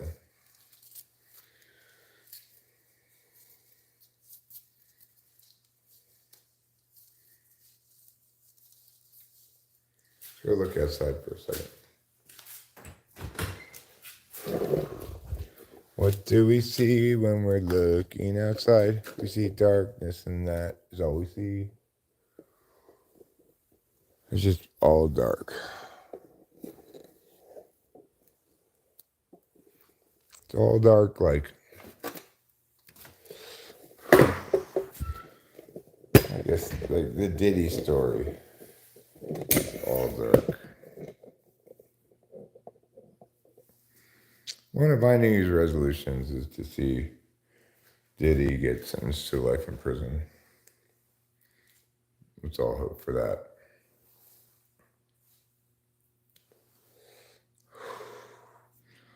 I would love to see Jay-Z end up in prison as well, along with J-Lo and a bunch of other people in their cadre. I want the other people out also. Yeah, I mean, I want to see them all go down. And if we can't get them all legally, like, in other words, there may be certain crimes that are beyond statute of limitations or where there's just not enough evidence for a state or local prosecutor to prosecute. And those kind of crimes, like rape and stuff, are not federal crimes, they're state crimes. So it may not be plausible necessarily to always hold these people criminally accountable, but I hope at the very least there's some ability to hold them civilly liable, and additionally that they're able to be held liable by the populace in terms of ostracizing them and making it impossible for them to leave their house if they're getting yelled at. You know, it's like if I ever saw Jay-Z, I would just scream at him from across the street, Jay-Z rapes children, until he ran away, you know.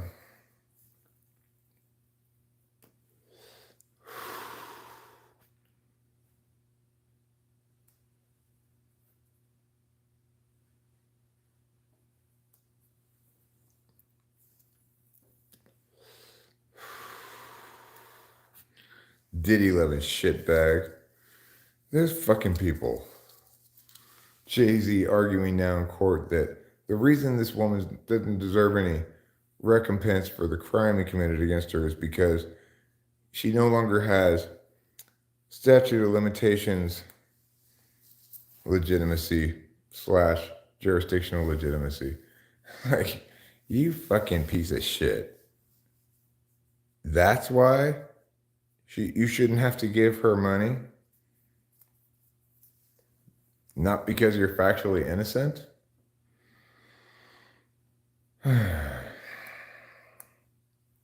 Ridiculous. Ridiculous and infuriating.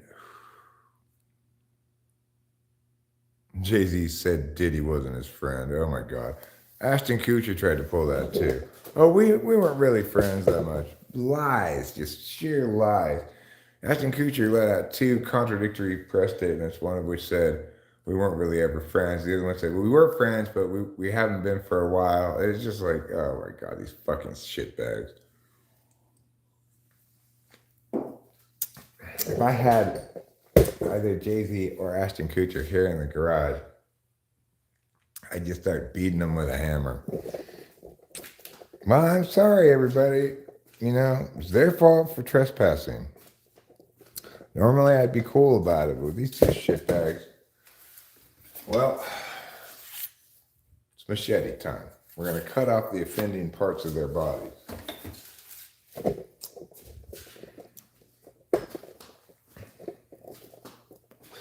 Machete, hammer, either way. We'll be fine. Be satisfying either way, I'm sure.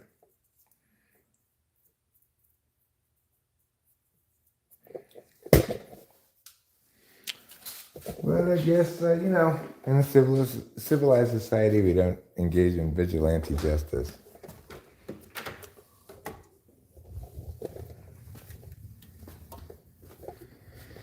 I'm glad to know, though, that Ashton Kutcher and Mila Kunis have lost so much credibility and respect from the general population. I mean, a lot to do with their ridiculous letter they sent. It's time now, okay? You want to push pause? Yeah, how do you do it? This button. Or this button. No, sorry. This button. There we go. All right, are you ready for our New Year's kiss?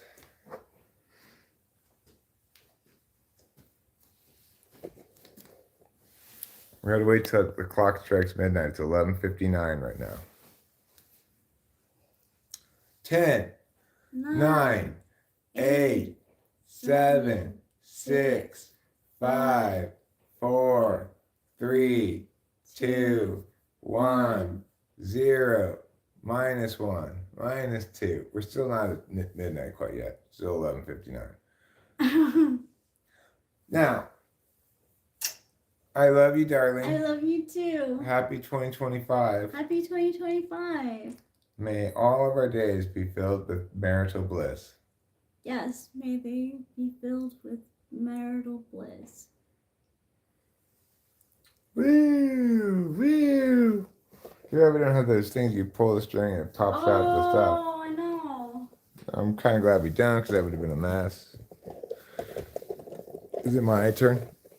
Yeah, it's your turn. My turn to struggle against mighty Oh my UCLA. gosh. They're good, man. This team's good. It's hard to run on them. It's hard to do anything. Happy New Year, Lori G. Happy New Year, Shelly. Lori G, Shelly, hello. Thanks, Happy New Year. Turtle. Shelly, You you've been too. here, but it's fine. There you go. All right.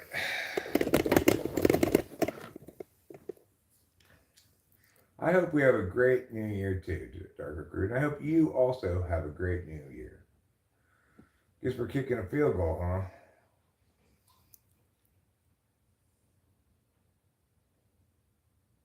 Hello, Johnny Doe.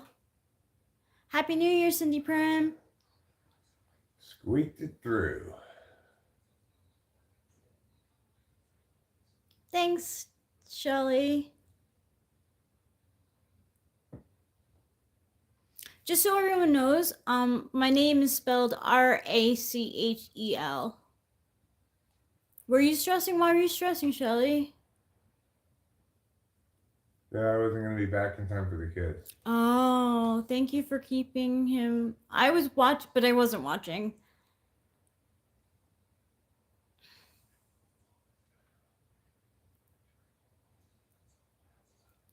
You're Johnny? I thought you were Sean.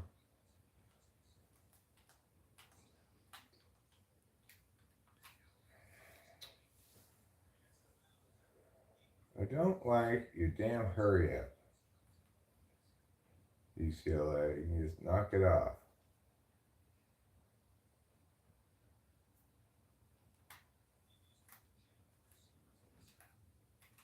Who have I? All right, Johnny Doe.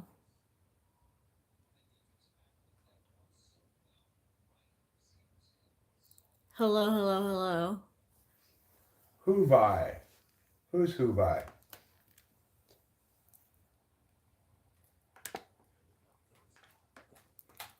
Nice job, defense. Good stop.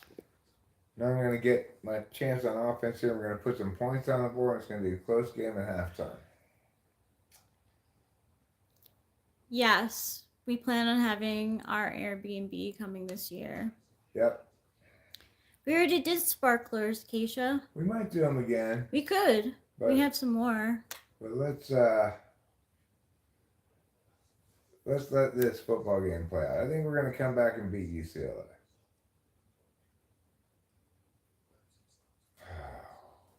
Should have followed my block better. Terrible. That's fine. I know what to run. I'm going to run this.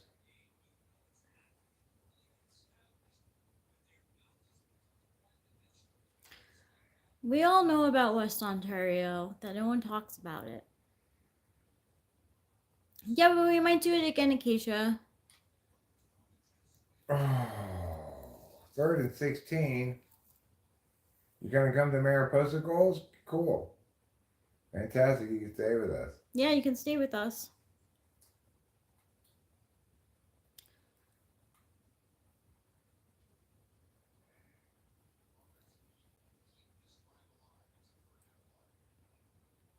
It's mountain living here. There was this like former tarot reader. I actually clicked on her video because she's a tarot reader. I thought I was getting a tarot read. Instead, I got 5 lessons learned in 2004. And one of them was that she is too cosmopolitan for living in a small town. She made sure like to let people know like if you like it, like love that for you, but she really missed like walking around the mall. She said that like the women's group in the town didn't like that she was younger. You're not old enough. Yeah, which is so opposite from here. I mean, they introduced me to the Seroptimus club because they were looking for new, like younger people. Young blood. Yeah. But the truth of it is like you're not into that kind of boring stuff. Yeah, I feel bad. I'll be 40 on the 16th, and Eric is 53. Puerto Rico? Shelly? It's pronounced Puerto Rico. Puerto Rico. Optimus Prime. Oh, I've been there. It's really pretty in Puerto Have you Rico. been to Puerto Rico? Yeah, I have. When did you go to Puerto Rico? 2007. I have no idea you've been to Puerto Rico. Yep, Who'd you go with? my family. Most trips I've been to have been family trips. That's good. Yeah. You know, I keep expecting to hear the bad news with this boyfriend, No. but usually the answers aren't like that. I've been to the Midwest. I actually haven't been to the Midwest. Gold, did you know that Puerto Rico is the land of grapefruit flavor? I don't want this play. I don't want that play either.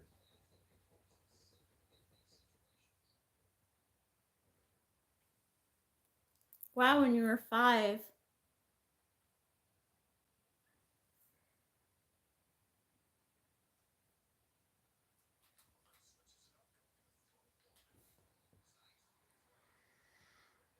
Okay, I'm moving the ball, making some progress here. You went back when you were 16? Did you have a lot of grapefruits? For a while, I had never been out of the US, and then my sister planned a European vacation for me, my mom, and my dad, and my brother, and her then husband, and his parents. And it was fun. We went down the Danube River. We started in Prague, which was gorgeous. Then we took a bus to like the Danube, which was a couple hours away. And we started off in Germany, then Austria, and then Hungary. Yeah, it was gorgeous. Honestly, Puerto Rico was gorgeous too. I'm very happy and very lucky that I've been to the places that I've been to. And really, like, I have gone on like many family vacations. Like a lot how like Eric's parents used to take him on family vacations. Like my parents did do the same thing. I've been to Disney in Florida, I think 3 or 4 times, probably 4 times. The European trip was the most recent, and I really like thank my sister for planning it. That makes sense, Shelly. We definitely only saw like the tourist areas.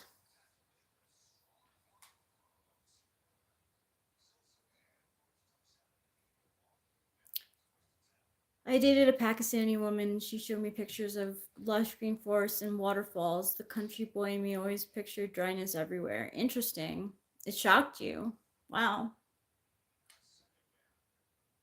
Well, probably what they showed you does not represent the norm in Pakistan, you know?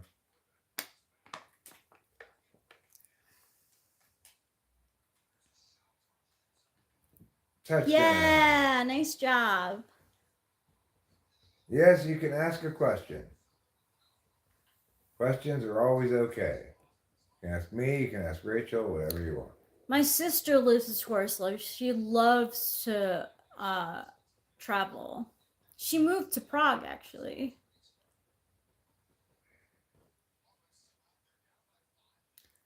Yeah, I don't think I would picture Pakistan like that either. Lush forests and waterfalls.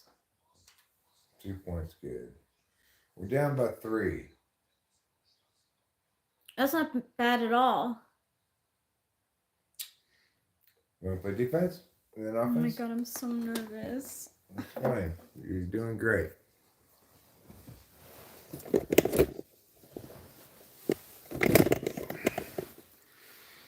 We made it all the way to midnight. We had our celebratory 2025 kiss. We've really taking it up a notch for New Year's after kind of maybe underserving Christmas. I'm feeling pretty good about this New Year's. It's off to getting a new start. Good start to the new year.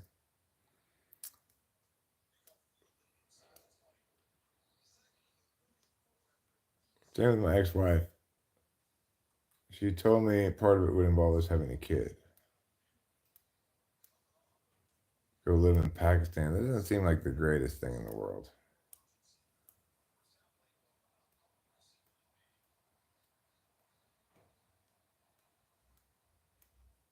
Yeah, down he goes. Good tackle. Thanks.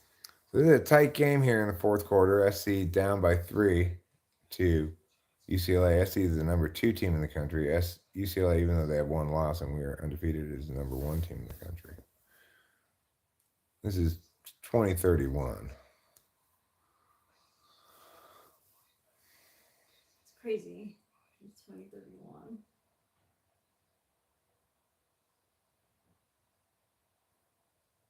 How important is a man's size to women? We guess it depends on the woman. And, it's one of those things where unless you're packing 2 feet, you're unavoidably going to think life would be better if I were more well endowed or something. At the end of the day, we just gotta learn to accept our bodies as they are. Things we like, things we don't like. And find a person who loves us and prioritizes and has satisfying sex with us because of the closeness and stuff, not because of some other thing. Sex shouldn't be treated like some kind of competition sport. It might be the case that some people are better at it than others or something. Ah, fucker. But Excuse my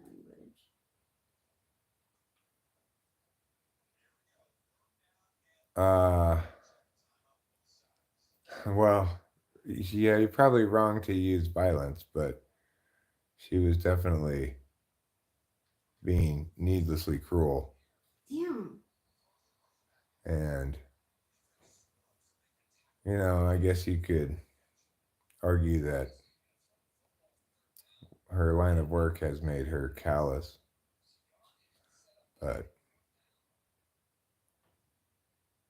women can very much wound men if they say the wrong thing. And it doesn't necessarily even have to do with physical realities,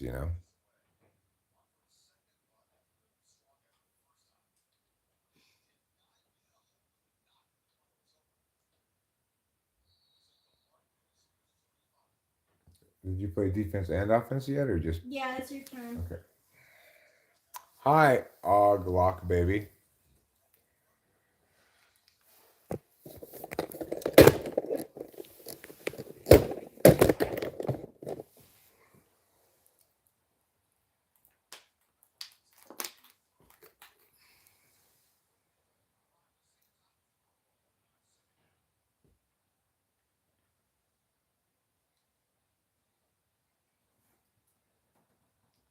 I say bad juju. Stop dropping you? I'm not dropping you. I'm just setting you down kind of roughly.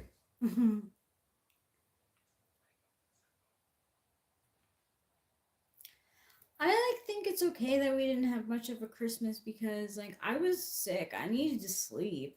I literally slept all Christmas. Yeah, you did.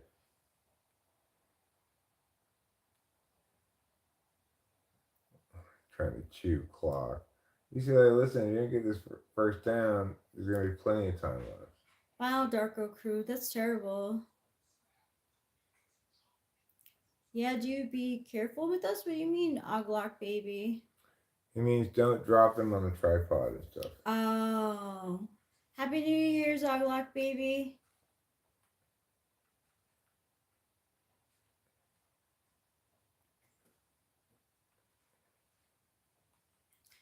And like when she does stuff like that, that just like makes the kid confused, right? So like whatever the mom says to the kid, like the kid can think is true because she made decisions without you in it. She can spin whatever narrative she wants, unfortunately. And saying goodbye is like important.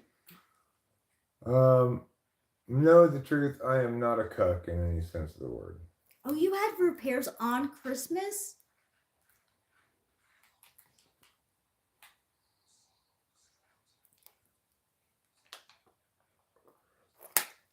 I'm gonna drink my water. Good idea. Hydrate your little heart out. So I had the kid issue with my ex-wife was such a monumental turning point in our marriage. I got to where I was only ever imagining us seeing each other during custody drop-offs, never a family.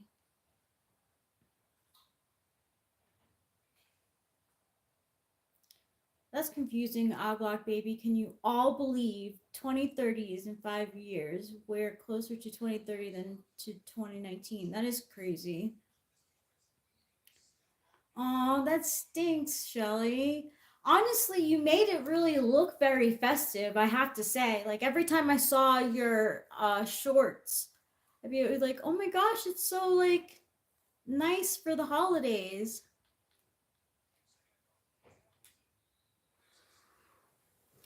That's a good question, Acacia. What happens come 2030? That's nice, Shelly. It's also the case, though, KRS-TNT, that you're not going to be with somebody who appreciates you for who you are if you're with a prostitute. I'm sorry, Shelly.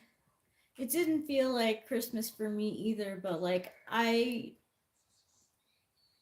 felt so crummy that it didn't even really matter. I mean, I said to Eric that I wish some of my friends said happy Christmas to me. Um I felt a little butthurt about that. But like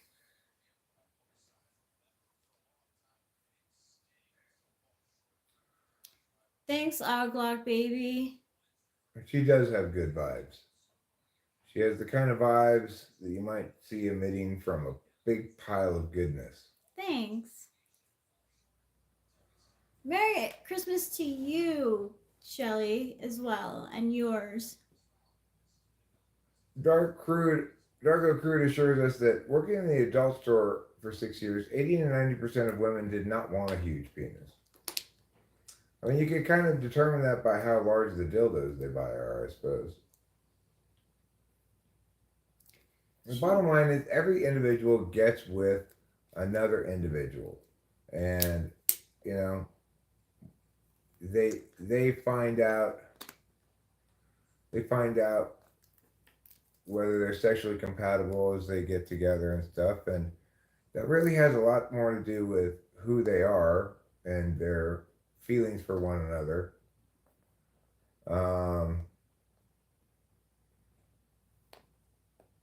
Well, then, then those kind of things don't really matter that much. People's bodies change over time. Maybe not your penis size, but I think the most important thing in a happy, healthy relationship is that you treat each other well and have good sex because you love each other rather than because you meet some external criterion for what comprises good sex or something, you know? I second Acacia. It's really easy for us all to get caught up in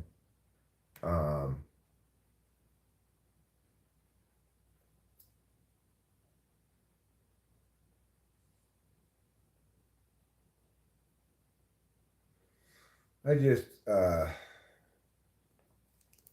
just think that we should all try to be as gentle with ourselves and with others as possible, right? Yeah. Like it's so easy to be callous in some ways without even really realizing you're being callous, but People are fragile, and there's no more fragile a circumstance than the intimacy of sex. So Yeah. I think we should try to be as kind to one another as possible. It's true. Hello, Big Ferris L. I don't think women are necessarily that superficial. I think in a lot of ways men are more superficial than women. Thanks, Acacia. Men tend to be fixated on, you know, a lot of men are like about their wife, like you have to look nice when we leave the house, dress up, go to the gym, various things like that. I'm not a big believer in that worldview. I think, what's most important in a relationship is that both parties feel very safe and loved as unconditionally as possible and protected in their insecurities too, so that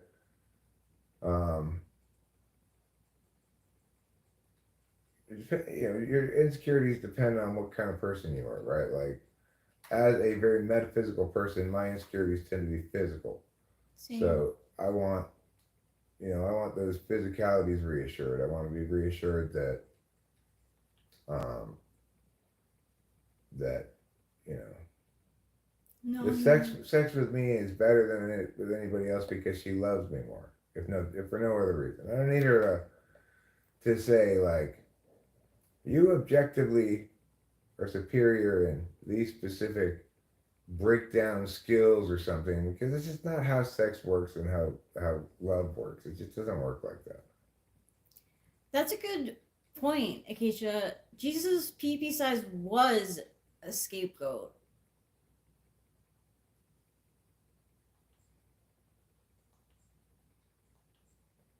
Yeah, exactly, Shelly. Amen to that.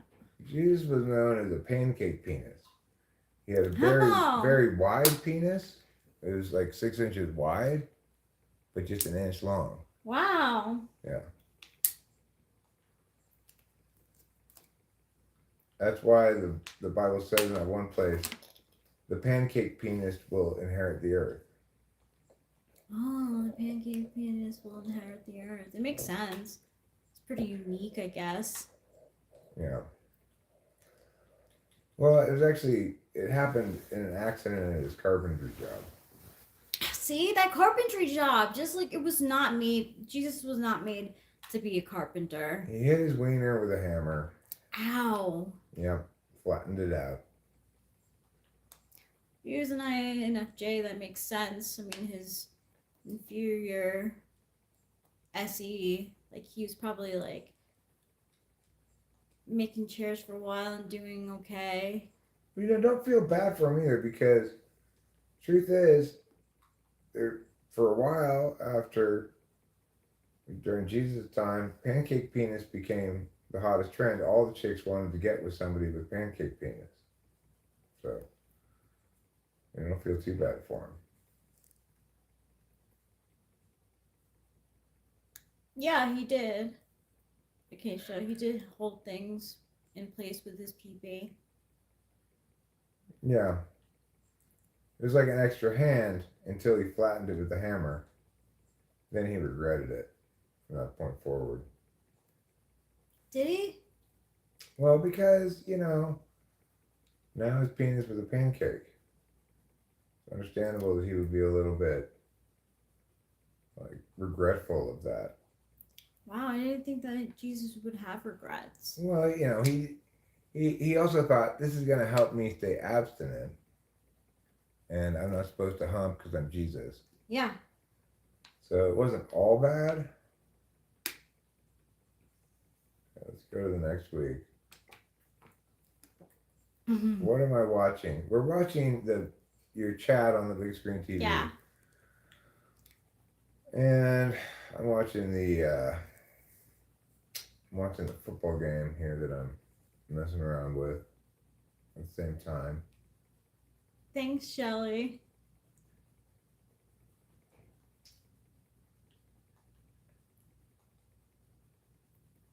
Jesus was like in a relationship with the Holy Ghost, so he was already taken. But he really brought flat penis awareness to the forefront. You know, he included in his preaching. You don't have to be rich to get into the kingdom of heaven. You don't have to have a non-flat penis either. Look at me. My penis is as flat as a pancake, yet I am still here, ready to be happy and go to heaven. She is my wife. I My can. lovely, lovely wife. Oh, you're my lovely, lovely husband. Thanks, darling. I can see like the food from like the Last Supper. Jesus using his penis as a plate. Yeah, he did a lot of times. If there was somebody who was lacking a plate, if he went someplace where they had a plate shortage.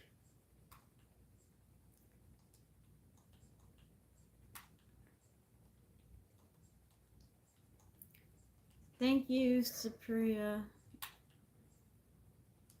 I do look so old, yeah. I look probably my age, 53. Rachel's 40 almost. Yep, I'm almost 40. So it's not like she's wildly younger than me. No.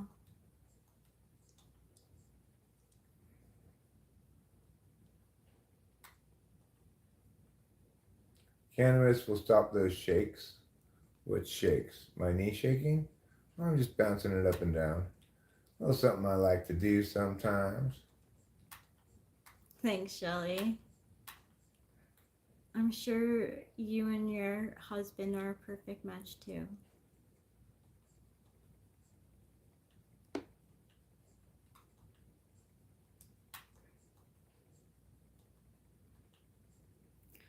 No, I don't. She definitely does not.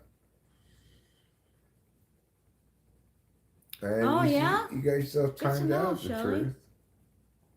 Probably because you're not telling the truth. She has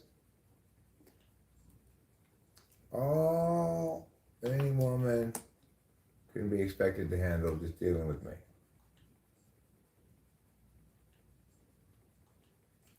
She's got a big responsibility. Yeah, I do. She's got no time to think about other boys. No way.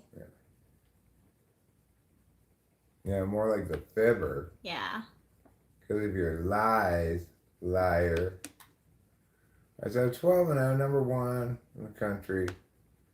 We're going to see the truth. The truth is the fibber. Supriya Bala is from India. Well, welcome to America, Supriya. Happy New Year. Happy New Year.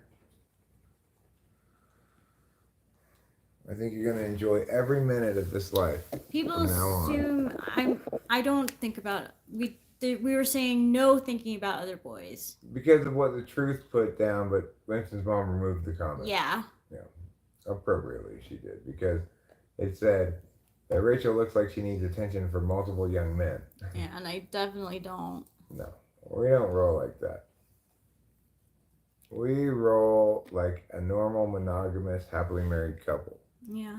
Who care deeply about each other and wouldn't want to betray each other's trust. No.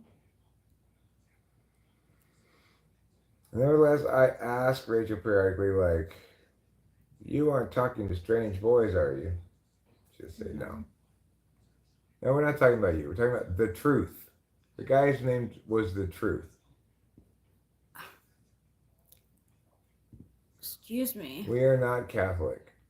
I was raised Catholic, but I don't know anything about it except that the Pope is the ruler. The Pope is the ruler of the Catholics. Yeah. You're Hindu? Well, good for you. Which Hindu deity do you prefer? Is it the elephant with all the arms? Is it the goddess of destruction? What?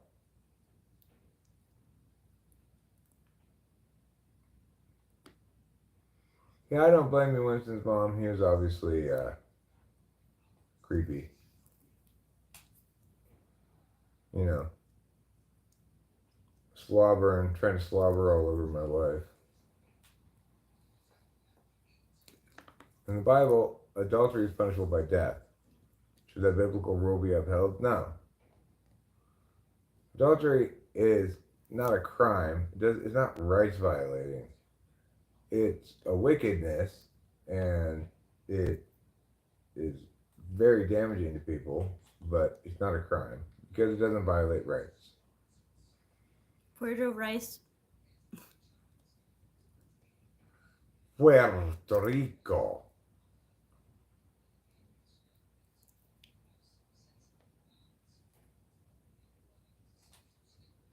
There we go. 3rd and 8. Sorry, Nebraska, you're not going anywhere. Not like that, you aren't.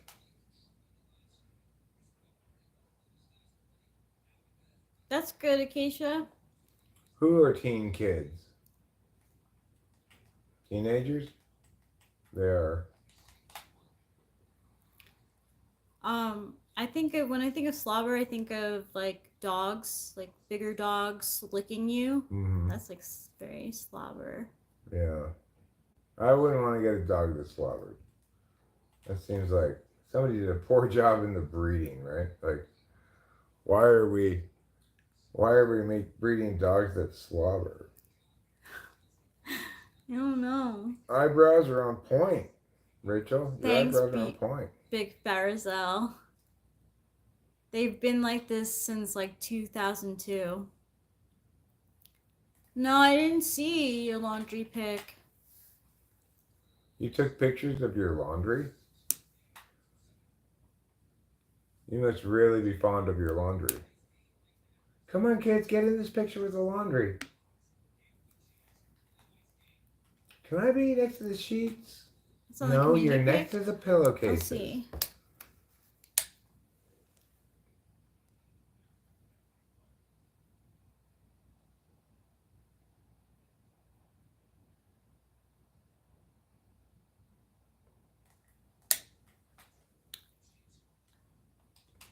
Silent community. Okay, let me see posts. Nebraska is running the ball on me pretty successfully. It's a little frustrating. That's fine. They're 10-2. They're number 4 in the country, so it's not surprising they're going to be tough. I like that the laundry basket made it into the picture. Aw, your family's so cute.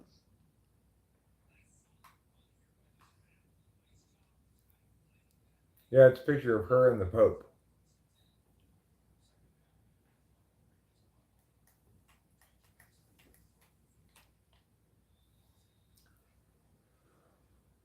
Take that, Nebraska.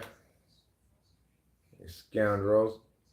We was just chilling, you and the Pope, hanging out talking about Catholic stuff. You were saying how that's a sin. Am I going to heaven or am I going to win? I like the pictures of you and your husband too. I'm watching it right now. How sweet. You two are so cute. How many popes does it take to screw in a light bulb? 0. Jesus screws in the Pope's light bulbs for him. Wow. 18 years. 18 years. I've been chilling at the Vatican. Well, apparently the Vatican has a camera that can look back in time and you can see things from the past. A magical past viewing camera. That's what some people say anyway. I don't know if it's true. Next song title, Chillin' at the Vatican.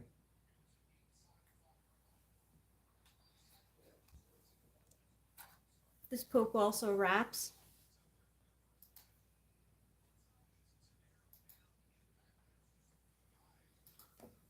That's good, Shelly. It's nice. Tyler, you're just not man enough for that. Sorry. Not that anybody is, obviously. I am the sunshine of my life. And only I will fuck my wife.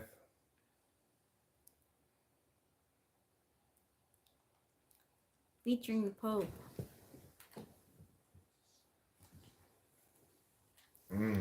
Good first down, Eric. I think there's going to be a mini docu-series about the Pope and his party trick. Tyler may have meant that towards me. It's true, but either way, no.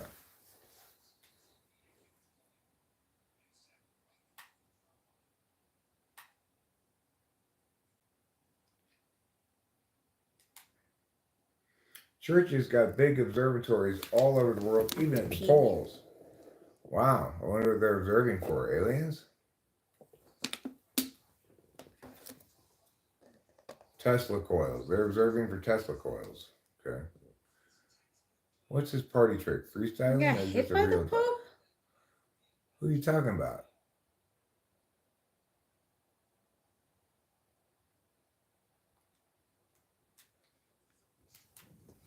No, Eric. Okay. That's enough. Who sucks at football? I suck at football. What's whose party trick? Freestyling. I mean, I could freestyle. You know. You freestyle for 2025. Let's get one of these great beats that Boba Fett likes so much to play. Maybe this one.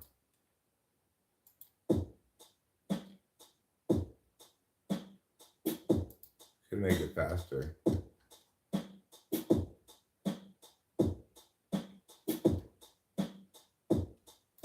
The year is 2025. Everybody now who's not dead's alive. Everybody wants to go and see 5 people and ask them questions. The year is 2025. In no way is it 2024 no more. Instead, it's 2025. It's the year of everybody going to a hive and collecting some honey and taking the bees. Put them in your mouth and shoot them at my knees. Taking the bees, taking the honey. If you want to eat it, then you better have some money, because honey's not cheap. Honey's so good, you get it from the beehive like you should. You eat bees. With the stingers intact, they're going to sting your tongue with a bee attack, and that's fine. It's 2025 after all. It's time to be alive after all. Time to go and thrive at the mall where you buy your clothes.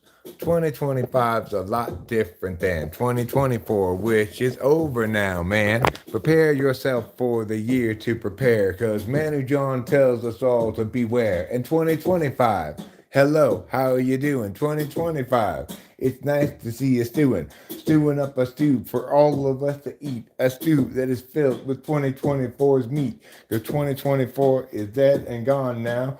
Ain't no reason to hang around. Wow. So that's my 2025 freestyle rap song. Free Palestine. Palestine, Palestine, get out of here. Right here, you Palawine all of the year. You're talking about how Israel up in your butt, but you know, I wish you would just shut the fuck up. Because Palestine, Palestine, I'm not holding you hostage, can't free you accordingly, Stu. So go back to Palestine and live there instead, and tell the Israelis, get out of your head. That's what I have to say about Palestine. Roger says 25 would be a little worse than 24. I just know it. I know it inside the door. I know it when I'm leaving to go outside, because I know that I'm scared of 2025. Well, fine, Roger. I did do that. I'm pretty good at freestyling. It's just not a thing worth being good at. That's the problem with it. So you can be the best freestyler in the world, and it's completely worthless. Thanks, Darko Crude.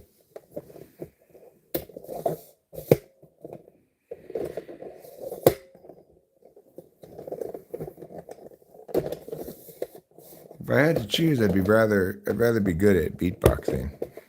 It's a little bit more useful of a skill. Boom, boom, pow. A boom, boom, pow. Listen to me beatbox. Boom, boom, pow. Thanks, goals.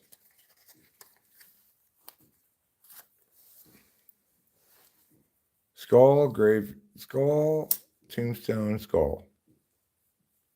Yeah, I can do it. Freestyling's easy enough. It's in my attentional strength area. Making up shit on the fly. Some of the beatboxers I see now are crazy. I know this is an impressive skill. I have none of those abilities for beatboxing. Here you go.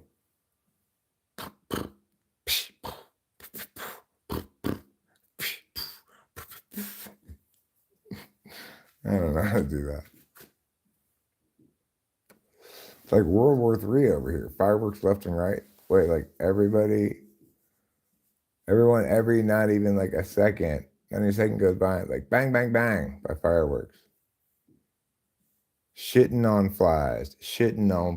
If you want a challenge, then shit on flies. Flies are small. Your shit is big, and then move and crawl away from you, jig.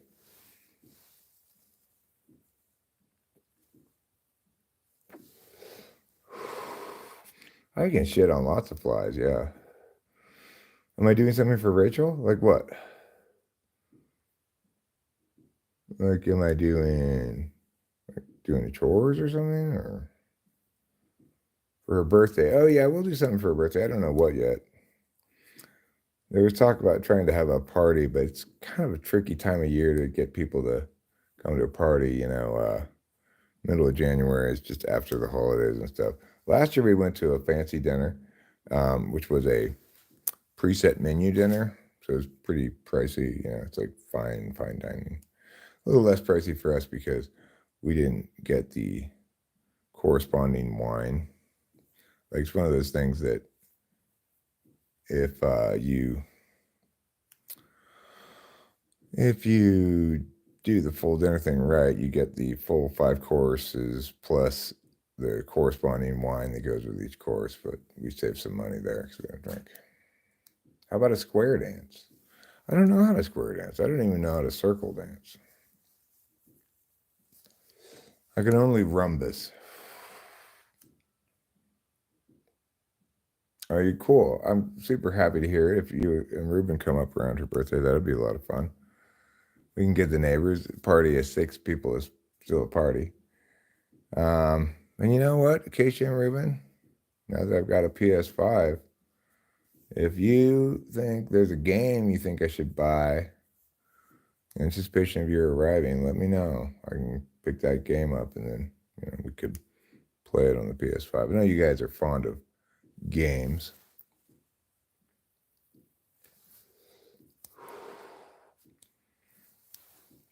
All right, well, if we're going to do a square dance, I'll be the guy who says what everybody should do, okay? I'll demonstrate it right now with this beat. It's like this.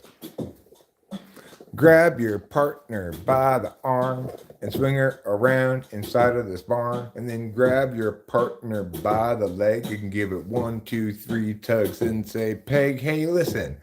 Put your foot down now. Now grab us around the waist and spin how. Now I'm going to push you on the butt. There. Now you push me on the butt back to be fair. And that is how we do this square dance, yo. Grab your partner and do-si-do. Take 1 step forward and 1 step back. Grab your partner's knee and go crack. Now lift her up in the air and put her down on the ground on her hair. And then you're going to spin around like a break dancer on her head. And there we go. Square dance ahead. Let's go square dancing, everybody. Let's go square dancing, everybody. Everybody, let's go square dancing, everybody. Do-si-do and do-si-do. Grab your partner, swing her around and throw her into the air and then put her on the ground and then grab her on the arm and pull her over there to the drinking fountain. Here, have a drink there, dear. You'll enjoy it because you're getting thirsty from all the dancing that we're doing with the squares and the circles and the triangles and everything else that we do. A rhombus dance? Well, what do you say, Sue? Triangle dance. Triangle dance is like this.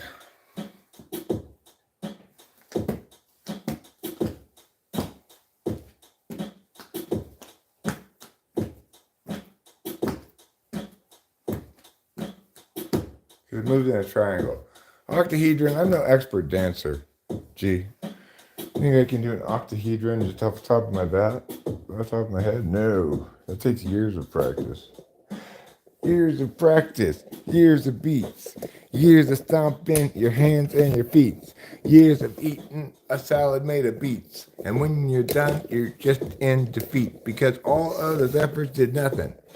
You're still not a famous rapper and you won't be coming to the party where the famous rappers go. You should probably feel relieved about that though, because of all the Diddy shit making shit no good. Makes me wonder if a party celebrityhood would not be resulting in some kind of rape by me from some horrible, evil, gaping guy. So, just as well I don't go. Okay, where's the mouse? Time to turn off this beat and how. I don't know what I'm going to do. I'm going to do. I'm going to do the gritty. It's one of those. I'm going to do the gritty. It's columns and rows. I'm going to do the gritty. Up and down. I'm going to do the gritty till the grid is round. Let's go, everybody. Let's go. Thank you. That was Eric proving himself to be the rapping champion. I'm going to visit Diddy in prison and tell him he's a jerk. He did the gritty. What rhymes with prison? Chisholm? Prism? Bison. Bison rhymes with prison. It should, anyway. I live in a world where things are as they should be and not as they are. Bye, everyone. Bye, Darker Crude. And sleep well.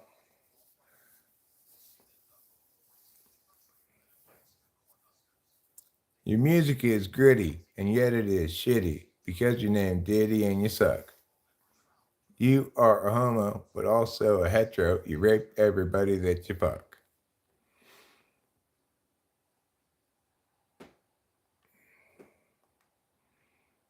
Okay, so we're going to see if we can beat Nebraska. We're going to try again on Nebraska.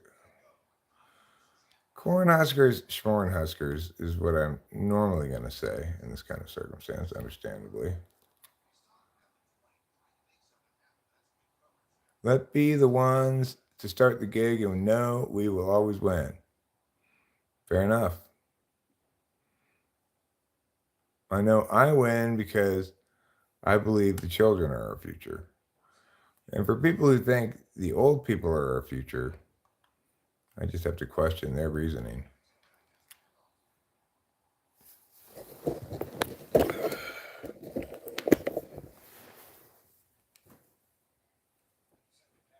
I just write a little ballad, be like, well, you're sitting now in prison and your family fortune on its way to the lawyers. I wonder if you're Sawyer.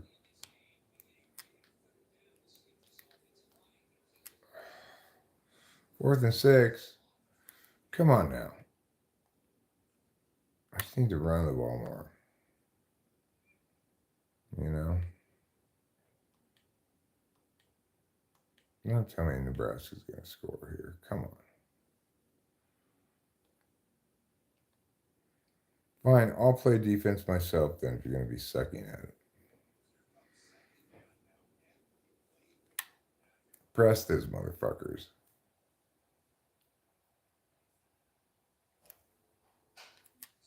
Boom. Blow that shit up in the backfield.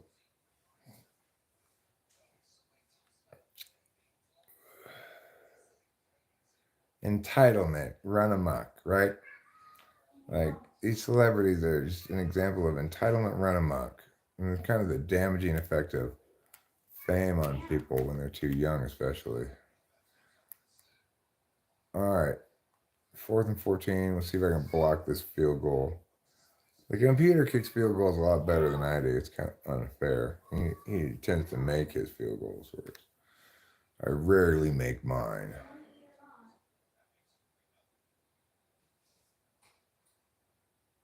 Well, not anymore. That money's going to be all gone. It's going to be bled away by lawyers, settlements, etc. As he so richly deserves to have his rest of his life spent in prison, you know.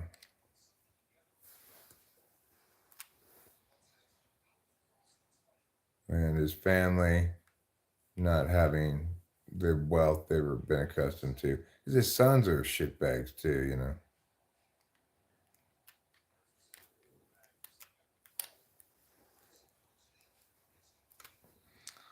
I almost broke that one. It's a good game. That Diddy. And all those scumbags.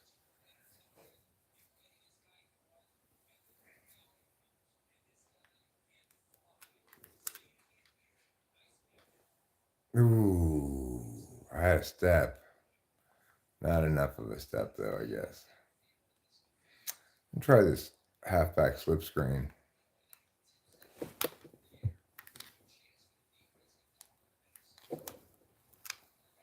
First down. Nice work, Eric, on the first down.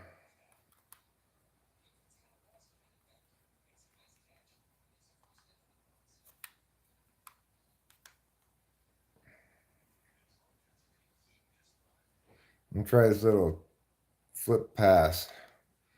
It plays like a running play, but counts as a pass. And if you make the outside, you can get some good yards from it. But I maybe got a little quick to try to turn the corner there.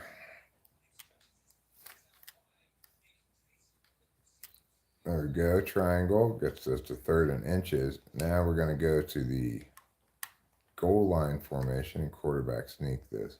See if we can get a first down that way. First down, good. We're chewing up some clock here in the process.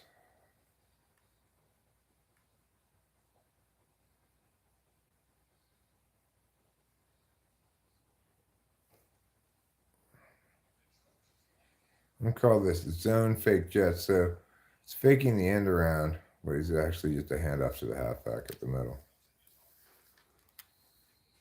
I got 4 yards with it. The defender was going to be in the backfield bit, and so we get past him. Halfback zone weak.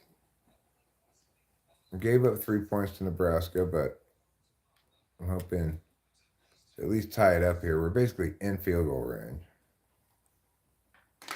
I'll try the halfback draw. See if I can get up the middle here.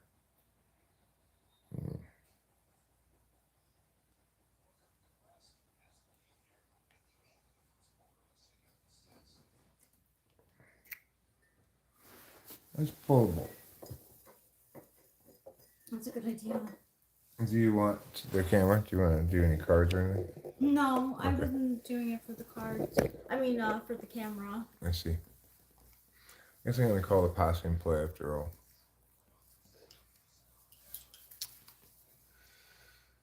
Okay, so I'm looking at X.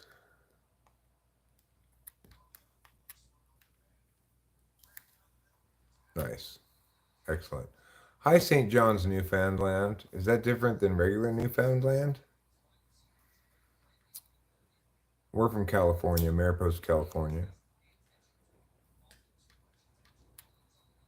which is a lovely place to be. I'm going to try to go for this tight end here, but if he's not open, I'll go for the triangle out of the backfield X. He's not open. 5:25 a.m. here. It's 12:55 p.m. here. It's 2025 officially. I can feel the difference. I can feel the joie de vivre of 2025 in my heart. touchdown. I squoze that Nice in there job. between the defenders. Excellent job, Eric. You did a wonderful job. You did do a wonderful job.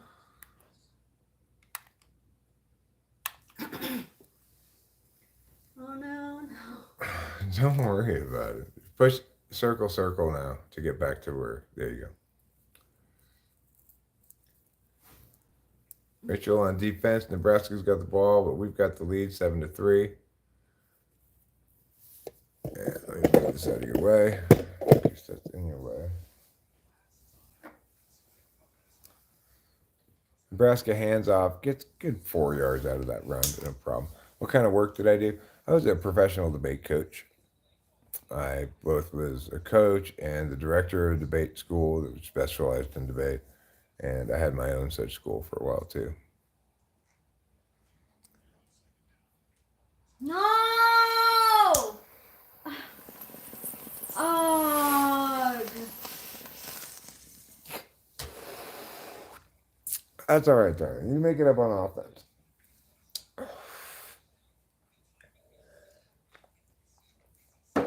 I got a beard like you, huh, John? Well, I periodically go with my clippers and cut my hair and beard all the way, all the same length, like 2.5 on the clippers. But it's been a while since I've done it. Not time to do it again, probably. It doesn't really bother me, but what does bother me as it gets longer is when my mustache starts getting into my mouth, you know? I don't like that. Have I ever been to Canada? Yeah, I've been to Canada, but it was just to Victoria Island, British Columbia. That's the only place in Canada I've ever been.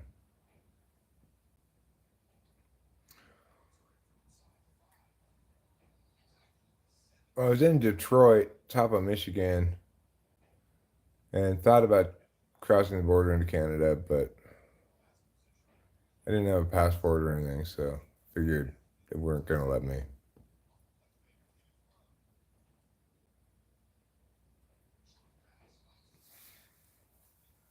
Much fun. 1 yard is better than 0 yards.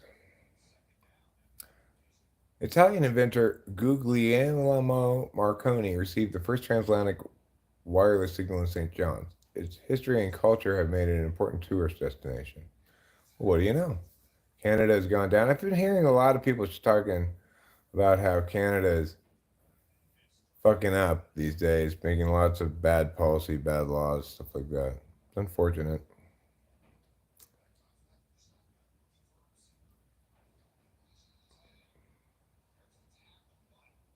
Good first down by Rachel. She's methodically moving the ball down the field. Yeah, well, you know, you can't codify desired outcomes. People keep trying, but it doesn't work. You need to have a level playing field for all people. That means no groups get special privileges, etc. And here goes a 2nd and 6. Rachel's throwing the ball. She waits a little too long, gets sacked. That's fine. Hey, you didn't want to throw the pick. That's understandable. She goes into hurry up. She's going to call it. Looks like slants.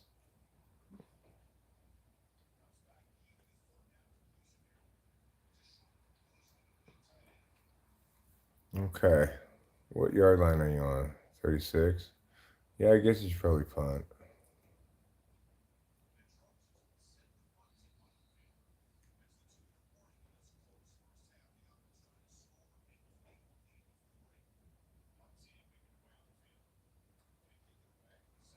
Winston's mom says Denmark is very happy with their social welfare model of government. I read.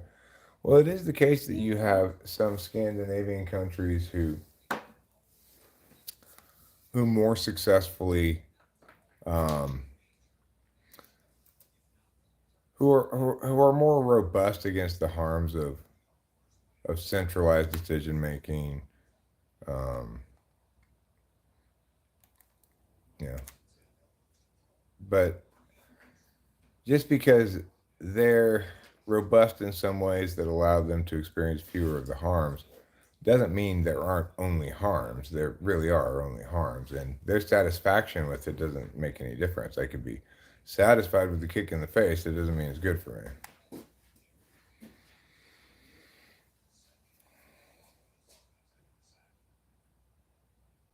Nobody gets welfare in California. You might get disability, you might get subsidized health care, but you're not going to get welfare. You could say disability is welfare, but that's from the federal government anyway. It's not from the state of California.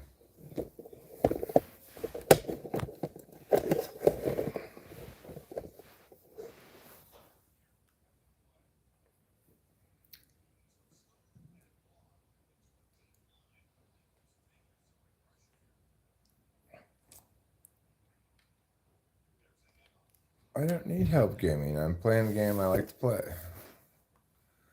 Now, it is true that there are other games in the gaming universe that might be fun, that might be worth having. But I'm pretty busy just playing this game. No, we don't have strict gun laws. California get a bad rap to like conservative commentators. We live in Mariposa County. It's very pro Second Amendment. I have a gun. Most of my neighbors have guns. And the sheriff has come out in strong support of gun rights in this county. You know, in this county, the police, in conjunction with the gun shop, hold gun raffles and stuff. You can buy raffle tickets for them. No, Eric, you fucking tard. Oh my god. How did I get so retarded? Oh, I'm not playing NFL, I'm playing NCAA. It takes all of my gaming time. It's a hard game. Like I'm losing to Nebraska 17-7 now. So I was trying to score before the half and throw a fucking pick like a dumbass.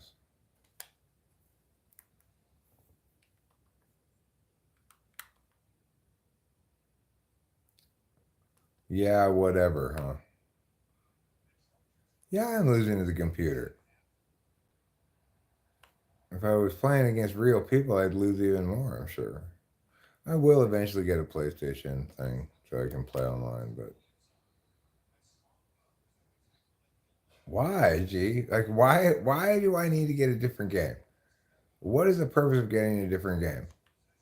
So that I can play something that I don't want to play as much as this? If I get bored with this, maybe I'll get a different game, but in the status quo, I'm very far from even being good at this, so I got a long ways to go. I'm gonna try to get a stop here and see if I can get some points and get us back in this game. Like I said to Casey and Ruben, if they had a game that they wanted to play on the PS5 that we could play like the four of us or something, I'd be happy to get that game because then I have an explicit reason. And also, I said to Rachel, if there's any particular game she wants, let me know, we'll get that game. But I don't have any reason personally to get a different game. I mean, I might get Baldur's Gate or something. That'd be fun if they have it on PS5.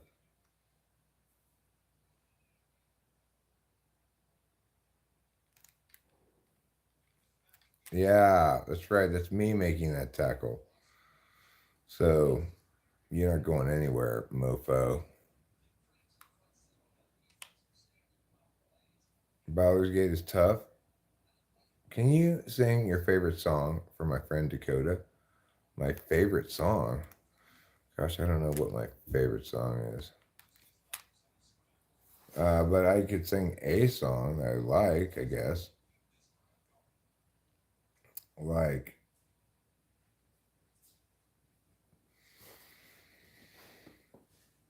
baby, I can't wait to know. Believe me, I'll always be there, so bang, bang, bang.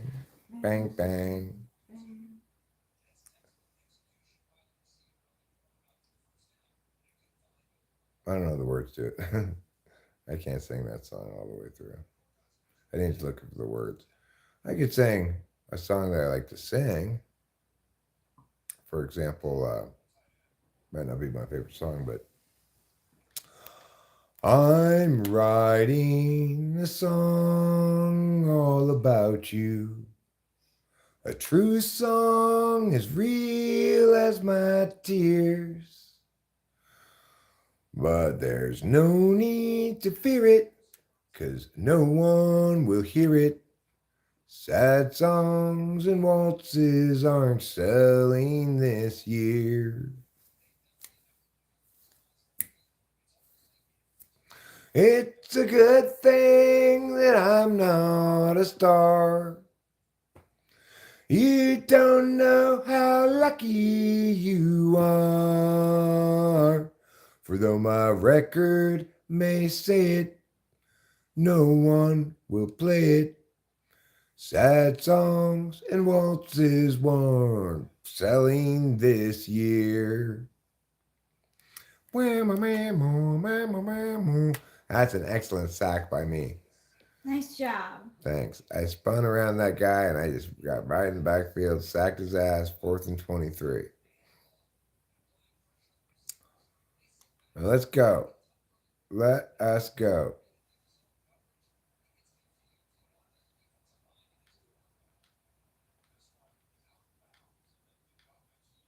Is it your turn? Oh my god, I don't know if I can do this to myself. Yeah, it is my turn. Okay. Oh Here man. you go. Oh, Yeah, that song's by Willie Nelson. It's called Sad Songs and Waltzes. One of Willie Nelson's many brilliant compositions. He also wrote Crazy and I Fall to Pieces, which are both Patsy Cline songs I normally thought of, but really they're Willie Nelson songs. I fall to pieces, bum bum bum. Each time I'm meow meow meow meow. It's a good one. 125 is gonna be good. Got a weird feeling about it. Something is shifting this year. Can't really say what. I agree, things are shifting.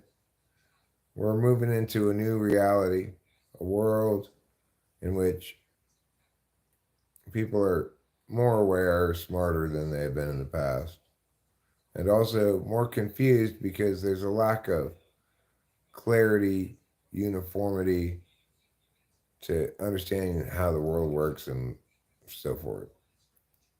That's holding. It's going to come back. That's fine. A little holding penalty now and again never killed anybody. It's costly, but it's not drive killing, at least when I'm first down. I'd like to see this year kind of open up, you know? Like, I'd like to see things really kick into motion. In the last couple of years, things have been rather stagnant for me.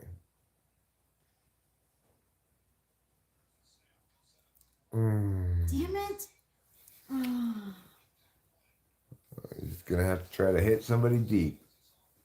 3rd and 29. From here, you punt probably, so. Nice play. Wow. Now you're in field goal. That's a long field goal. I'd go for it. I don't think you're going to kick that field goal. Which one? Go to formation. R1, R1. Go to gun. Gun. Yeah, push X. And then maybe call that screen. Which one? Triangle. Triangle? Yeah, but just make sure that, you know, try to get to triangle fairly quick. As soon as he clears the traffic, throw it to him. Now. Oh, it took too long. That was wide open. That would have been Here. busted for a long. I'm so You sorry. don't want to play defense? I can't. Okay, I'll play defense. It's fine. Like with everything, change is True that. Like everything, change is inevitable. Our mindsets and how we take on the new year mentally, despite the circumstances around us, is what really matters. Well, somewhat that's true, one Tim, but it's also important to remember that a lot of times the priority ought to be to change the circumstances, not your attitude. Because if things are shitty, it's reasonable and appropriate to have a bad attitude about them. And if things are good, it's reasonable and appropriate to have a good, positive attitude about it. So sometimes we might do ourselves a disservice by saying my attitude needs to change when really our circumstances, our reality needs to change because it's not very friendly to us, not very conducive to accepting us and valuing us for who we are, you know? You dirty rats.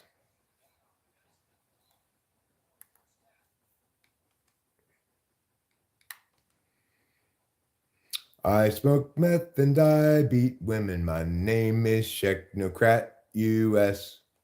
Well, the first part I don't have any problem with. The second part is totally unrelated to the smoking of meth.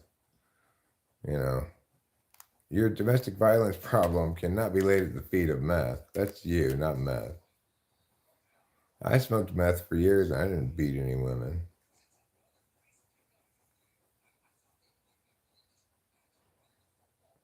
You know, it seems like you're a little fast and loose with your excuses there. Get down. I'm already down by 10 points. I might give up 3 here and still have a potential of coming back. But if I give 7, it's over. Oh, come on, tackle him. Fucking scramble bambles. It's over. It's over.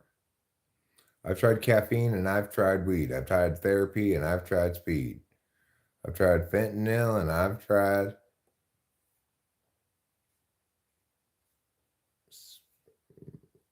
bleed, peed. I'm going to just go ahead and simulate that game. Mead, good, mead. Yeah, excellent. Everybody loves a good glass of mead. Tall mug of mead. On a cold winter's day. Can really be just the thing you need.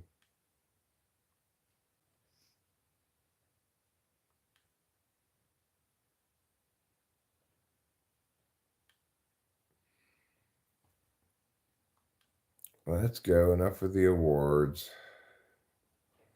Best tight end, huh? Good for me.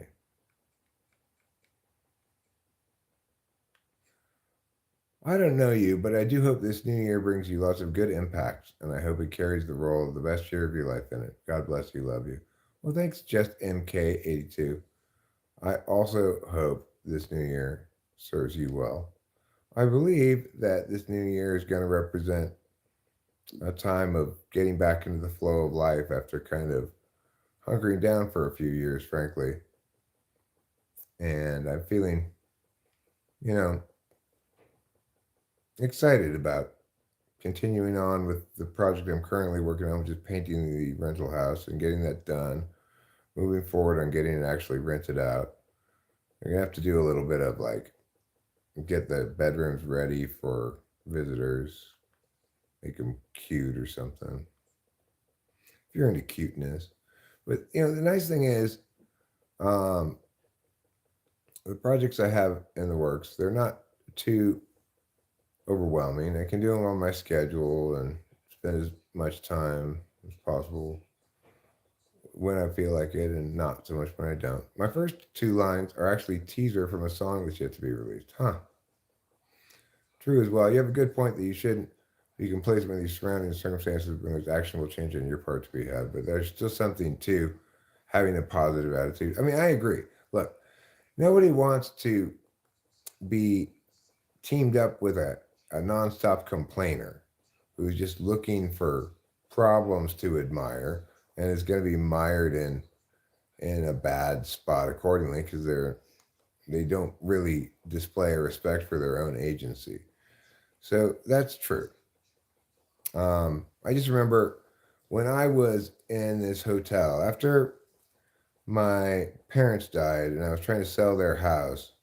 We had to stay in a hotel for quite a while during a lot of the real estate stuff because they staged the house. It needed to stay tidy and everything. So we stayed in a nearby hotel. After I stayed in that hotel for like a month, my attitude was getting very, very sour. It was like, oh my God, I hate this. I have a house that I can't stay in because it's being for sale, and this motel, I'm tired of living here. I just want to get this whole thing done and move. And the thing is, I don't really blame myself for my negative attitude in that circumstance because it was the case that, keep going, tight end. It was the case that I was persisting in a very, like, unsettled life. Like, I was in between places where I was going to live. I was stuck in a hotel. We had to, they only let you stay in the hotel for a certain amount of time before you have to check out, check in someplace else, etc.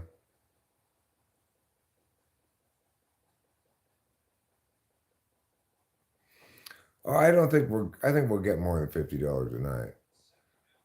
Uh,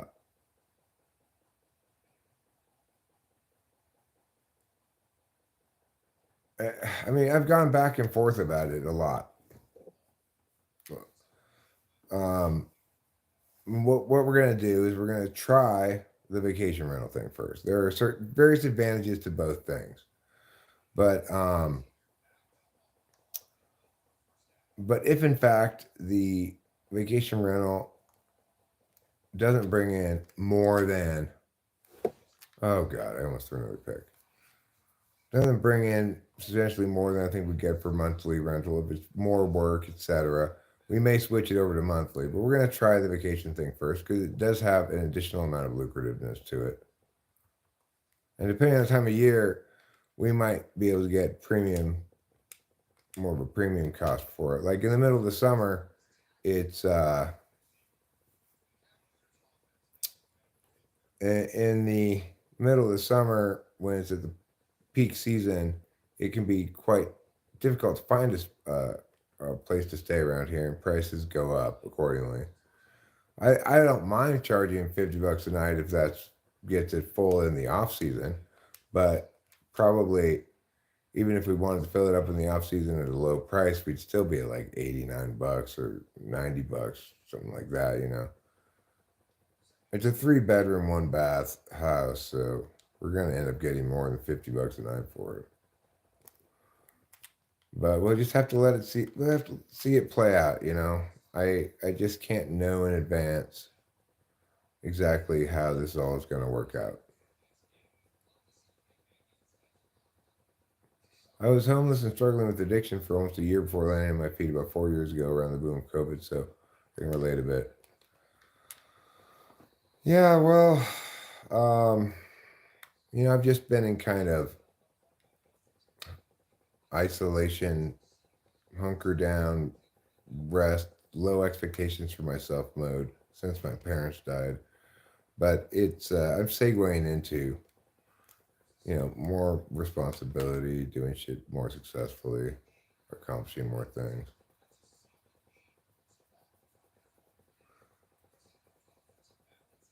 I didn't say $50. Maybe I said 150. But it's like I expect to be able to find renters for vacation rental, even like in the off season, probably priced at 125 or 140, and in the on season, more like 200. Well, we can only get it so fancy. Gee, it's like we do want to. After I'm done with the painting, we're gonna spend a little time making the bedrooms look nice. I might get rid of the inflatable bed and get another bed in there. We could even bring one. Oh, it's not gonna really work, but well, about what I said, I would expect to get between under 200 a night during the off season. How much under it depends on. We'll have to find out exactly where we're gonna put it by. But well, thanks, One Tomb. I think we should get over 200 a night during the busy season when it's really difficult to find a place to stay up here. We know this in part because we had our wedding, invited people to come up here, only to learn that at that time of year, all the rooms up here were incredibly pricey. You couldn't get a room at the motel for more than for less than $300. So yeah, I will have to look at the competing rentals and try to price it competitively given the fact that it's not a high end place. It's not a high end rental. Good for you, 405 OKC. And the airline prices for you were insane, and so were the rooms that were available. Yeah, we didn't really understand that when we scheduled the wedding there, that it was going to cost people a lot of money to stay up here. I just wasn't thinking, because when we had stayed here before, it was during the off season, and we'd get the room at the Best Western for like $89 or something. Oh, Virginia, you suck. Why don't you just stop being so cavalier, you Virginia Cavaliers? Well, they scored first. They scored a touchdown. People who voted for Kamala are welcome to be here too.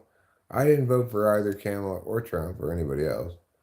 But if you did, then that's certainly your prerogative. That's why we have a right to vote. I wouldn't have voted for Kamala myself, but then I wouldn't have voted for Trump either. Wouldn't have and didn't.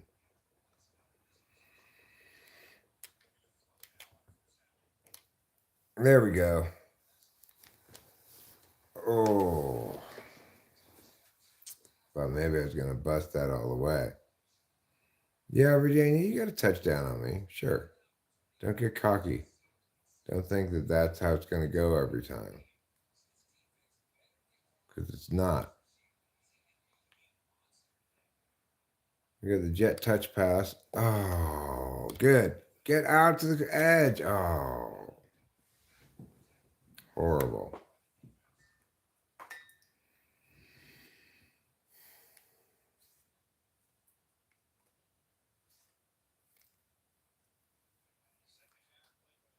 Tries inside cross play.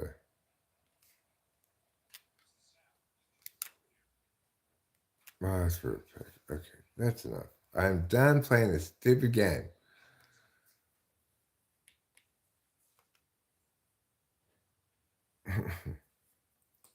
It's just killing me. Playing these good teams at the end of the year. It's like early in the season when I'm playing teams that are a lot worse than me. I usually win, no problem. Virginia, you scoundrels. Fine. Fine, I'll just simulate this game.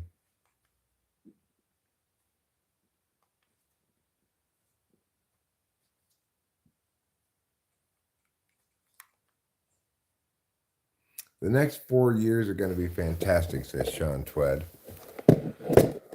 Well, if by that you mean we're going to enjoy an Olympics and a couple of World Cups, including men's and women's, it's a good observation.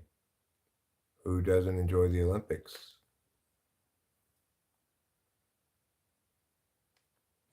Only the anti-Olympics hater squad are the only ones who don't enjoy the Olympics.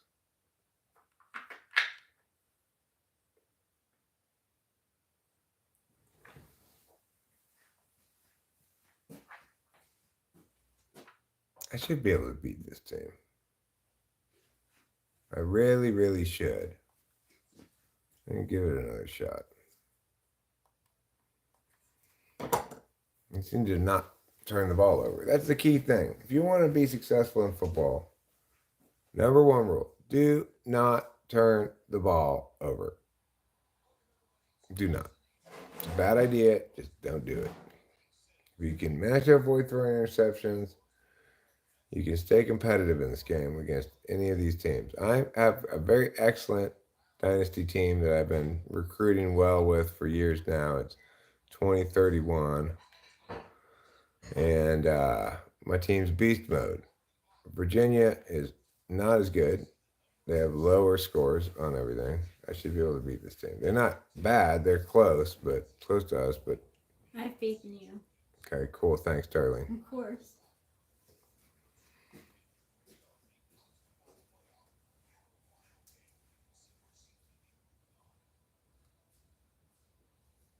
I mean, Sean Twed is just saying the next 4 years are going to be fantastic because he's 18 and he's looking forward to, those 4 years of transition from adolescence to adulthood. It's a dramatic time for us all.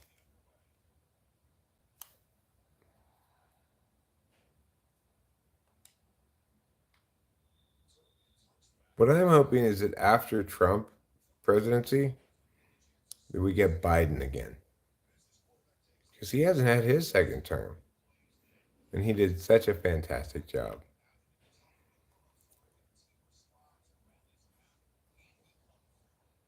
Hopefully I'll get a different vice president.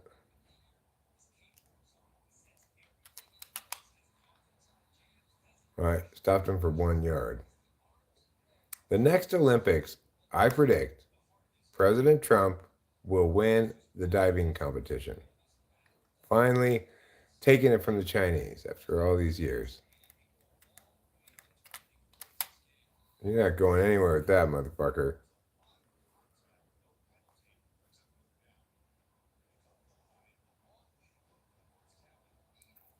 I'm a very excellent diver.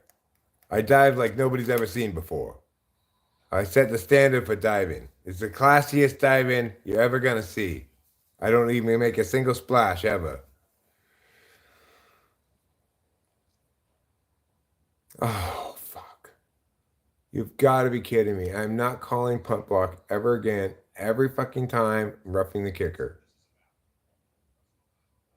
They just love calling roughing the kicker penalties. It's ridiculous.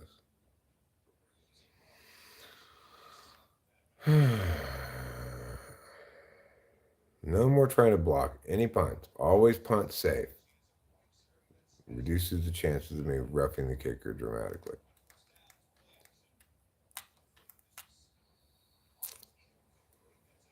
Well, they didn't accomplish anything with that first chance here. I need to get some penetration into this backfield. Sack this quarterback. Oh no, draw. You fooled me. I was past the running back before I realized it. Tampa 2. No kicking the kicker in the knickers. Well, it's like that coach said today in the short. We're not doing our job. We've got to do a better job of doing our job.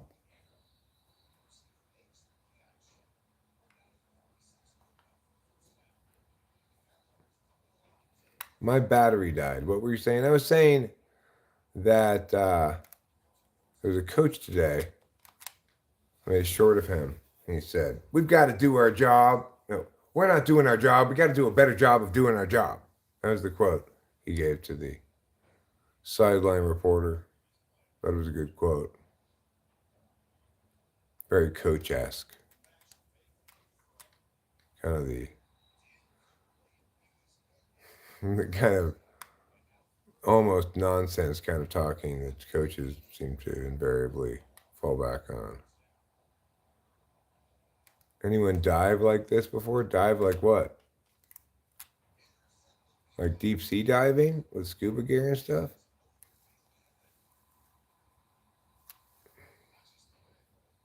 I'm a fantastic diver, frankly. Probably the best diver in the world. That's what they tell me, at least. They come to me and say, Mr. President, how are you so good at diving? We've never seen anyone dive like this. Yeah, that sounds like something Trump would say.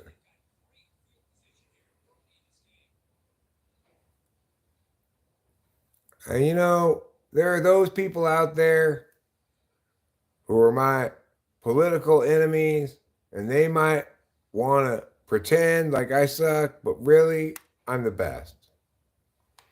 Trump should go around playing, I'm the best, I'm rich, I'm the best, I'm the greatest all the time.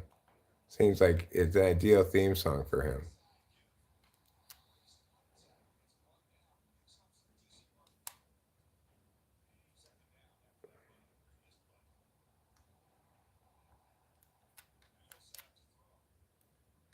Oh, come on. How do you drop that number 8? It was right in your hands. Take one little hit from somebody in there, one of their linebackers, and all of a sudden it's like dropsy drops. I should probably be a little like Trump. I'm a little bit like Trump. You know, in that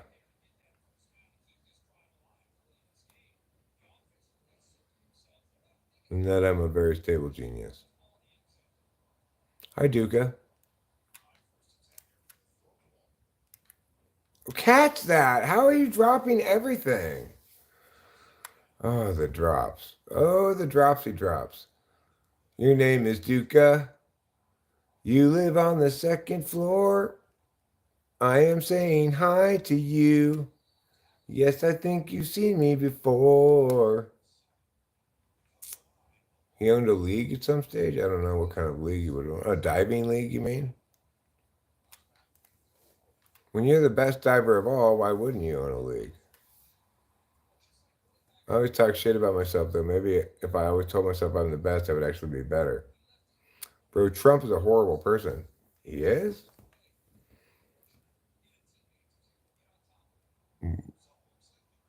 Like, what do you think makes him horrible? I'm not disagreeing with you necessarily, but I'm curious. Wow, I think I made that field goal finally.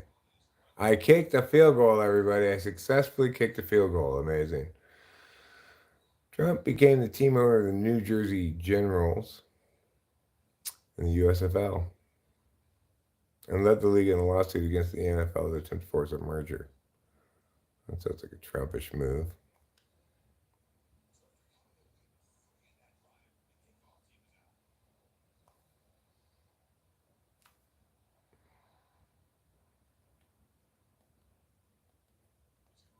I don't think very many people think Trump's a good person per se. You know, like he demonstrates unwavering character or something. It's not anything anybody's ever said about Trump. But the question isn't necessarily in this instance whether he's a horrible person or not. More like, well, in this election it was, will he do less damage than Kamala? And the answer was definitely yes. Hopefully yes. You know, you can't be 100% sure in your predictions, but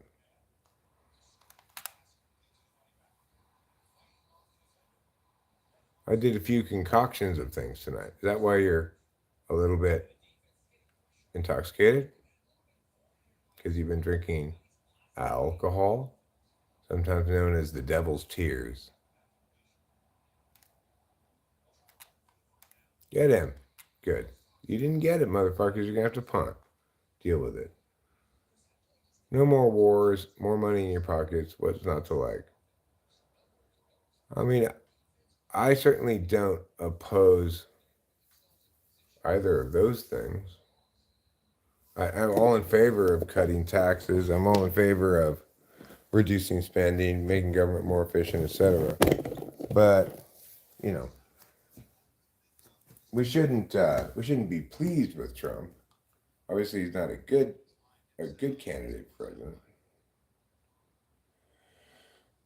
Just a lot better than Kamala Harris.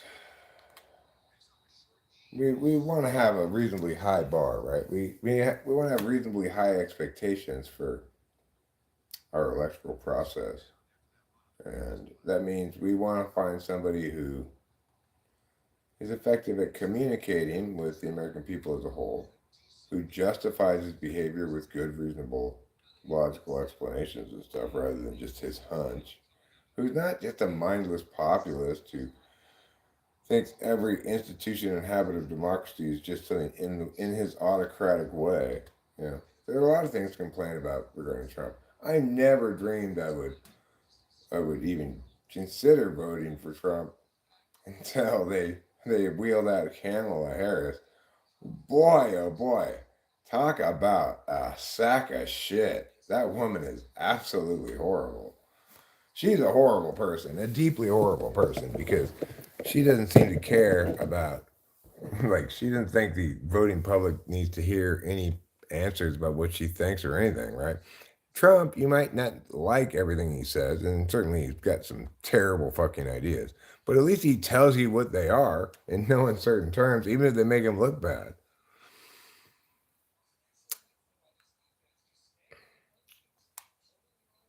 Yeah,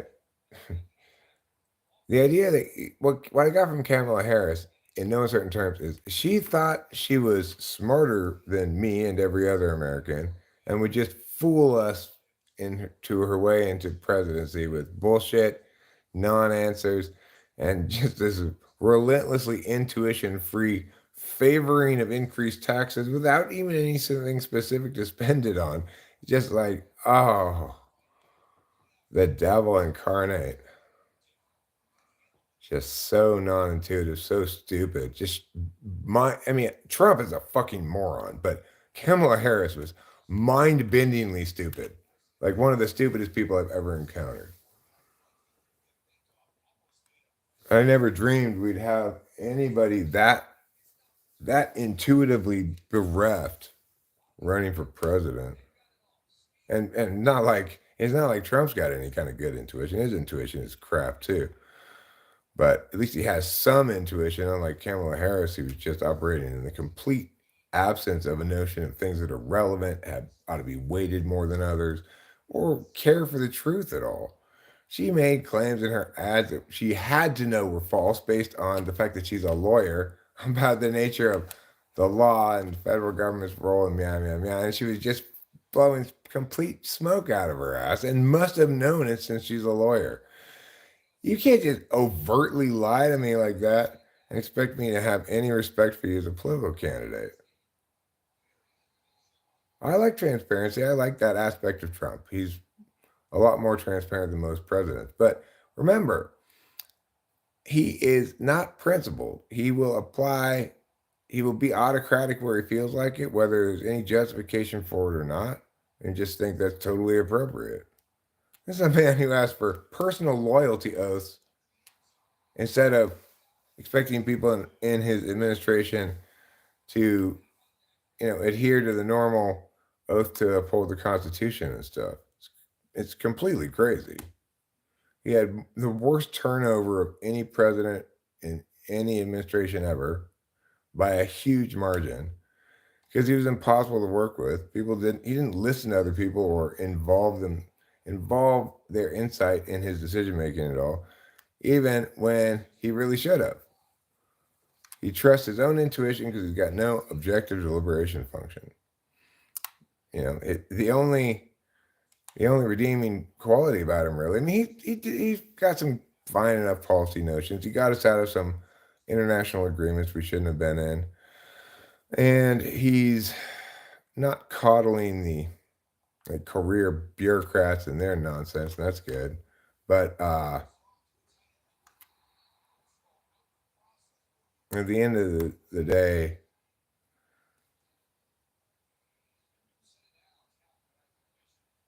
the president is supposed to represent all the people of the country, make the right decisions for the right reasons. You can't expect any good to come from a president who is correct but doesn't explain it the right way or for the right reasons. Nobody's going to respect him. Just like happened with COVID.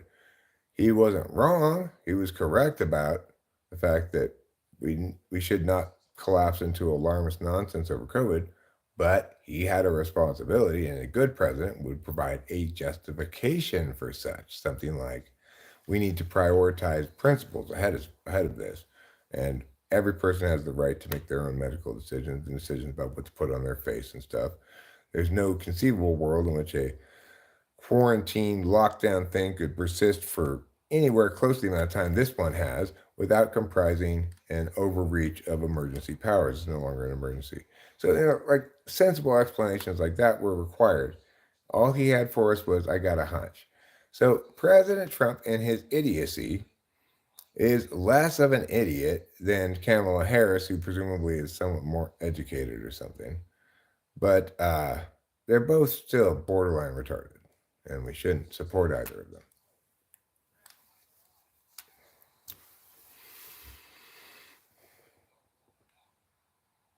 And it's like there's nothing in the Constitution that says we have to get a retarded candidate.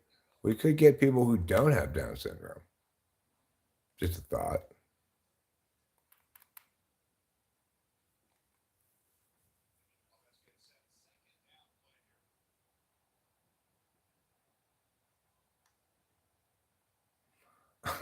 I mean, Sean, I'm not on either of those sides. I'm critical of wrongness in all of its capacities, okay?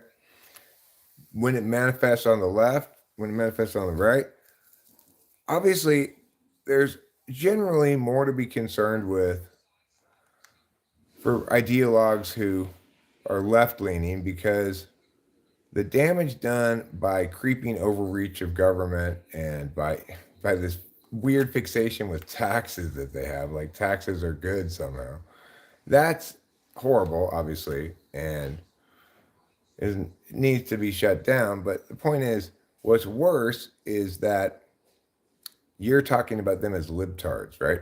They're right about some things and you're wrong about some things. We might not approve of wrongness, and we shouldn't ever approve of wrongness, but we shouldn't fixate on from whom the wrongness comes. We should just acknowledge that we are going to articulate what's correct about every given policy position, and we're not going to boogeyman the other guys. They might be wrong about some of those things, but that's because they're idiots, just like your team. They're not me. They don't know what's correct.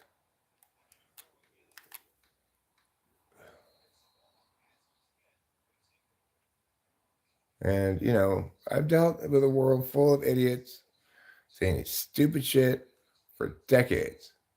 And guess what? They don't mean to be evil. They never mean to be evil. They're just stupid.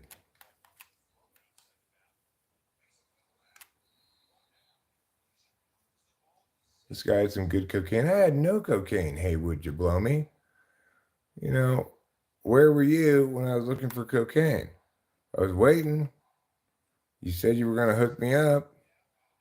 Then I live in a blow-free New Year's Eve. Oh no! Stupid! Eric, so stupid! You're not stupid. Hi, Katie. Well, I was stupid to throw that throw. See if they score on it. Good, they didn't. All right, I'm just gonna have to move the ball nice and slow, eat the clock, and just try to eke out a low scoring win here on this one.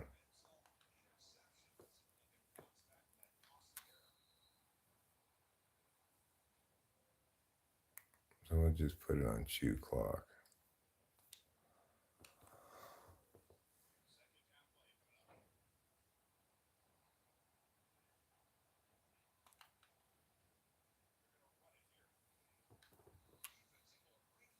Got a first down on the run. You just chew this clock, eat this quarter, call it a game, and name it Dave Porter. I need more fluids that are not coffee.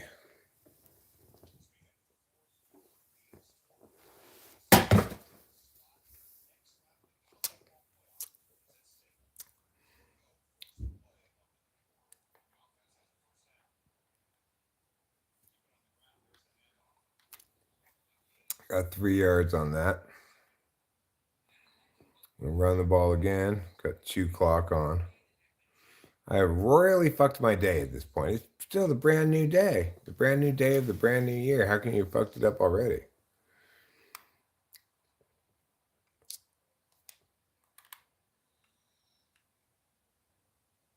Why are you recommending me throw passing plays on this 3rd and 3? That's fine. I got it. First down, no problem. It's almost 5 a.m. and you haven't gone to bed yet. Well, I haven't gone to bed either. It's 1:45 in the morning.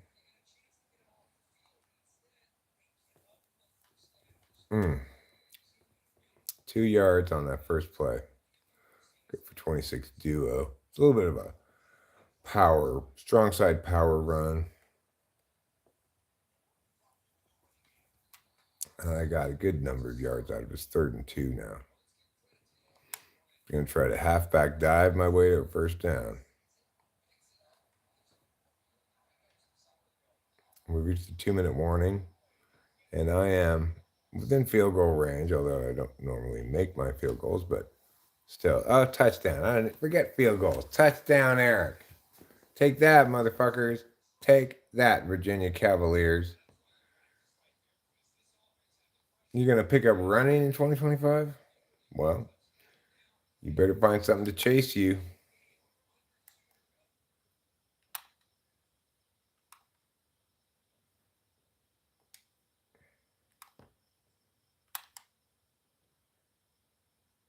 Well, Virginia scored. I sent him to the defensive side, and Virginia scored. That's fine. There's only 39 seconds left in the 4th quarter. They have free timeouts, so I'm gonna have to run some plays. But you call your timeout. See if I care. See if I can stretch it out around the edge.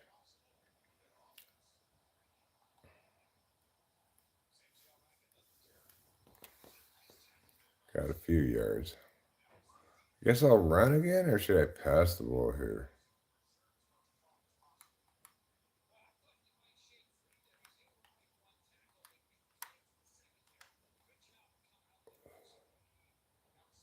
I'm going to try to run this jet pass here.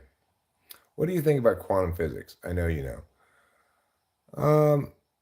What I think about quantum physics is it tends to demonstrate that there's uncertainty or randomness coded into the architecture of reality at the smallest level. And I think that it's probably a mistake to try to generate meanings about the macro universe accordingly. So, yeah, it's true that things aren't definitively determined in their either location / momentum or whatever until they're observed. What does that mean per se, though? Well, it just means that obviously we can't make a measurement without committing observation to the process. I did feel it. See, I knew you. I knew you knew. I know you. You're my dad, pretty much. Huh, well, I do know about various things. I'm not an expert on quantum mechanics. I just sort of understand what it means philosophically in terms of philosophy arguments and stuff. I understand the limits of its usefulness as an analogy for things. Well, thanks, Devin. I try to get it. I find such things interesting.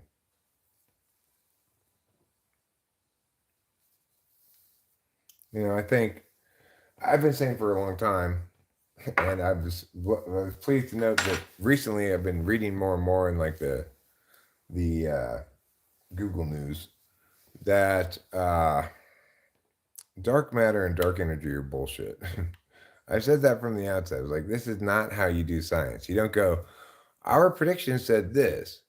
These numbers are off, so let's make up some imaginary stuff to make the numbers work. It's just like, who does that?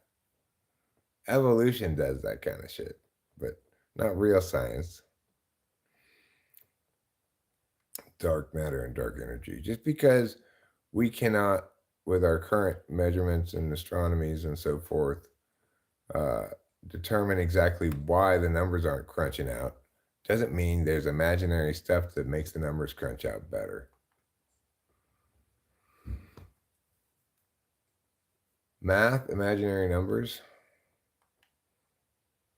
I mean, you know, the thing about numbers that are not real numbers, like, you know, pi or square root of 2 or something, is they represent a shortcut, a way to bypass the constraints of numbers representing specific quantity of things uh, in order to accomplish certain goals with mathematical processes. So, you know, there may not, the reason this pi is not a normal number is it's impossible to say exactly what two numbers it's between. Offensive play, screen pass, first down, let's see. Well, I won that game, it's over. That game's done. Now I got to play Oklahoma, number 3 ranked in the country. Never heard my thoughts on evolution? Well, I think it's bullshit, obviously.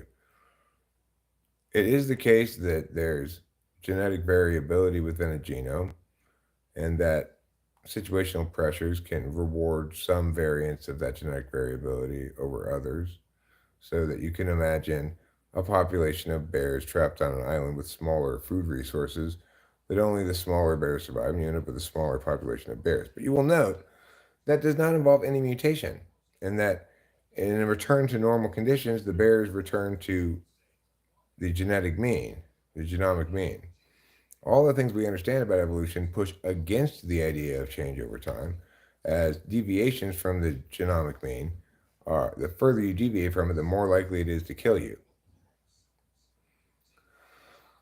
Additionally, evolution has changed its explanation many times over the years, which no actual science theory does. If you look at relativity, Einstein made the theory and had a bunch of predictions that couldn't be tested with the technology of the times. The tech evolved. They tested those predictions and they all validate because the theory is correct, you know. With evolution, it's constantly changing because it's constantly being, various aspects of the original story are being invalidated all the time. Like, the original story had this myth of positive mutations that are rewarded by sexual selection, but you know, it's like, first of all, there aren't positive mutations. Mutations are at best neutral or nearly neutral and almost always deleterious. Second of all, even if you have some advantage genetically from a positive mutation in a population of animals, the only way it could possibly meaningfully impact the genome if it was an advantage that caused you to reproduce dramatically more frequently and with dramatically more results than your fellow animals. Like, it doesn't matter what kind of positive mutation a pigeon would imaginarily have in this context, it certainly wouldn't be sufficient to give it the kind of reproductive advantage that it would need to take over the genome. It's insane. The whole idea requires just an endless set of concentric circles. You know, when people started to grok that this doesn't make any sense, they came up with this bottleneck and founder's effect, so that the only way to explain evolution was, well, you have a bottleneck where there's only like 2 people of the species left in a special isolated location, each of whom has as complementary positive mutations, and their kids bear those mutations in isolation until that population grows, then repeat the bottleneck found effect, which is just like, it is so concentric circles. You know, it is so much exactly the same as the astronomers in Galileo's time having to come up with bullshit to justify the preordained conclusion that by the church that the earth was the center of the galaxy or the universe or whatever. Yapping into 2025. Well, I do typically talk on the live stream, as that's what it is. You know, it's, a live stream is basically me talking about things. If you are not in the market for that, then I'd recommend going someplace other than live streams, since that's not just what I do primarily here. It's pretty much what everybody does. But you know, that's you. If you want to, maybe trying to figure this out, maybe it's a little complicated for you, in which case you should stick around and I can help. I was destroying people on a D&B dance floor into 2025. I see. I don't know what a D&B dance floor is. Is it different from a regular dance floor? And how were you destroying them? Were you just, schooling them with your sassy dance moves or what? Get the screen. How did it turn out? What's the screen? I don't know. What screen? Science is very 110 IQ. Real geniuses just know. Yeah. Well, yeah. I mean, science is very TE.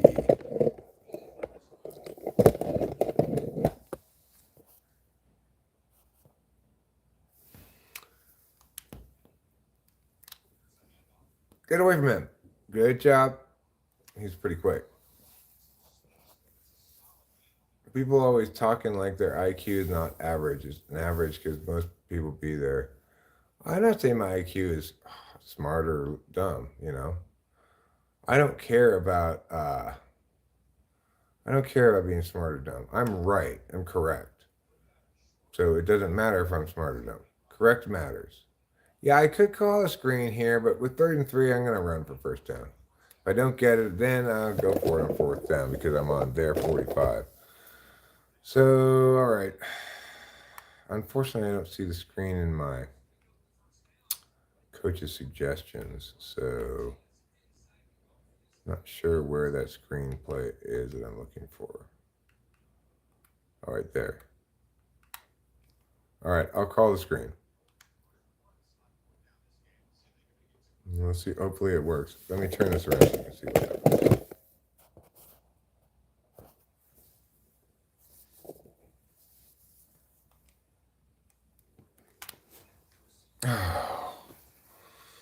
I couldn't get the ball. He was in the backfield so fast. He disrupted that screen pass. I got it out of my hands quick, too. It's like I couldn't really get it out any quicker than that. But it's okay. It's a good play call.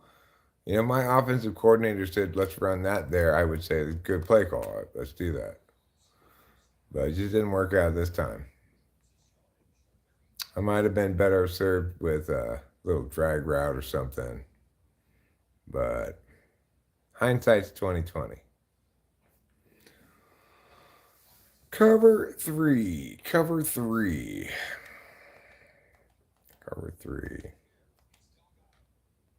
Yeah, get out of here, motherfucker. That play action was too slow developing, and you just got sacked. Thanks, Devin Angelo. No problem. I stream a lot. It's my hobby, I guess you could say. Hey, you got nothing but hobbies. All right, fair enough. Cover 3 match. Let's do it. Just got to stop them from getting 3rd and 21. Shouldn't be too easy for them to accomplish. No, motherfuckers! Oh, you dirty rats. Do you see those dirty rats doing their dirty rat behavior with me? Okay. Tampa 2. Money got earth smell on them. You do smell a lot like earth. I've noticed that. You get into coins too? What do you mean coins? I don't know what that is. I guess I'm not that tuned in with the hot and the new. Earth smells like dirt. It is dirt. Giat El Riz. I've got Riz aplenty. I do not collect coins. I do have some coins though, but they're not from me collecting them. I've got some ducats, some golden ducats. They're from some country. They make very little thin gold coins.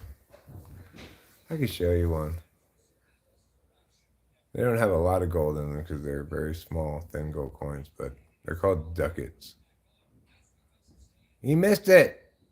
Hit, bounced off the upright and landed harmlessly to the turf. Where was I on 9/11? I was driving to work, listening to music. Didn't know anything about it until I got to work, and then the TVs were on at work at the school I worked at, and I was like, "What's going on here?" Turns out it was 9/11.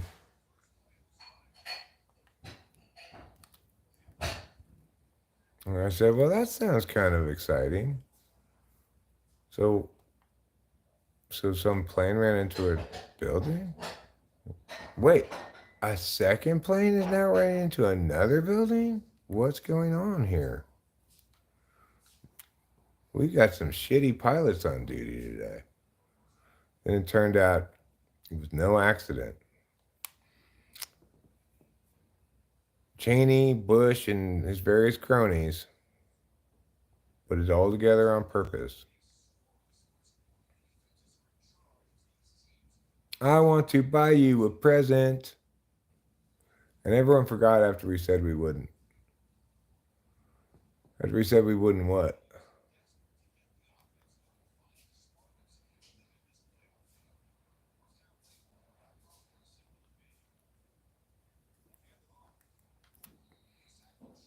We wouldn't forget. Oh, I forget. I forget about it frequently. I mean, I don't forget about it permanently, but I'm not always thinking about it. And I never promised to never forget. Anyway, I just thought this is turning out disastrously bad. We've got this horrible administration who wants to use this as an excuse to waste so much American money and undermine civil liberties and a bunch of other horrible things. And all for no reason, because in fact, as we learned later on,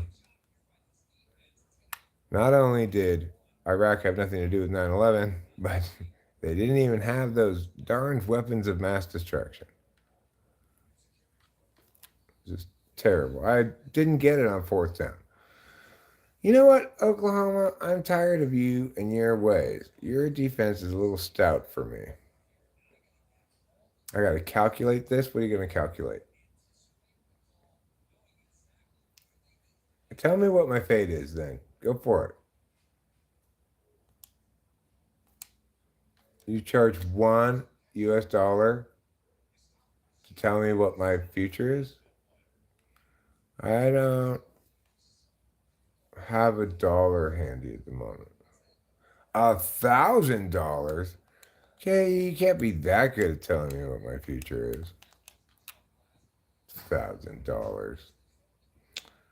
I mean, you'd have to first prove to me that you're demonstrably better at telling my future than me. And that you're going to tell me useful information. Things like, on this date, bet on this race with the horse track, and it's guaranteed to win. Psyche and strangers too, huh? Well, give me the news. Give me the bad news. You need to look at my palm or something? See the lines on my hand? Do you need me to pull some tarot cards for you to interpret or what? Devin Angelo is going to pay 99 cents for you to tell me my future. I smell like earth. That's not my future. That's my present. It's only because I rubbed dirt all over me earlier.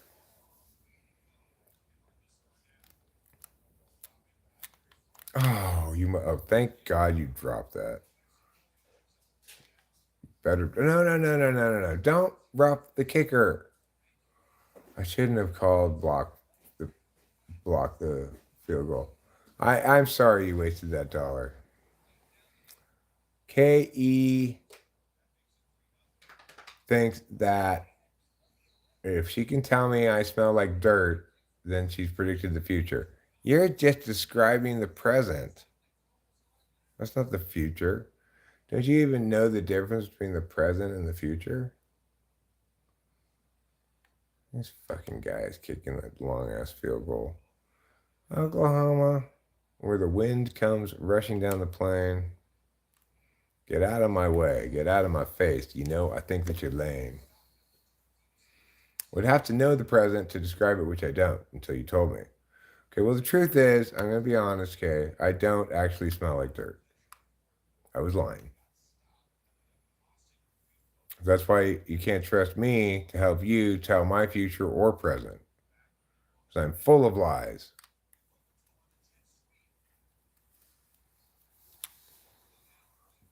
Oh, it wasn't about me. Oh, okay. But wait a second. Isn't everything about me? It's about money, huh? Must be the money. Third in inches.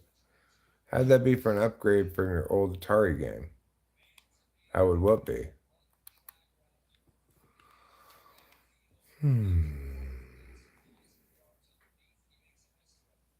It must be the money.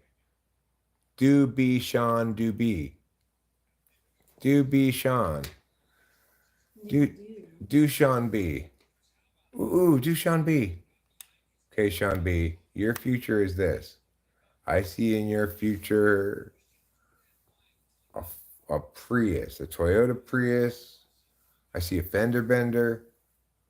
I see blood and tears, but also laughter and beauty. I think you're going to meet a lady when you crash into her Prius. That's what I think. It's my prediction. For Sean. Sean's got that kind of I'm dating a woman with a Prius vibe. No, Eric, you fucking idiot. Why are you throwing that ball?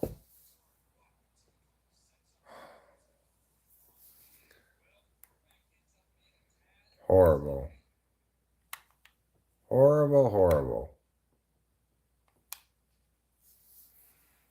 Well, I mean, you didn't know when you met her that you were going to be okay with a woman with a Prius, but now you think, hey, I don't know how I ever lived without a woman with a Prius.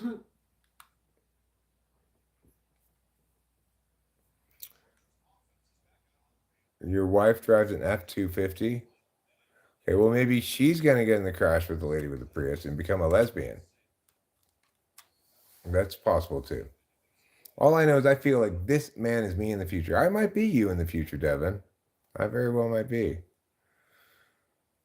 But if so, then who are you now in the present? You can't be you. You must be me. That's how it works.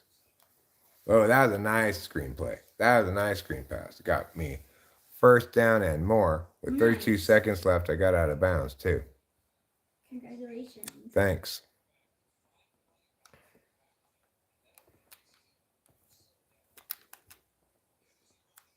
Boy, that was threatening. I timed that perfectly, though. That's fine. Great.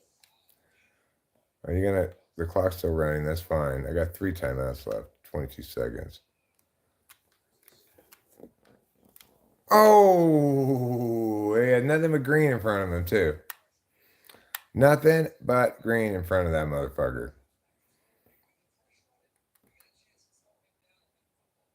All right, let's try this play again. Oh, I didn't mean to click that one. No.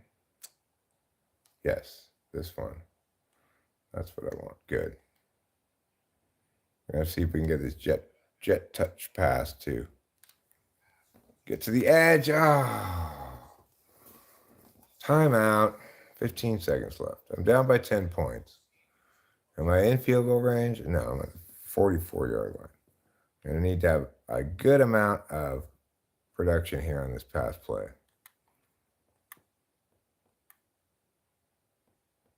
Go bench return. Hopefully if I can get it down to X, like around the 25-yard line or something, that'd be good. Throw another interception. Okay, you know what? Fuck you, Oklahoma. Fuck you and your defense. I cannot beat you. So, let's pull a couple bowls, and then we'll go smoke a cigarette. Let me hand you over to capable hands of Rachel for a minute. While I pull a couple bong rips. Where's the torch? Where's my torchy torch? Porchy torch.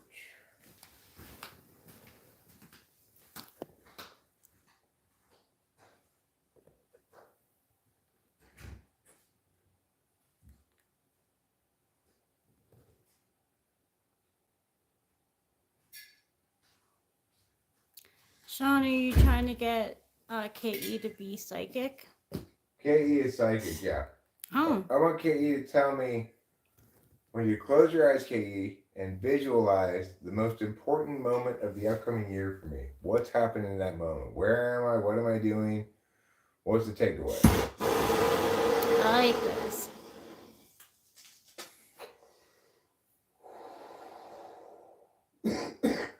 Thanks, Devin. Angela.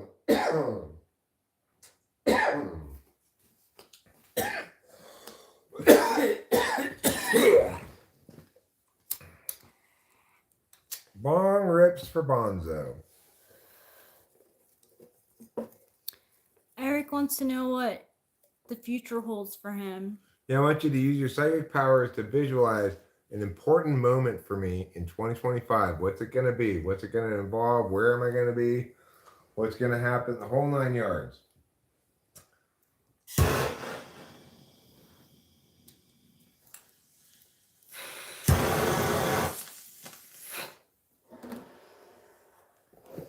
Oh.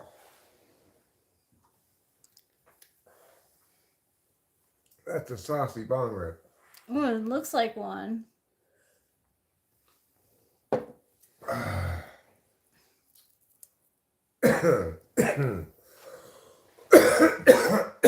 going to Colorado. I'm going to Colorado? Cool. What am I going to do in Colorado?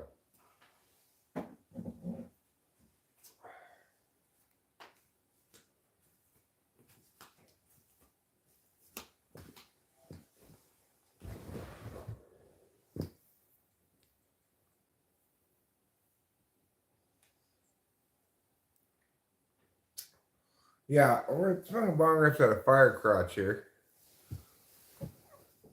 As you see, the fire goes directly into her crotch.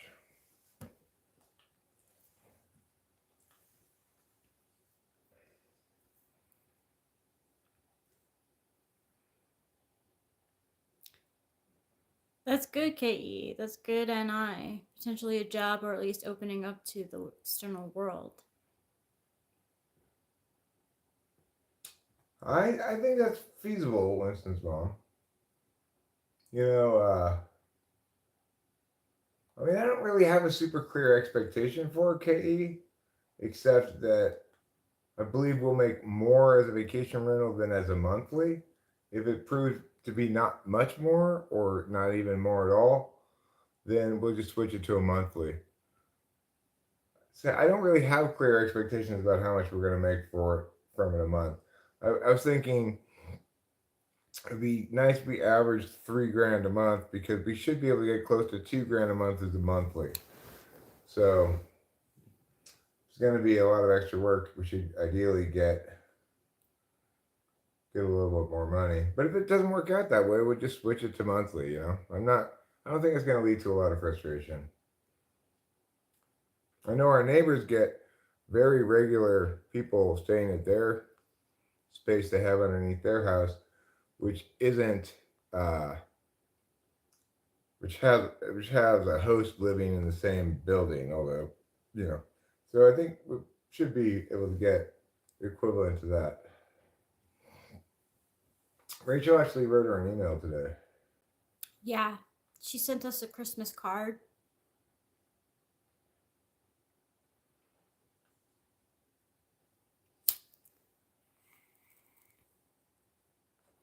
All right, gotta play UCLA again in the college football semifinal game. Let's see if I can beat UCLA. Yeah, I got the mail today and it had a bunch of like Christmas cards and stuff in it, which was like nice. The number one key in this football game is don't turn the ball over. I keep throwing picks, you know. If I just don't turn the ball over, I'm confident I can beat UCLA.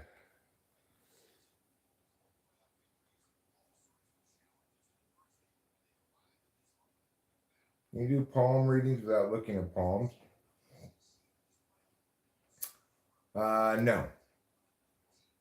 But you can do palm readings by feeling the bumps on your head, Huh. which also is a way of reading your palms. Wow, I had no idea. Mm-hmm.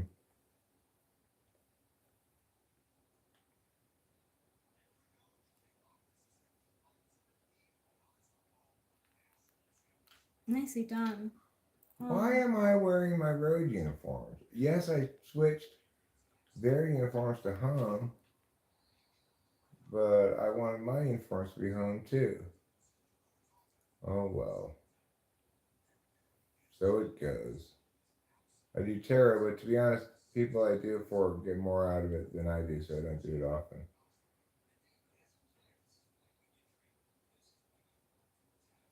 But isn't it supposed to be like, well, I feel like I feel like I get more out of it, like for reading for others than I do for myself. Like, I feel like I put too much into it, so it gives me like messed up readings. Money with like a career related. Oh, you want a career related card pull? Sure.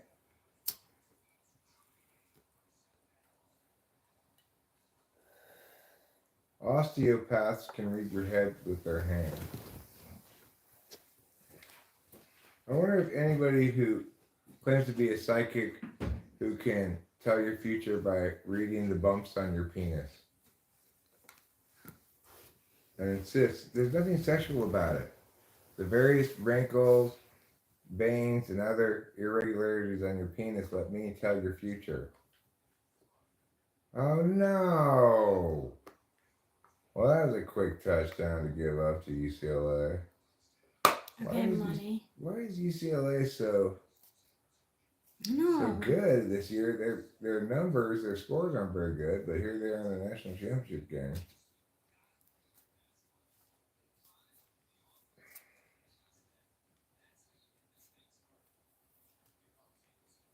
Well, the bumps aren't really bumps. They're veins, wrinkles. You know, there's that so-called seam of life on the bottom. You can look at that part. The point is that it's not perfectly flat and smooth, like say a plate of glass. I'm not psychic. I just know people and end up unintentionally making decent predictions. Money. Ooh, you got the devil. So this like half goat guy is holding a man and he's chained to a woman. And like there's this like large face of the devil with a star on his cheek. And you might feel like doing something fun for a career. Something that indulges in your passions, indulges in fun, just it might be impulsive too. You might have some sort of commitment to it as well.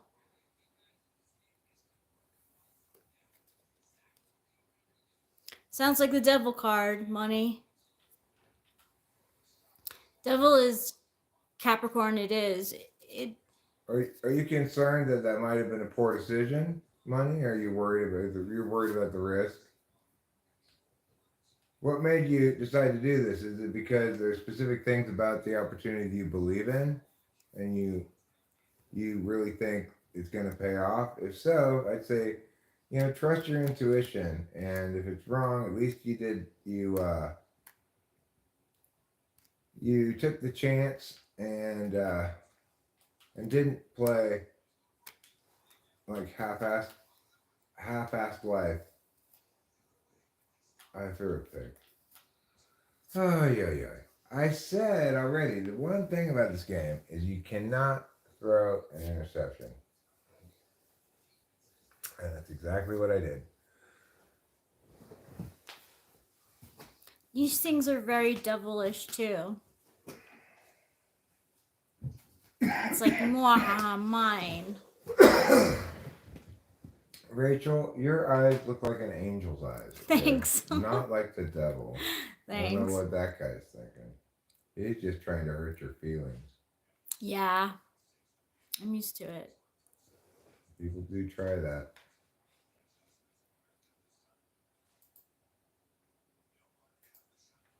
Thanks, money. What was it that he got? The devil? Well, the devil's not necessarily a bad card, not necessarily a good card.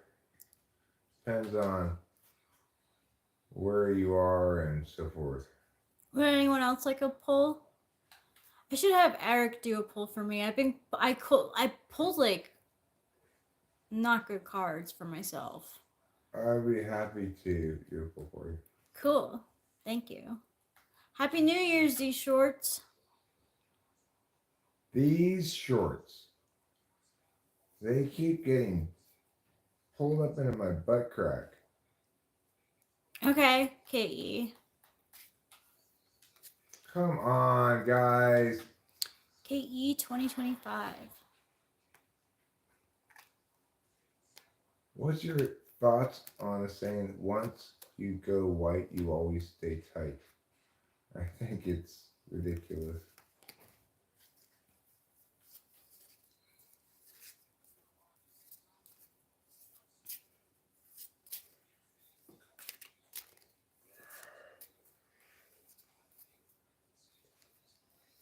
Ace of Torches. New practical but creative thinking. Well, plans, doing, action. All new, though, exciting. You might be feeling yourself, if you know what I mean. Like, yeah, like you have, yeah, Ace of Wands.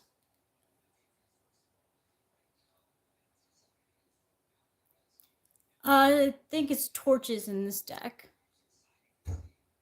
You can see through the darkness in 2025. Just with the stroke of a new match and a rod that you have. I can see clearly now, the rain is gone. It's gonna be a bright, bright, bright, sunshiny day. Do you, KE?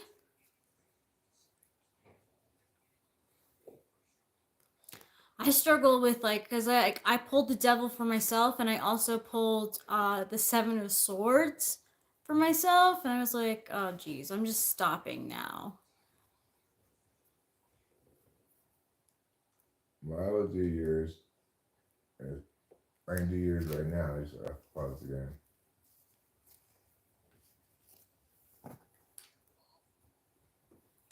First down. All right, let's see. All right, let me get the camera so I can show the people. All right, now is the time where Rachel will learn what the tarot has to say for her. First, Rachel, this first card is going to represent your fears and worries. Okay. We're just going to get those out of the way right off the bat. These aren't glasses. This is a headband, a New Year's headband.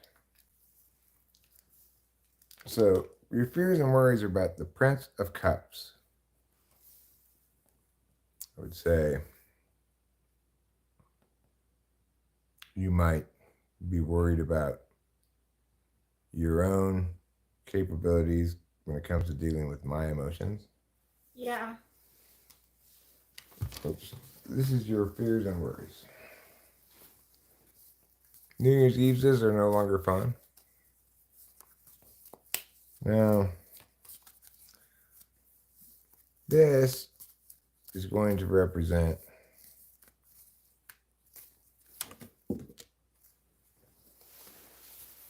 your expectations for 2025. The High Priestess.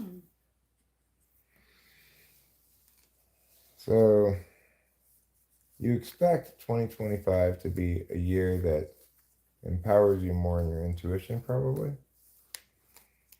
And now we're going to do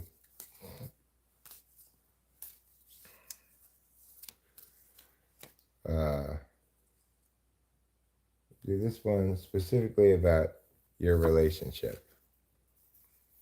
Princess of Cups. You see, this shows you that, don't worry, we're both the same. You're the princess, I'm the prince. We're meant to be together. Now, this one is about rude awakenings. Rude awakenings for 2025. Judgment. So, things come to fruition. Judgment gets issued, I guess. This kind of is just the card that means rude awakenings in some sense. Mm-hmm. And then, lastly, in totality, 2025. King of Swords. In other words, it's going to be a year that makes good logical sense. You're going to feel capable and competent to handle all that stuff. Could mean it has a lot to do with me being King of Swords too, But this is your pull, so you can Could interpret it represent how you, you though. want, It So- looks like you. So those are the 5 cards. And here's your bonus cards. Ooh. You're going to get 2 bonus cards. You're going to select one of them. You're going to get to see them both. You're going to select one of them and return one of them. Okay. So this represents overarching frame, message, takeaway, or whatever. You have 2 to look at and choose one. Your first one to look at is the Prince of Swords. That's one choice. And second is the 4 of Cups. Let's take the Prince of Swords. Okay. So the overarching message here is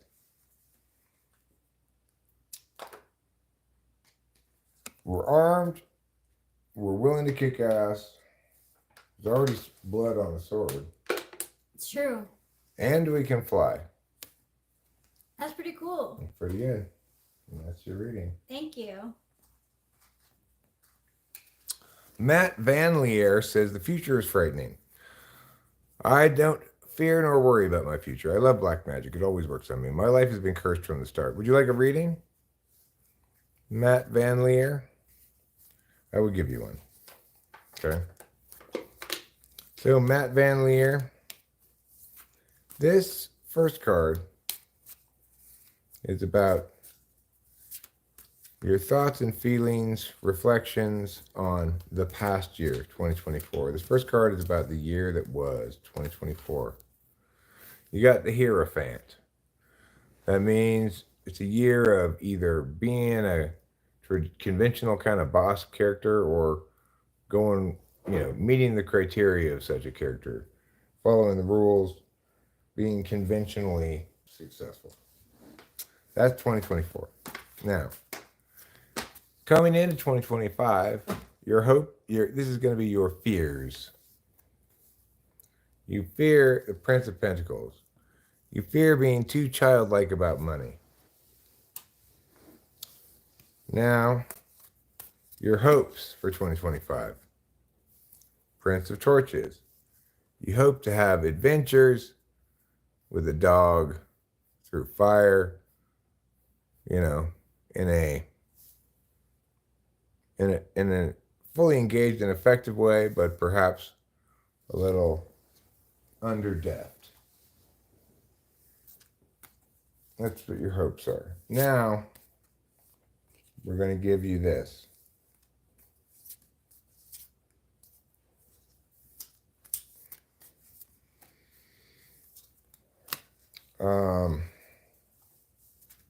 The surprises of the year.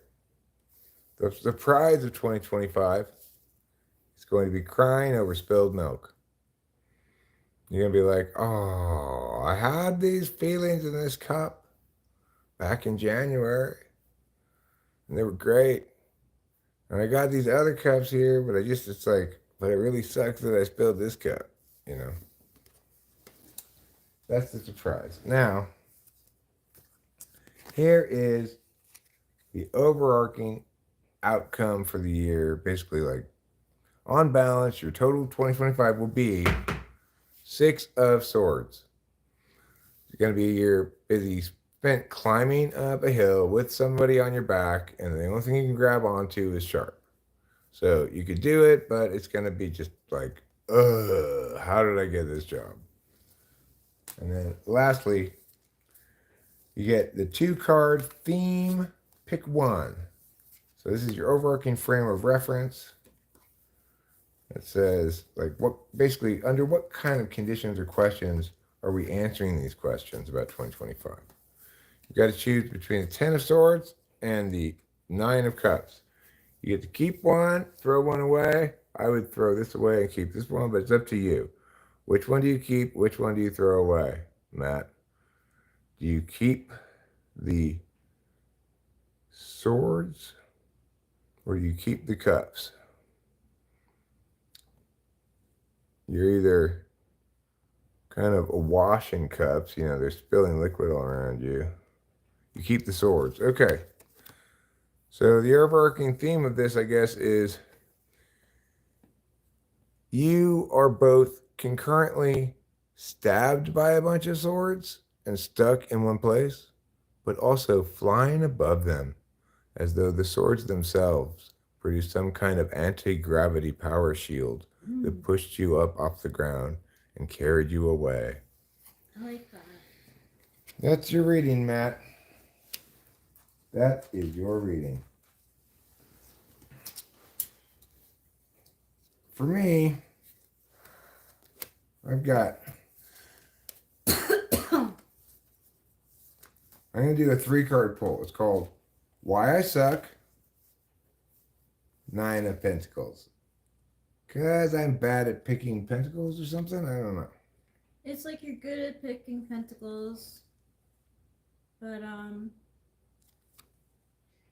But he just seems to be admiring them. Yeah, it is. Rather than utilizing them, I guess. So that's what I suck at. Here's what I'm meh. Here's how I'm meh.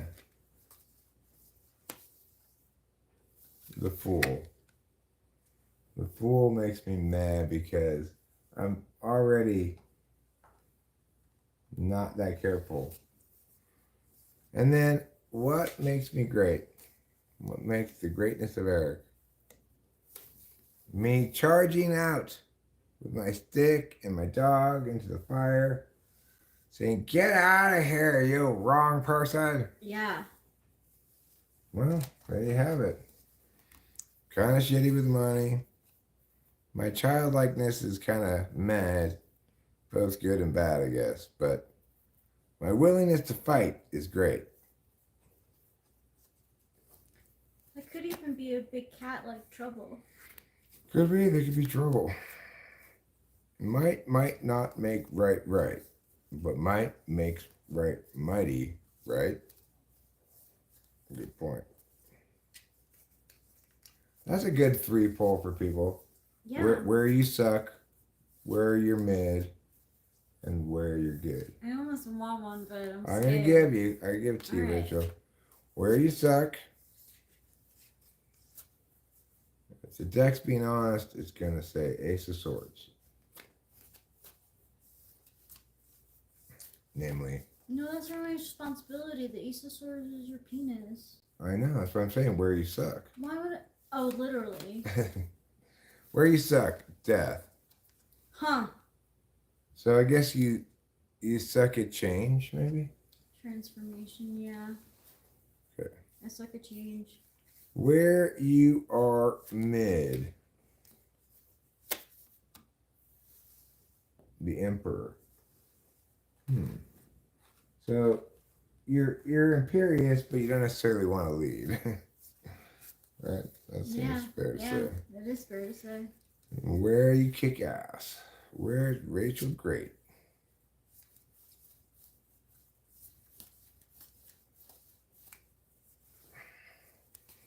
Get the right card here. It's this one.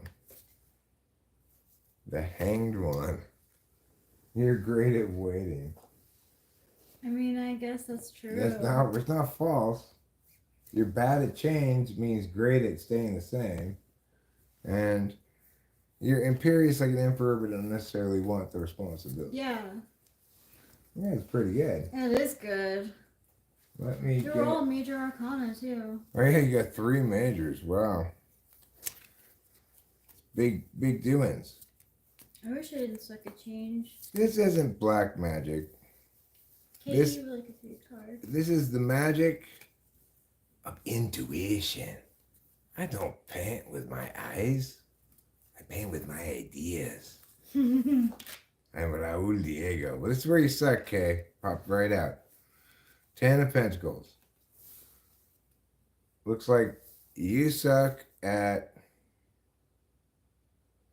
What does 10 of Pentacles mean? It's usually home and family. Okay, so you're a little bit career-oriented, a little bit action-oriented. Let's go do things. Let's accomplish things. What about accomplishing some tender moments with your mom? All right, let's see. Where is K mid? That's the 10 of Pentacles, and that's you laying down and admiring your pentacles, but you're also laying on them too. This one here, this is where you're mid. 4 of Swords. What's that? Resting, Mm-hmm. not engaging swords, but just letting them lie fallow for a bit. So, you know, sometimes you should just put the swords down, lady. Put your head on your knees, put the swords down, and just call it a day. But it's just mid, so you're not without the ability to do that. To some extent, that serves you well or something like that. Oh, and this one popped right out. This is where you're great. The Moon. You're great at imagining nonsense. Congratulations. Much more consistent with my typing of you than with your skepticism. Okay? Yeah, it's really good. That was a good one. Yeah, you're great at the Moon. Shitty at rest. I mean, shitty at being a homebody, enjoying SI stuff. And mid at putting away your swords where appropriate. All right. Anybody else want to know their 3-card meows? Matt, do you want a 3-card meow if you're still here? This is the 3-card meow is a good one. It's where you suck, where you're mid, where you're great.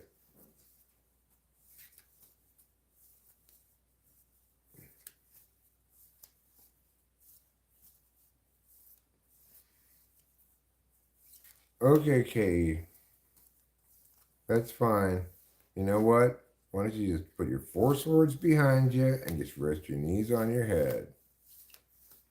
Your head on your knees, I mean. All right, G, I'm going to do you. Where G sucks? 8 of Pentacles. He sucks at keeping his pentacles in a stack. Yep. Where is he mid? G is mid at Ace of Torches. I guess initiating new projects, practical projects of some kind. Yep. And getting the fire started. Mm-hmm. And then where is he great? Oh. Poor Boba Fett. You're great at being heartbroken.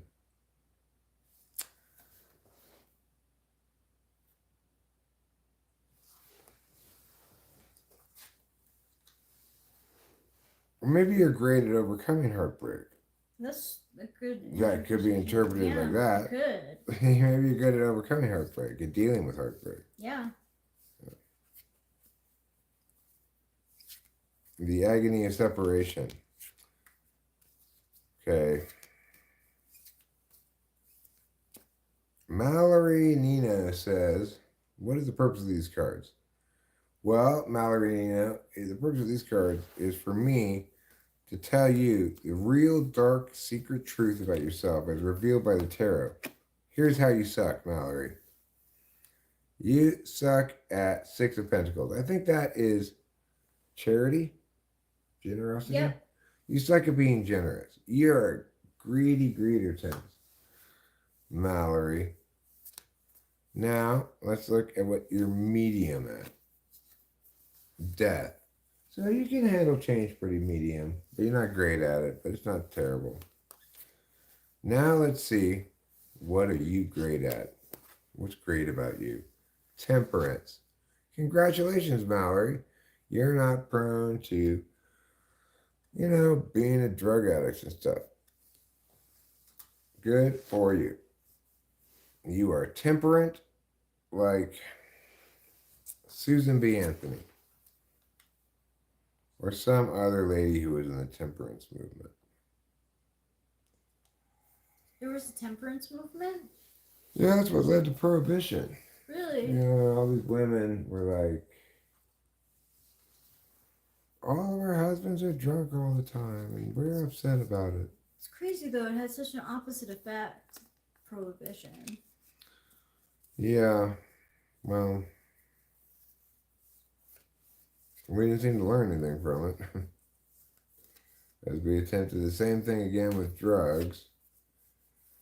There are certain drugs that obviously have a very destructive effect on society. You see these people all strung out on fentanyl and stuff, but it's just, you're never going to accomplish anything good when you're putting people in jail for things that fundamentally aren't crimes. They're not crimes against anything or anyone, Yeah.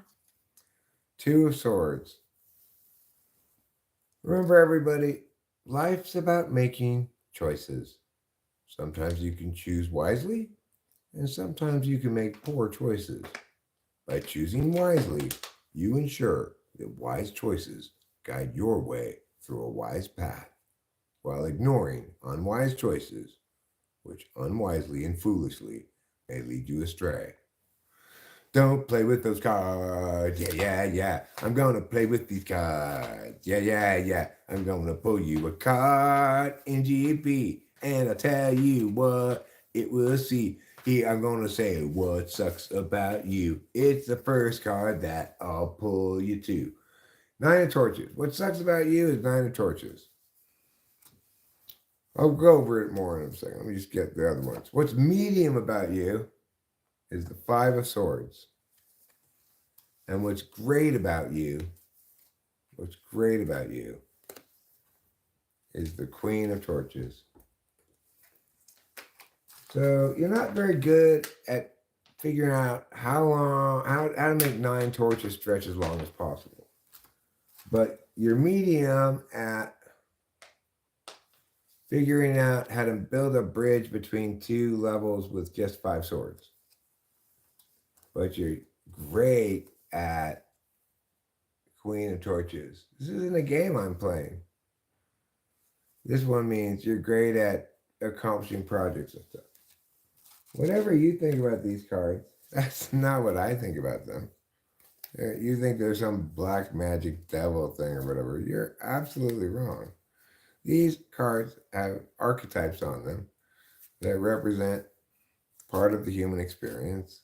And you can pull them at random, as I do, and say, imagine this meaning frame upon your life and see if it's informative. It's a perfectly sensible thing to do. You want me to play you a song? Okay, I'll play you a song. Tarot is good, tarot is fine, and Jesus Christ, he has a shine. For tarot coming down to the land, taking tarot into his hand. And he says, ooh, this metaphor's me. It reminds me that time I had tea with Cleopatra and that G. I forget what his name was, oh no. Then the Holy Ghost comes down and says, Can I get my tarot read? And the tarot reader spreads out the cards. He says, oh no, I got the devil. And the lady explains that's not really the devil. Instead, it just means you're going to be indulgent. And you know, Holy Ghost like, oh my God, I have been super indulging lately in Super Mario Brothers. I think I've been playing it a little bit too much. They're not evil. They're not contrary to Jesus. Okay, that's silly.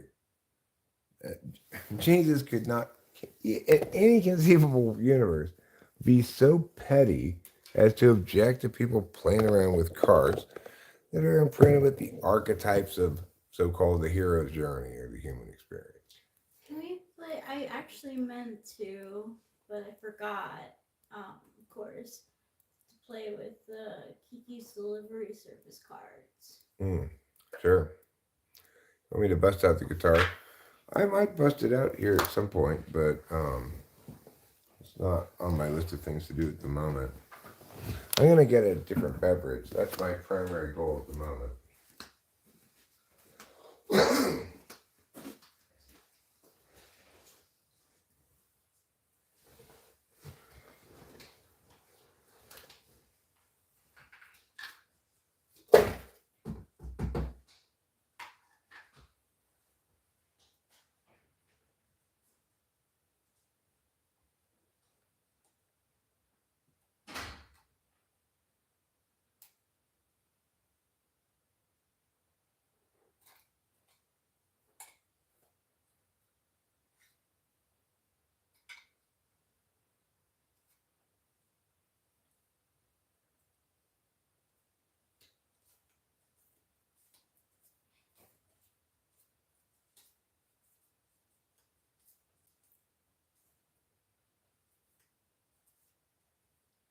Happy New Year, Dixit Kit.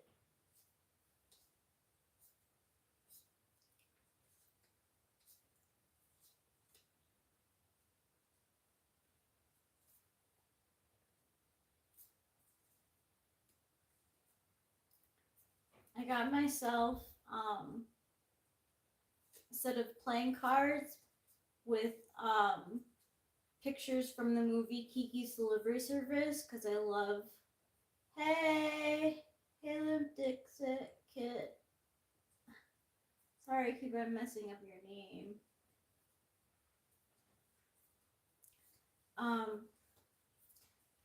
And I haven't used them before, but it's like super cute, and it's like Studio Ghibli cards.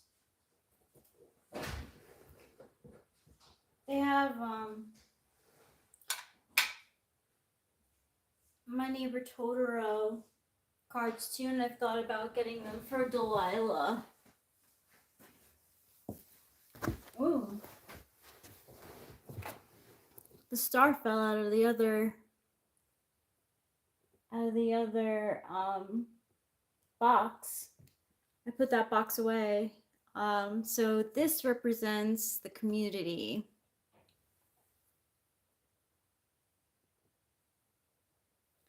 Hope, dreams, nurturing yourself, seeing light in the darkness. It's number 17.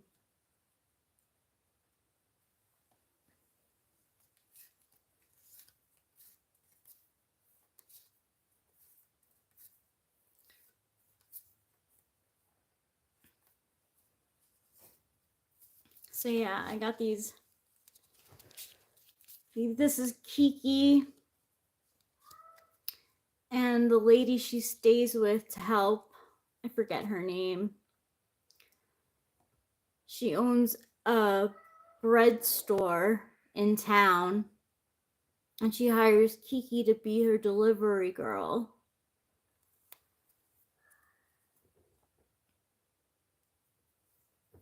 She's a bread store lady. It's got to be a split.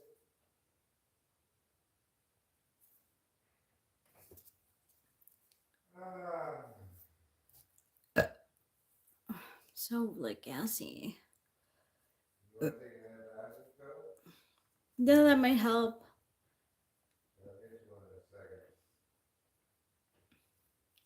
Take your time. Why the face cooler, Luca? Kiki's delivery service.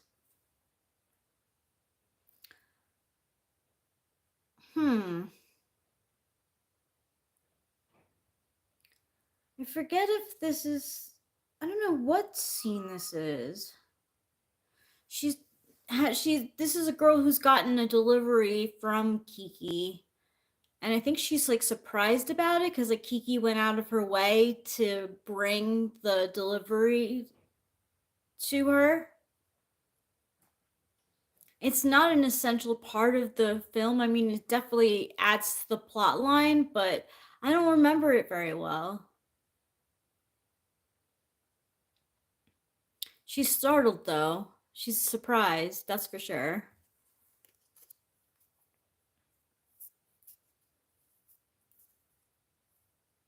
What is Murphy's Law again? They talked about it a lot in college.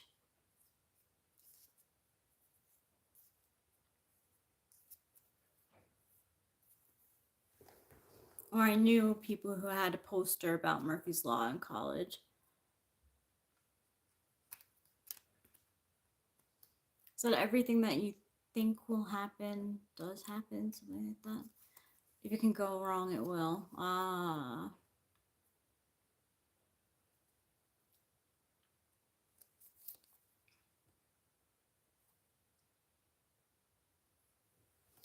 This is after Kiki and her friend, I forget his name, her little boyfriend, saved the people from the blimp.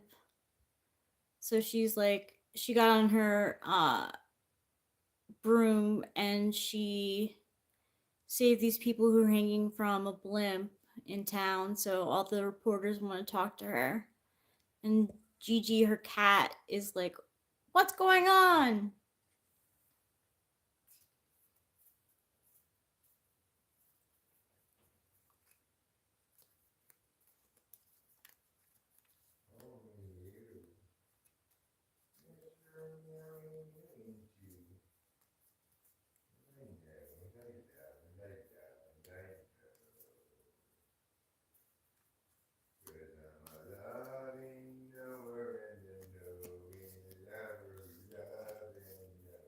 This card's for Eric.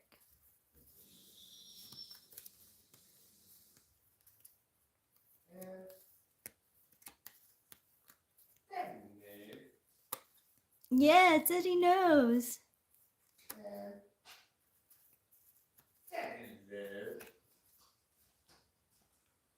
I think this is towards the end of the movie. Kiki and her boyfriend are on his like flying bike. And they're like, yay, this is fun. That's what Eric's about. A flying bike, make you think. A reading rainbow. Alright, you do your pee. You pee your little heart out. Thanks. Sure. I support my wife in all of her peeing endeavors. Thank you. Okay, take a look. It's in a book. Can I really go anywhere, LeVar Burton? Anywhere. When you read with your imagination, you can do anything. Is he still alive? Good question. You think LeVar Burton's going to die? I'm going to put him on in 2025? Okay, fair enough. Not that I would be happy about that. I wouldn't. No, we're just predicting. We're not wishing. Here, Rachel, here's the antacid pill. Try it out. See how you feel. We can make it into a logo. It says wing it. Possible. So it's conceivable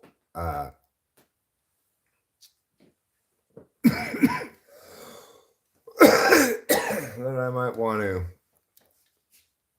head over to the other house. Can I go with you and chill? Yeah, that'd be great if you want. That'd be fun. We'll bring this. We could bring the laptop and the keyboard as well if we wanted to. Yeah. So then we'd have, yeah. And I can get you looking at the stuff around there and see like what do we want to do as far as trim and stuff like that. We talked about that a little bit. So I think we're going to do that then. We're going to go over there for just a little while. I might do a bit of painting. And I do have AAA batteries now to put in this flashlight. So let's deal with that first. Oh yeah, you'll go too. You'll come too.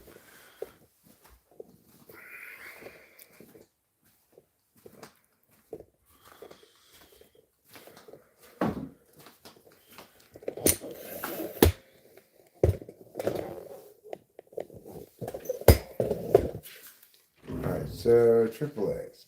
Last time I went to the store, I was going to get more batteries for this, and I foolishly, like a darn fool, I got AA batteries.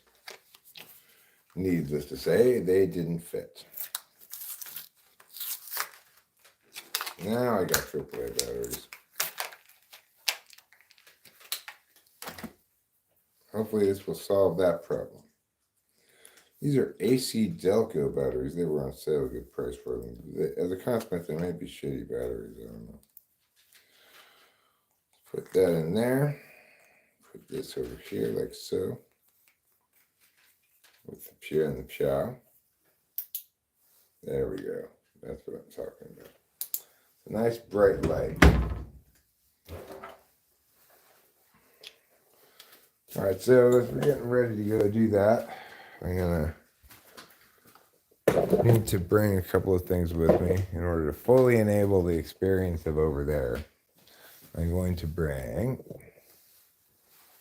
this. No, we haven't. I'm still painting and stuff.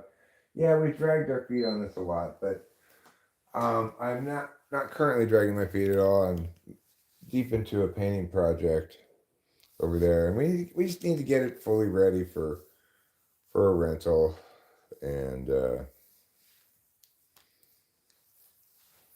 see how it works. Yeah, I've got weed over there already, I think. Got cigarettes. I do need to bring a drink. Good point. The drink is of critical importance.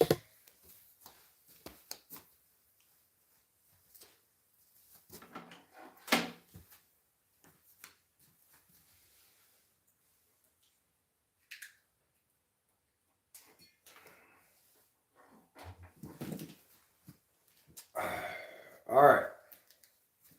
Cell charger. Yeah, I think I have one over there. Rachel might want to bring hers. I did quit for quite a long time, but then I started up again. You know, had a rough day or two, and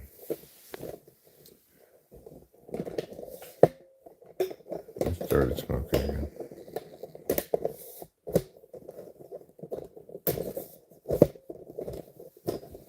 Okay.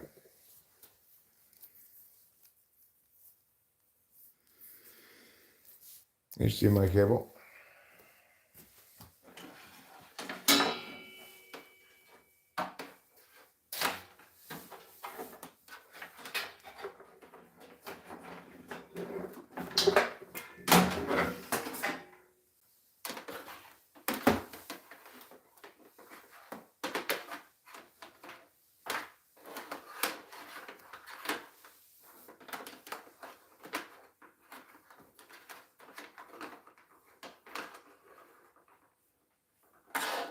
Okay. Bring this TV, this thing with me. And then to get the laptop and the charger for that. And that should be all we need to bring up the chat on the TV.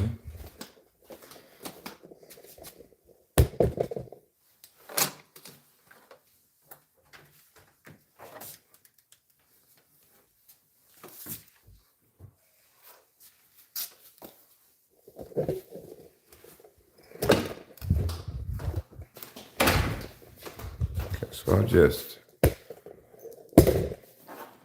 strap this TV in. Seatbelt. Like it were a passenger.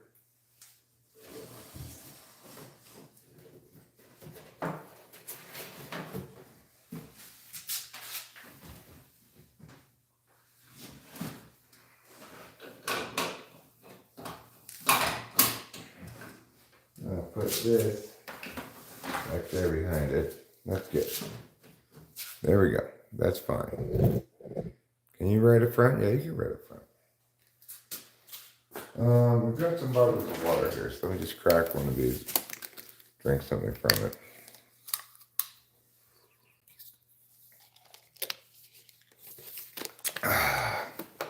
Delicious.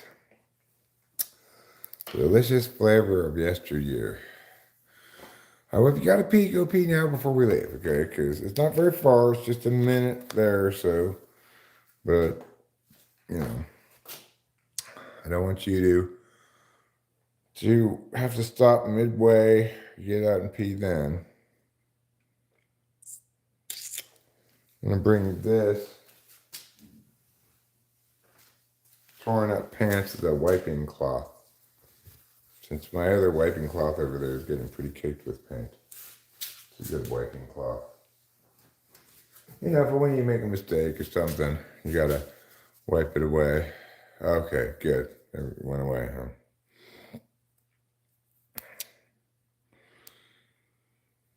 Next, you're gonna tell me you have to go number 2.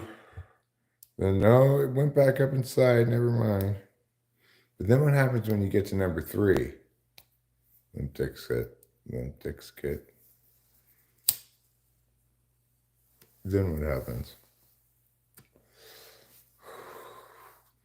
See how the pole is doing. End pole.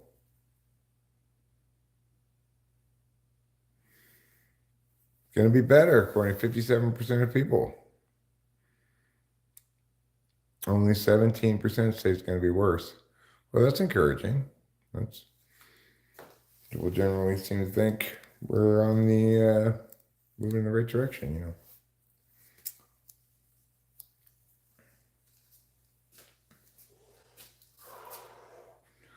Going from a place of meow to a place of meow, you could say.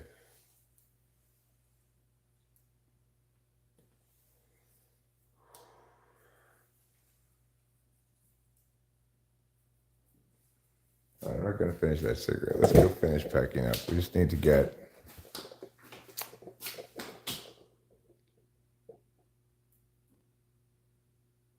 Am I out of rollers? I might have used all the rollers. Let me see if I can find more rollers before we go. Even if I did use all the rollers, there's stuff I can do with a brush that needs to be done. I'll get more rollers today in town. Nothing up here.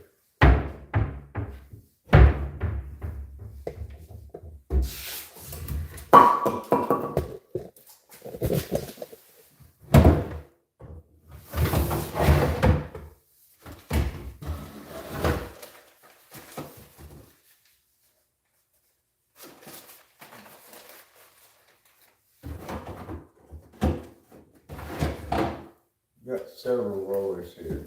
I also got some brushes. It's like a smaller kind of drop cloth. I got bigger drop cloths than this, but it should be fine. And we don't need the rest of the stuff.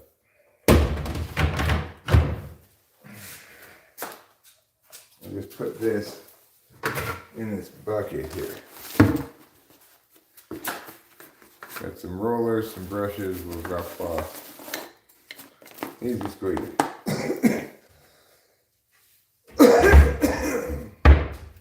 Alright, let's put this in the back of the little car.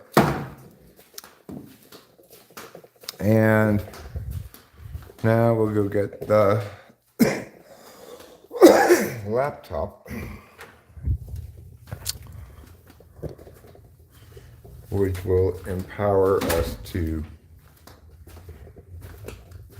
watch the stream chat on the screen while streaming as well at the same time. Once his mom had to pee? Okay. No, number 3 is not puking. Okay, exit. Number 3 is rubbing one out.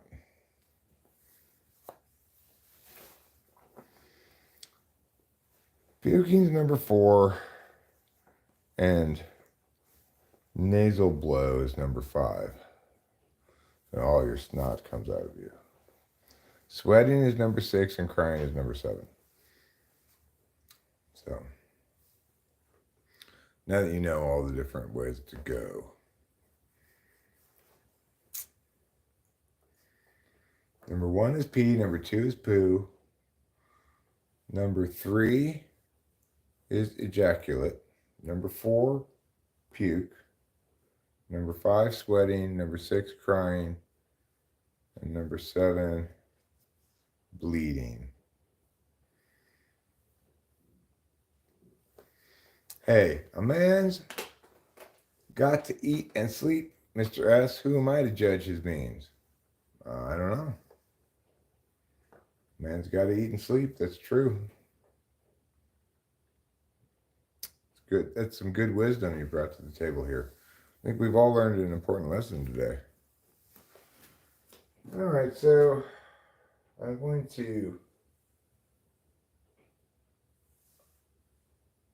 shut the computer down kind of now. Well, not shut the computer down per se.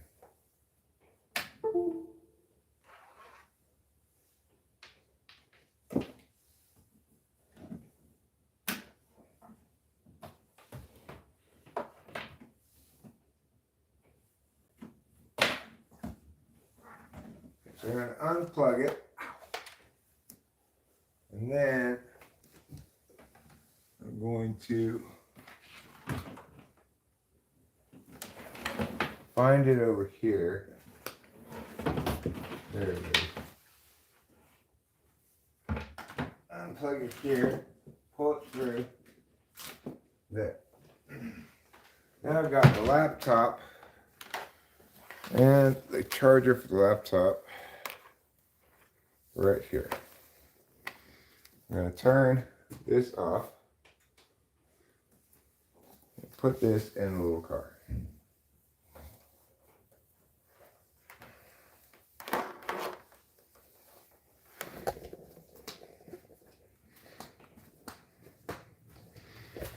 I'm pretty sure I have a charger over there right now, but I'm going to bring this other charger just in case for my phone.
Okay, there you are.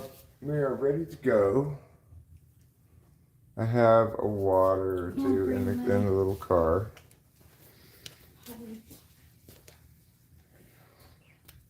Should I bring the weed? Sure, yeah, bring that jar. There's papers over there. We can bring the bong too if you want.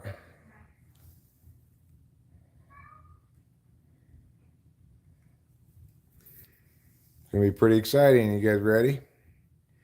Ready for the excitement of a middle of the night painting expedition? It's a routine expedition But it's going to end up finding us isolated, lost, curious about everything, stuck in the land of the lost.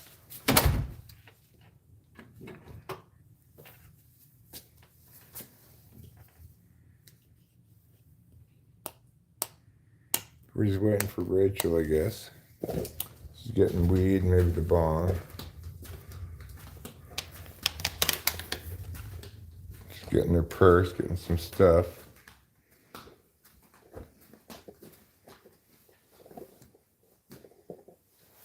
And even though I'm pretty sure I have a charger over there, and I'm bringing this charger just in case. My phone. Is it true the male human can't hold his urine while the female can? That's not true. Men can hold their pee. Not comfortable, as I'm sure it's not for women either, but men can hold their pee.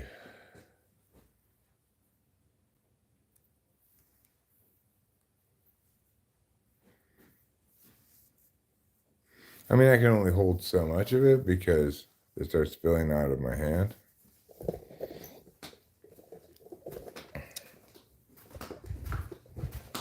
Turn off a couple.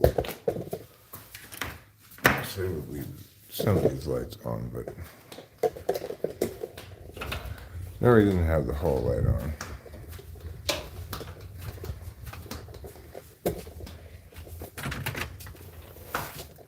All right.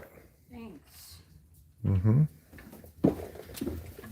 Will be a fairly chilly drive over there, but it's going to be, not a long drive, so we will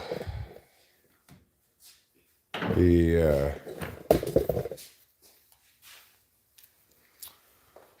arriving there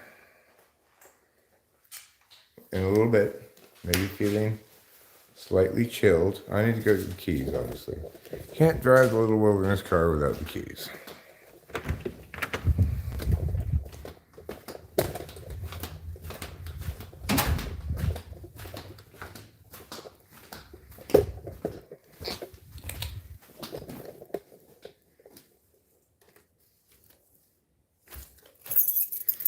And just to be a frugal Franny, I'm going to turn off this heater before we go.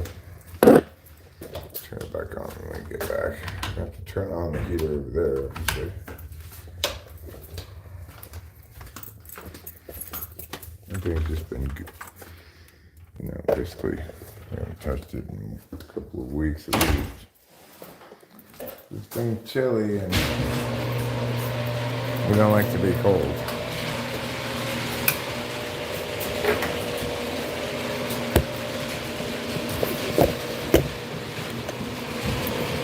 Okay, now I know I said you could sit in the front, but I'm sorry I've changed my mind. You're going to have to sit in the back seat. I'm going to turn this around so you can see what's going on. You can look at the front.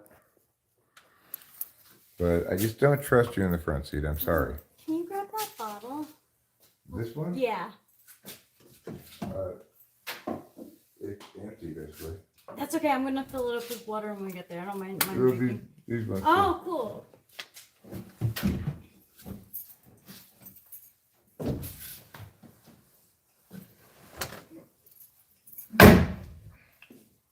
Burr. Mm-hmm.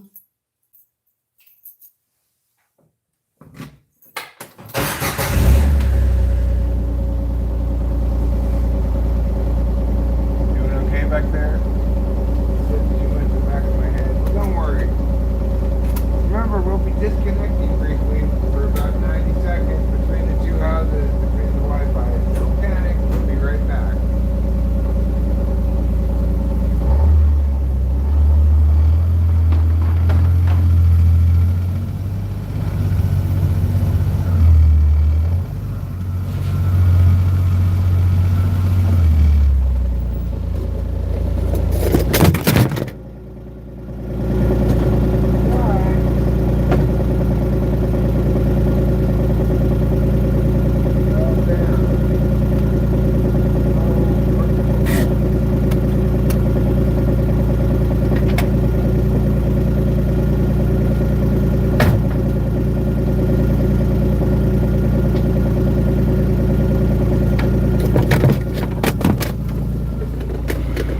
you see why I didn't trust you to sit in the front seat, huh?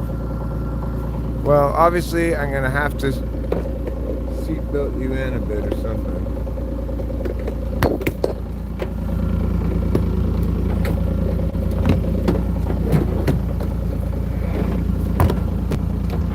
Oh, you guys, you could be a little more cooperative.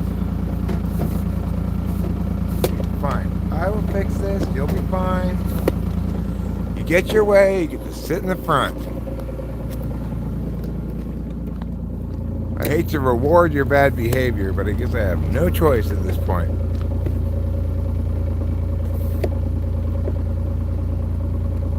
You're so cute. Thanks, darling.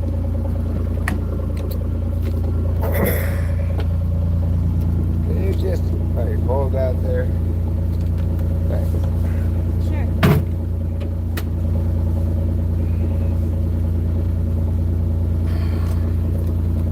Okay.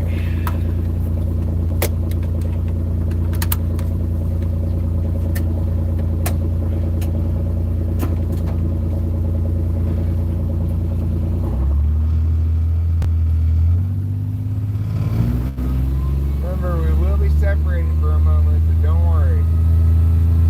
Won't be long.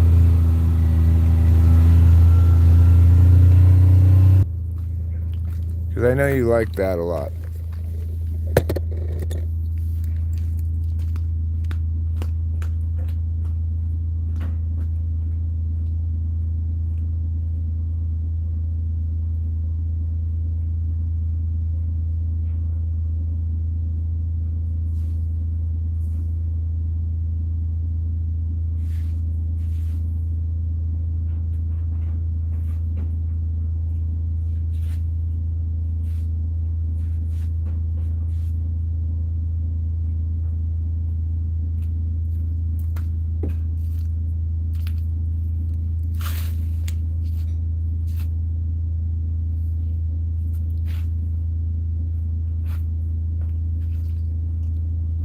Watch out for the acorns.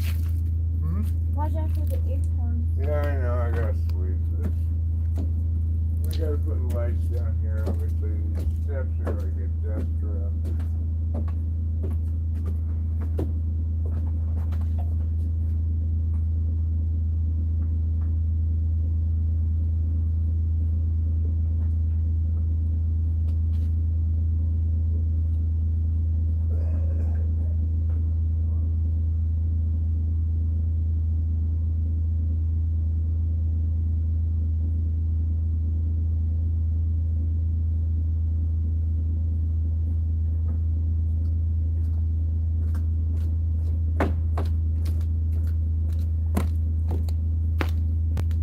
Okay.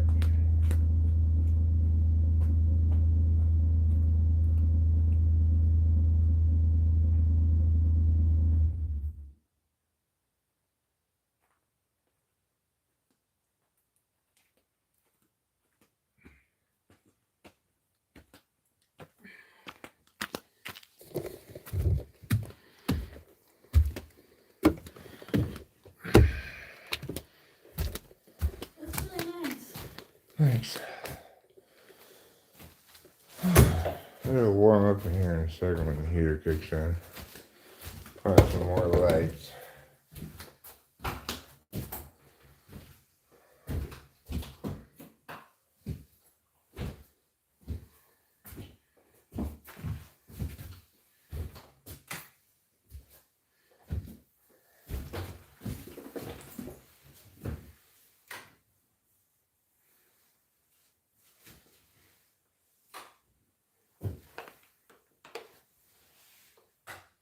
I don't know, what do those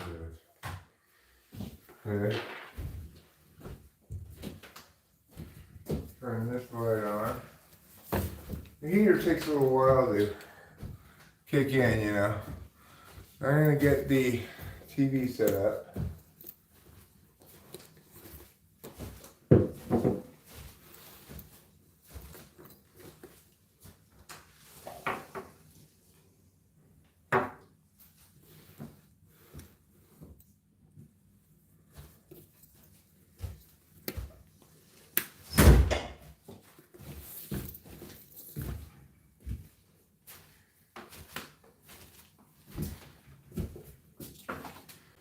TV's nice and thin. I could just sit right here probably. Yeah.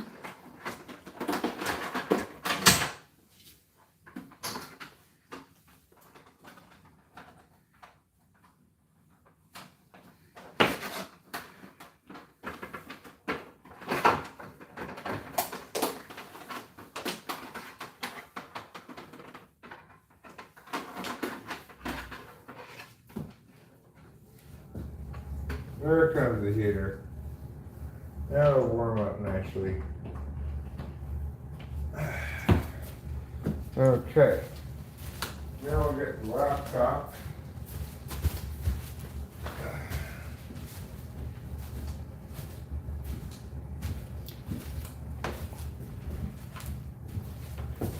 I think we'll probably put the laptop here.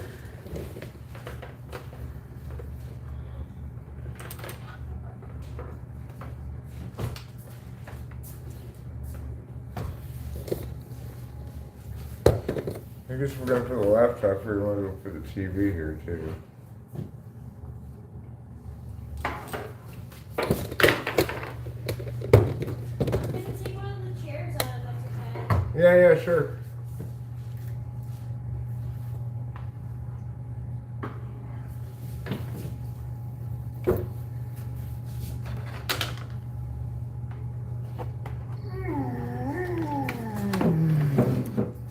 Yeah. Now, I'll just plug this into my cable in here. And this one into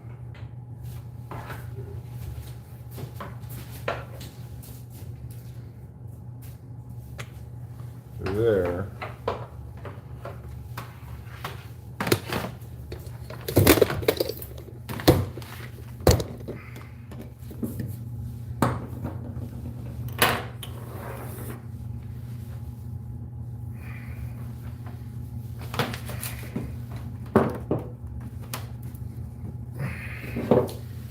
Okay. Power.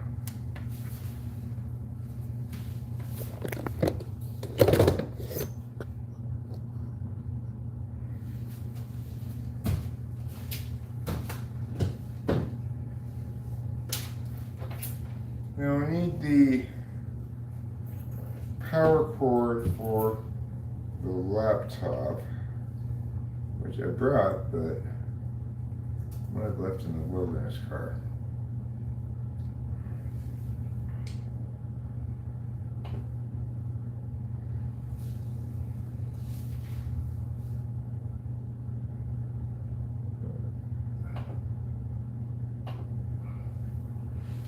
Okay.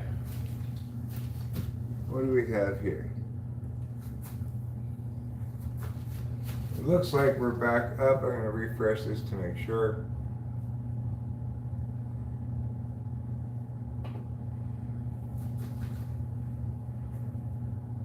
And I will pause that. There we go. Excellent work, everybody.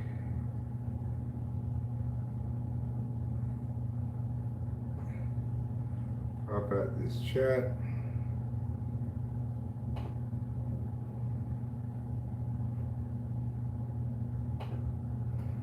And put it on live chat.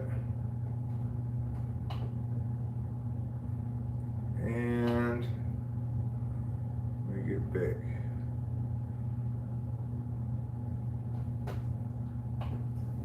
There you go. Now we have all the things that the people of the world dream of. All right. And we've also got some painting work to do. That should be fine too. That should be fine too.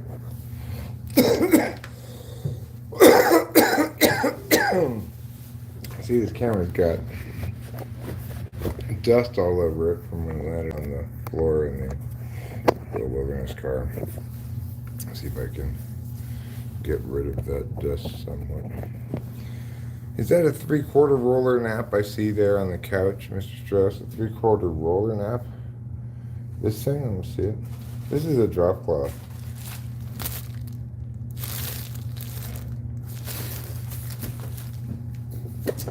Which right now is not something I'm particularly desperately in need of.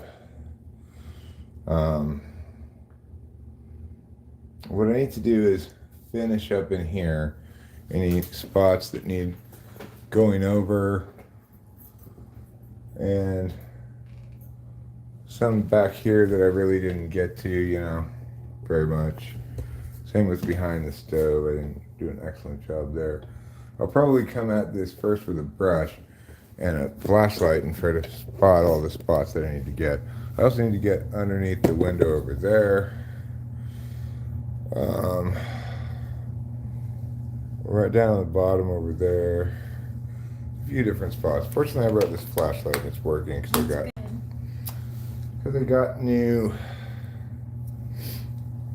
batteries for it. Let's see. Okay, well, let's let it warm up a little bit. I have to take my jacket off to do this. Let me just do a little bit more scouting here. I'm gonna scout around down here with the flashlight. Take a look around here. Am I in the way? No, you're fine. So when I'm looking at the ceiling and stuff, looking for spots that appear to be undercoated in somewhere, slightly different shade, like right there. I'll probably go over that again a little bit. Now in the hall here, they did a pretty thorough job all in the hall, it looks like. But maybe some spots over here where it's a little harder to get to.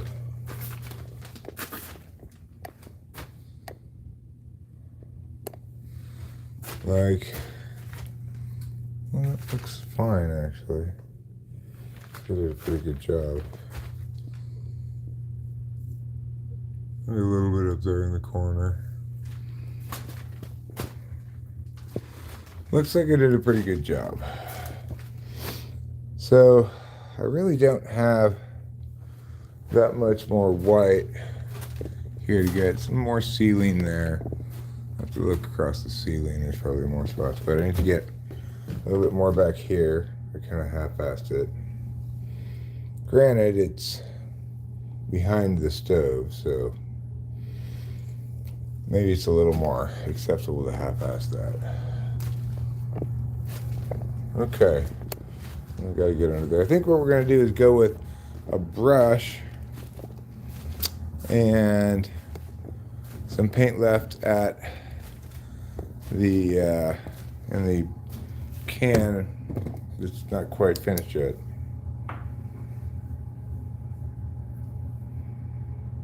Rollers, I mean, if you're going to do a sprayer, you really have to have everything super duper taped off. I've not ever used a sprayer before myself, but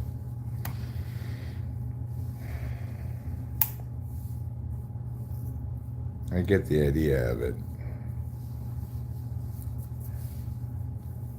They also have those,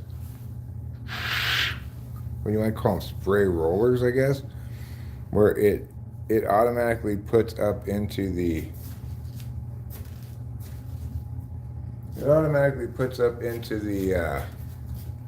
roller paint, so you don't have to roll the pan. They've got that thing too, you know. Like an automatic roller feeder. Huh.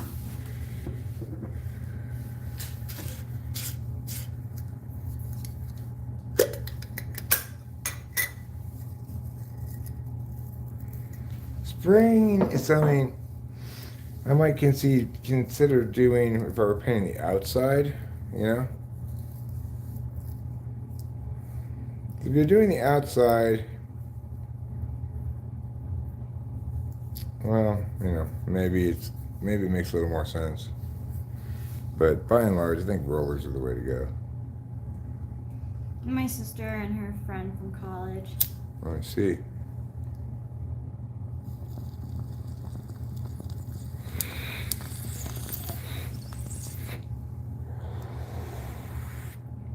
Well, this is why I needed a few more qualifiers in there. I'm leaning into thinking about beginning to maybe plan to paint my house sometime soonish.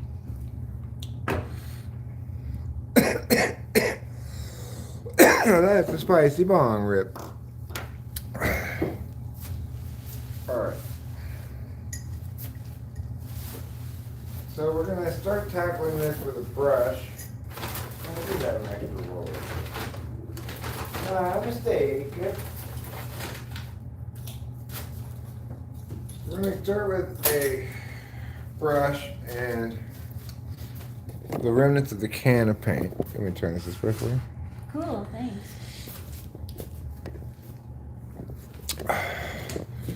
We'll see what we got. We might have to open another gallon here. Probably will, but for now I'm going to put that off.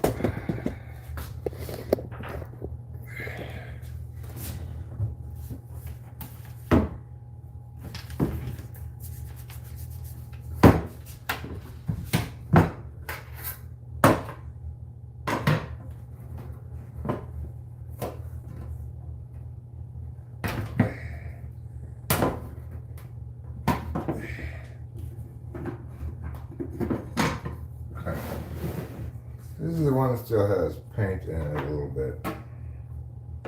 Plus I have a full gallon.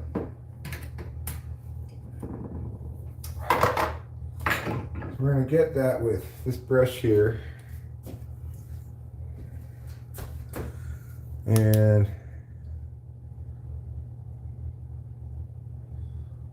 use this light here to kind of spot stuff. But we're going to get a couple spots where I know I need to get it first. Once that spot is over here, as you'll be able to see, it's still pretty chilly in here. It takes a little while for it to warm up.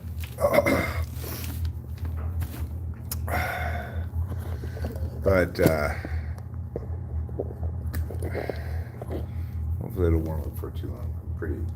Pretty cold. You can see maybe. I don't know if that helps you see it better or not. But there is definitely a line of gray underneath this. So I'm going to try to get that here with the brush. Shouldn't be too difficult. I do have it taped off already.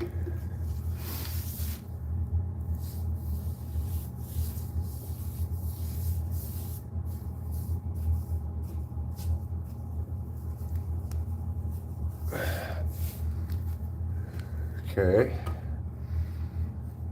Just get that in there. Get that all painted there. Nice and even. We might have to come back with a little bit of an overcoat on this spot because it's pretty bare here. Basically had no paint on it. So usually I try to get an initial coat and then kind of a touch-up coat as it starts to dry a bit. Come back over here, hit it again. This here, we're gonna get with the paint a little closer to the,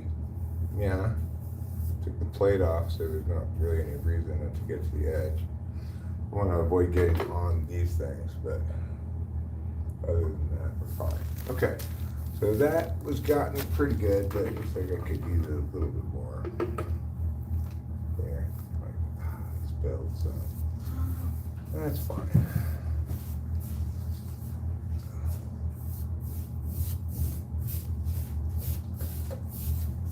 Okay,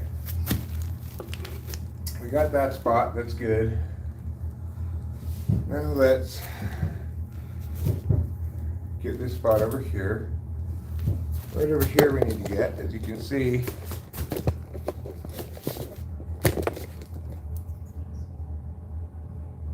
it's like this. So,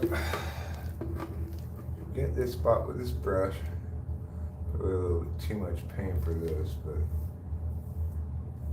fine. We'll get a little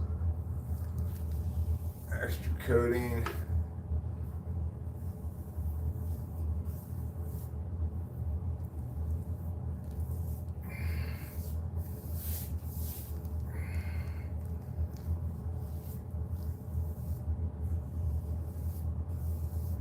Okay.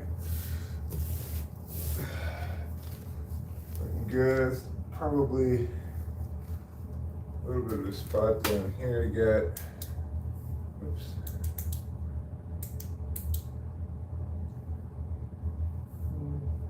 Yeah. A little bit right there.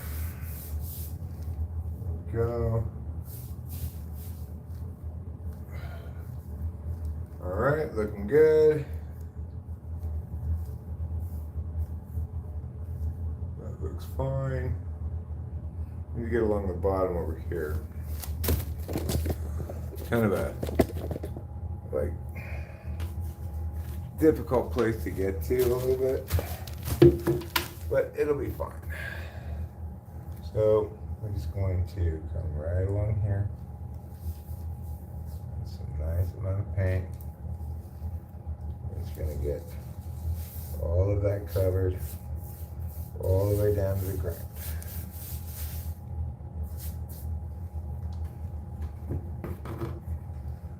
We've got some additional paint here. That's good. Need this paint to cover this bare part. You're going to need a nice, good, thick coating.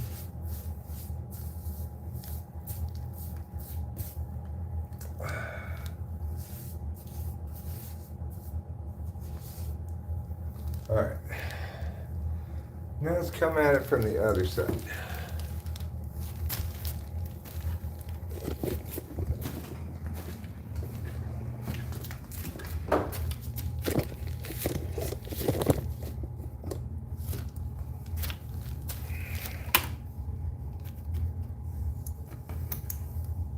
Okay, bring that paint over here, get all of that covered. We need a little bit more for down here, it looks like.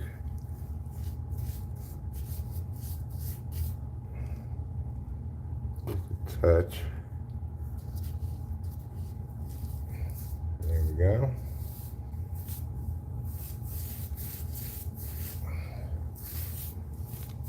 Okay, good.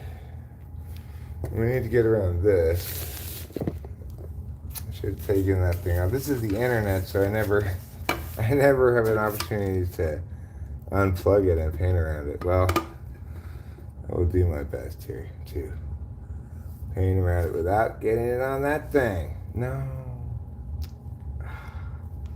That's fine. That's why I brought a wiping cloth for exactly this kind of scenario. So we're just going to calm ourselves down and realize that yes, Eric's doing this the dumb way, and sometimes that's what life indicates, okay? Sometimes life says don't do things the dumb way, and sometimes it says, you know what, do it the dumb way. And that's what I'm doing, so just deal with it. Now I need my wiping cloth.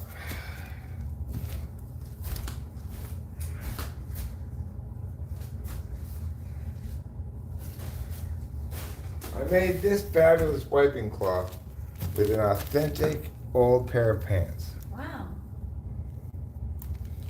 Once these were corduroys that I would wear. I remember those corduroys. Yeah. But now they are rags because they fell apart.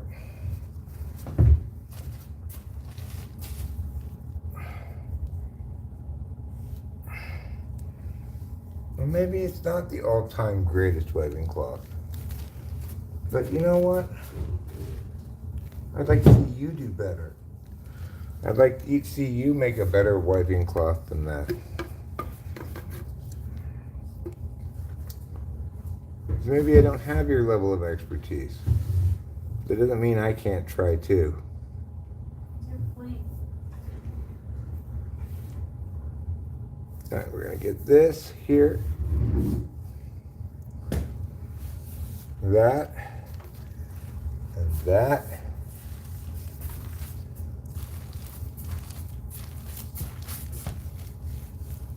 Get this area here covered a little bit better. This thing right here, behind this yellow cord. Good enough for now. Good enough for government work. It looks good. Thanks, darling. You're welcome. All right, now let us turn up NP.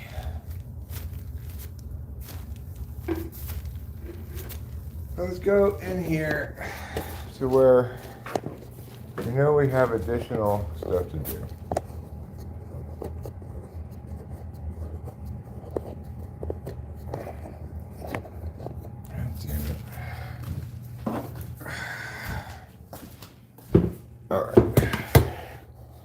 All right, you scoundrels.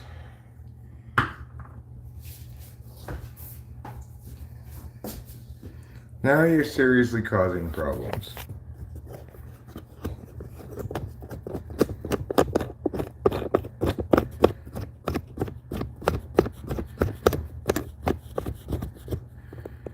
There we go.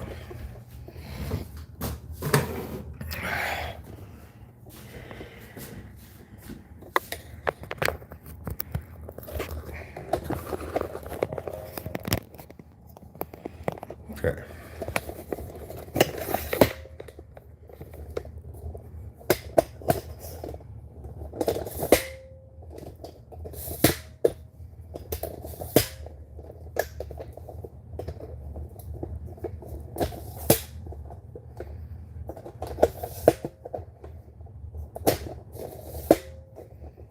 All right, here we go.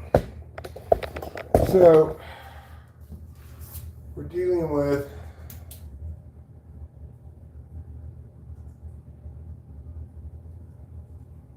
I could probably get up under here a little bit better, right there in particular.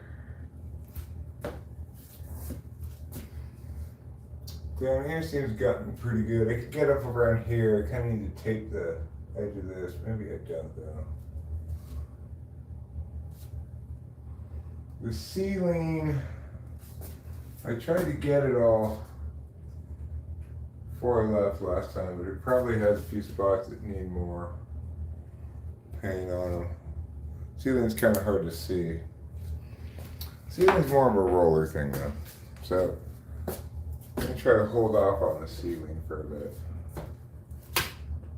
Okay, so we're gonna start up here, getting these little gaps.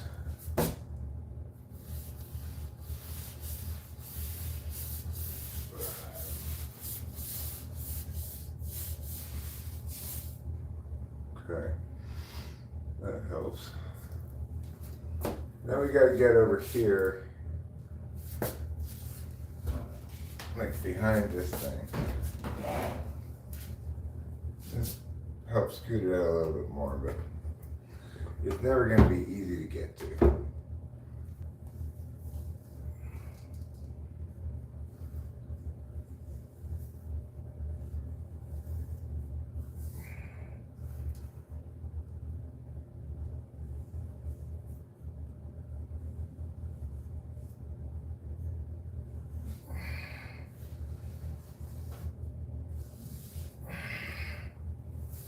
Okay. That's a start. I need to get up in here as well.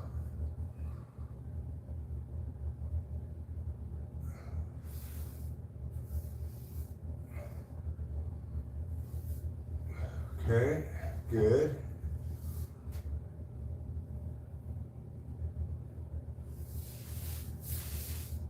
Okay, good. Get that going there. All right. Try drips. No drips. Drips are for losers. I don't want those drips there. No way.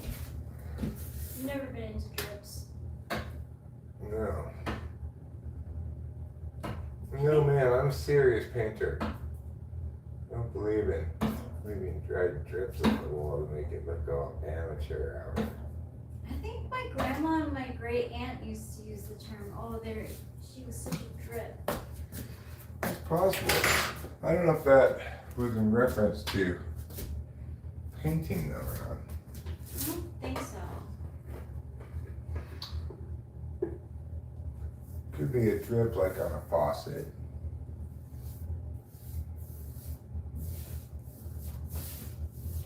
Gonna get over all of this area again here. Make sure it's gotten adequately. Then I need to get behind this mirror for more painting. See if I can pull it out a little bit more.